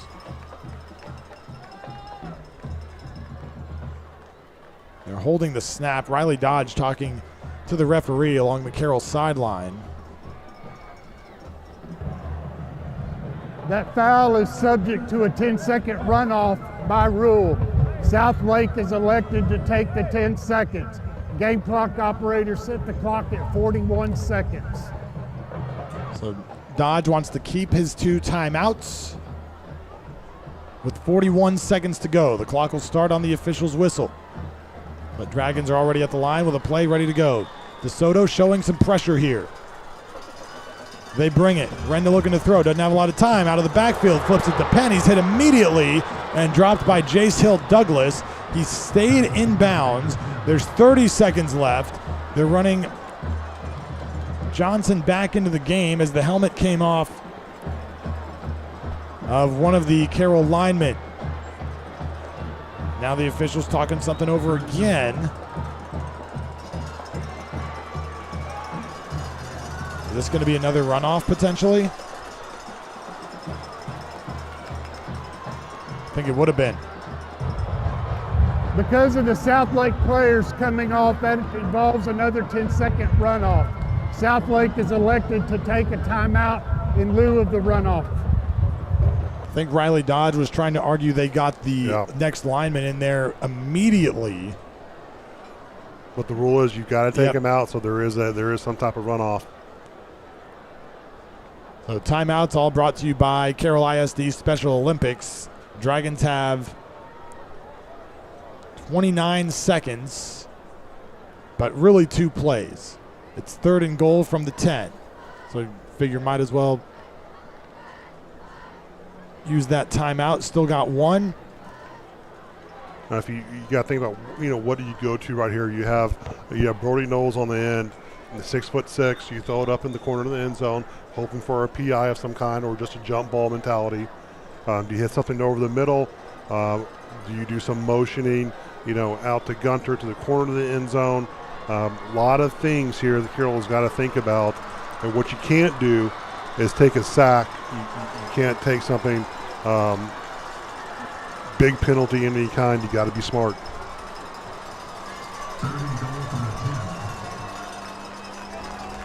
Carroll comes off of its sideline. 2 receivers to each side. Penn to Renda's right. Ball's on the left hash.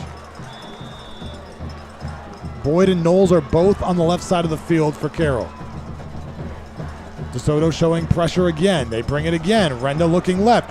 Throws a jump ball up into the end zone, and another flag comes in as Boyd was tripped up by Ross inside the end zone. So it'll be 1st and goal for the Dragons with 25 seconds to go.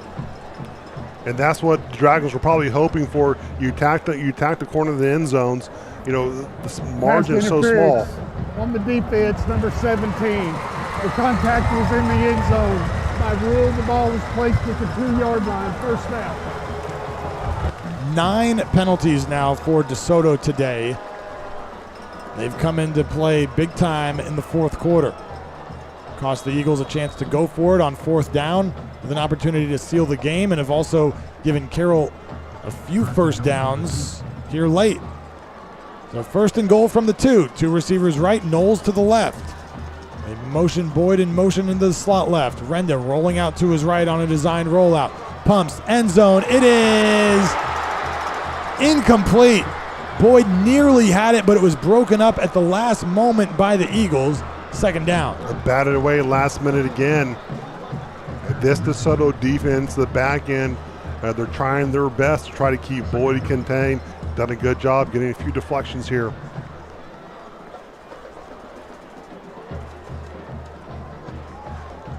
They'll run a new receiver into the game. Jacquemart goes in. Fraga comes out. Play clock down to 9. Down to 6. And looks like they're going to they're going to try to get this off. Down to 2. Renda takes the snap. Looks left into the corner. Knowles knocked away. Broken up again by the Eagles. The Dragons really had to rush to get that play off. Jordan Stevens in coverage that time. You're going to have to take a shot with the run game here, I think, and then, leave your 4th down for something to open with a timeout. You've got to try to punch it in here behind this big offensive line. They run that heavy package back in. 6 offensive linemen and a tight end. DeSoto stacks the line of scrimmage. They're going to give it to Penn. Davis behind left guard. Nothing there. And Riley Dodge is going to have to take his final timeout with 11 seconds to play. Timeout, Southlake. That's their third and final timeout. So how many times in this fourth quarter have we said this play is for the season? Well, this one is for actually the season. is. 4th and 2 for Carroll. Davis Penn got back to the line of scrimmage, but nothing more. Dragons, in theory, could keep it on the ground or go to the air. Really, everything is open. And what are you looking for on this 4th down play? I think you got to do some type of rollout where you're getting the whole offense in one play or one way, and get design option for Ren either put it in with his legs or have for a little drop pass into the end zone. You've got to give yourself options here. You want to give Renda a chance to win it for you, whether it's through the air or on the ground. He's your most dynamic player on the field. I think you leave it in his hands, make the decision. So here we go for the season to stay alive here. The Eagles looking to come up with a stop and head to the state championship game. 2 receivers each side for the Dragons. Ball at the 2-yard line. It's 4th down. Carroll down by a touchdown. Renda taking the snap, looking to pass. Looks over the middle, pumps once, going to tuck it inside the 5. Renda clobbered at the goal line. They're going to say he's in. Touchdown, Dragons! Touchdown, Dragons! Renda took an absolute shot at the goal line, and a flag comes out here after the play. This might be on Carroll, as Riley Dodge is all over the officials here. And they're trying to get the Carroll coaching staff off the field, as there's 3 or 4 Carroll coaches down there shouting at this officiating crew. Or they're saying this isn't in. The line judge called a touchdown. Now they're going to say he didn't get in. The official on the field ruled a touchdown, and they have changed the decision. Riley Dodge is heated on the field in the referee's face. And another flag comes out on the Dragons.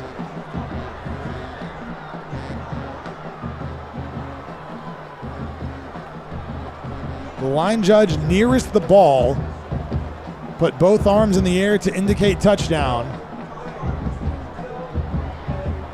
And it appears that now they are overturning that call. Wow.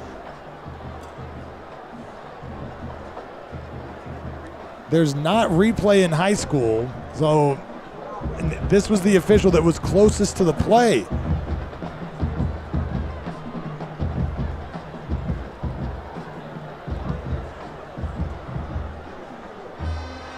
They're still talking about this inside the 5-yard line, this officiating crew.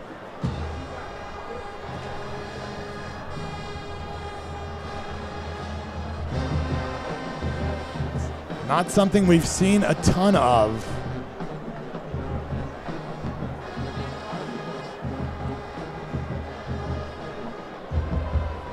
It's the Carroll defense waiting to head back out onto the field. And it's like one official is going to go talk to each head coach. One of the officials is over talking to Claude Mathis on the far sideline as we await the call.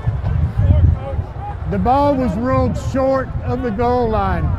After the play, we have unsportsmanlike conduct on DeSoto, number 55, for contact with an official.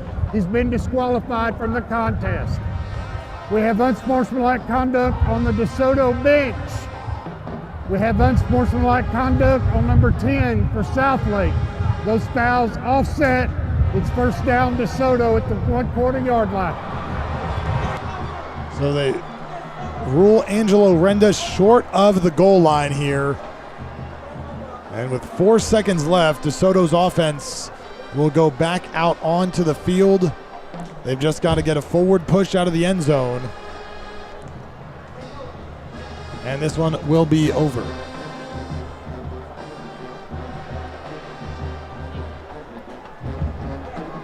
And if this is indeed how it ends, eerily similar to the stop on Graham Knowles at the goal line 2 years ago. Very, very similar. In the state semifinal game.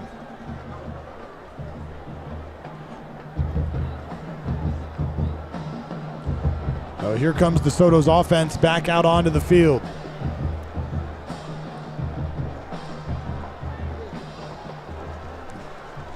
Can't take a knee.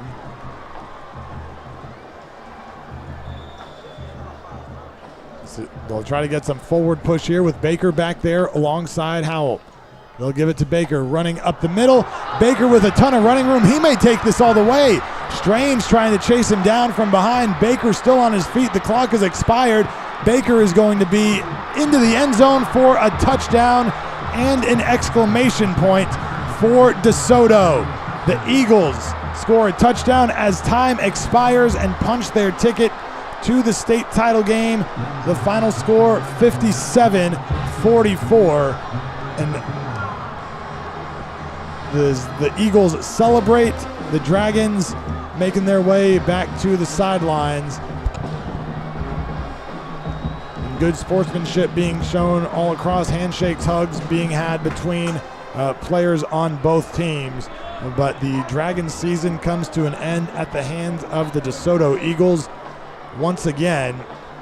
And it'll be DeSoto playing in the state title game next week. Hats off to DeSoto pulling out the victory here. Heart goes out to this Dragon team. Incredible effort today. Laid it all on the line. Tough break. That's a call that's going to be talked about for a while. So the teams will shake hands at the 50-yard line. DeSoto will play next week in the state championship game. And we will take a timeout here on the Dragon Sports Network and come back and wrap this up in just a moment. Again, the final score, DeSoto 57, Carroll 44 on the Dragon Sports Network. Recoat Revolution, your one-day floor solution. I'm Joe Worrell, Southlake resident, Air Force veteran, and proud father of 2 dragons. Our one-day sandless, dustless process refreshes flooring without the mess, smell, and expense of traditional refinishing.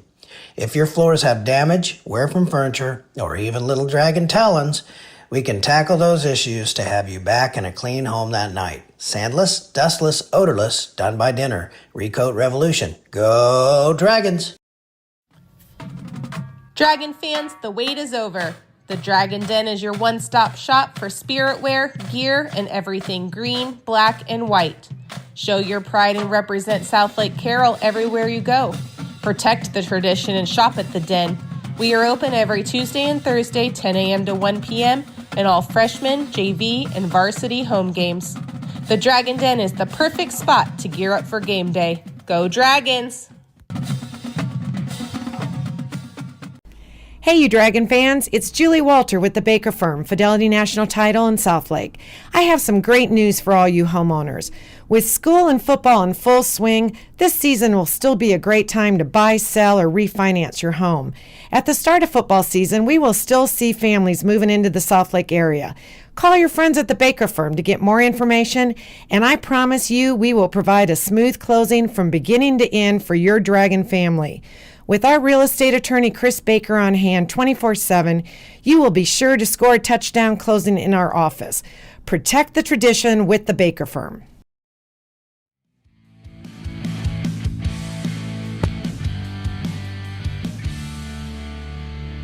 Back at Newsom Stadium in Mansfield, where Carroll falls to DeSoto this afternoon, 57-44 in the state semifinals. DeSoto will head to AT&T Stadium next week to play for a state title, as the team still shaking hands at midfield.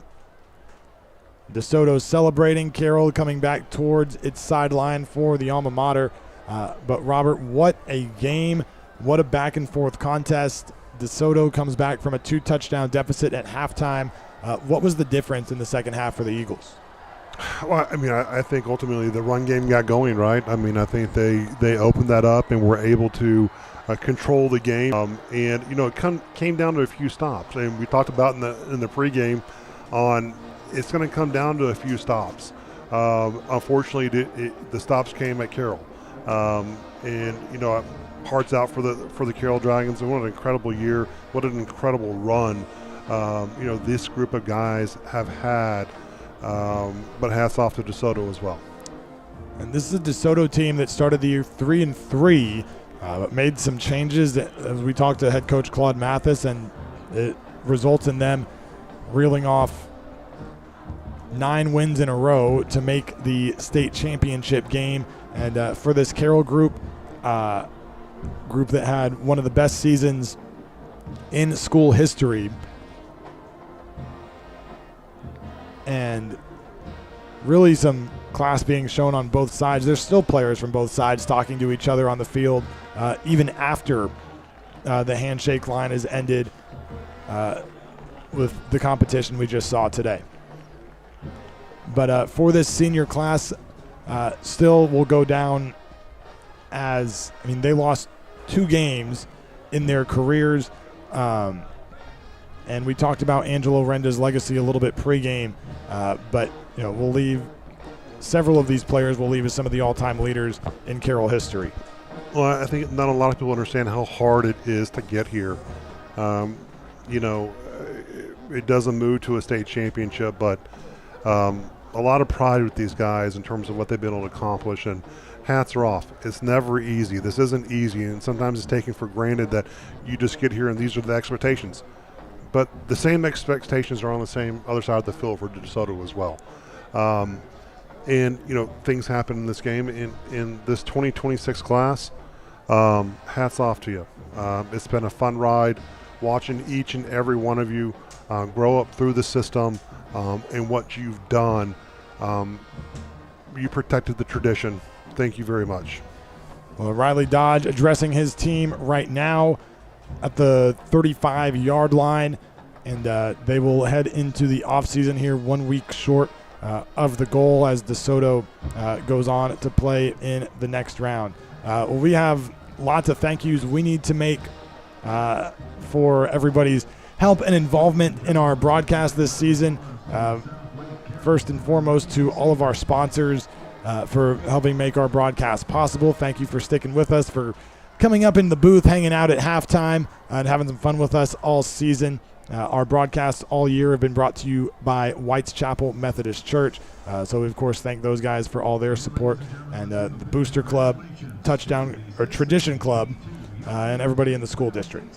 Yeah, it's been an incredible year, and Chris, it's been an absolute blast with you and the whole gang, Tim and Trey and everyone. It's just been an incredible experience from game 1 to Midland to tonight. I don't know what I'm going to do now on my Fridays and Saturdays. We can schedule some stuff. We'll figure it out. But DeSoto will go on to play in the state championship game. That they will play the winner of Houston King and Austin Vandegrift. That game gets going at 6:30 down in Waco. So DeSoto awaits the winner of that one next week at AT&T Stadium.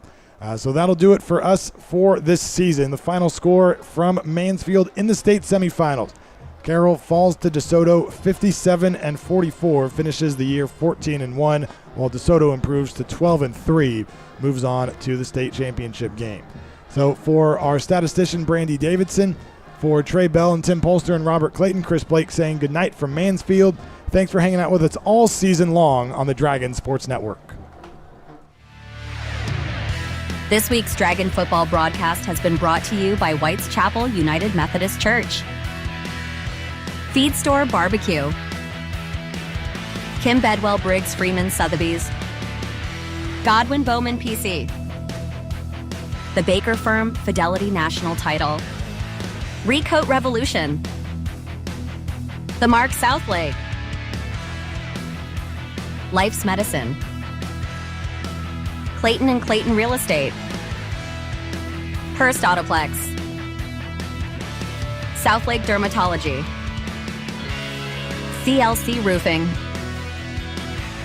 Patriot Mobile, The Dragon Den, and Mills Wealth Management. Thanks for joining us, and go Dragons.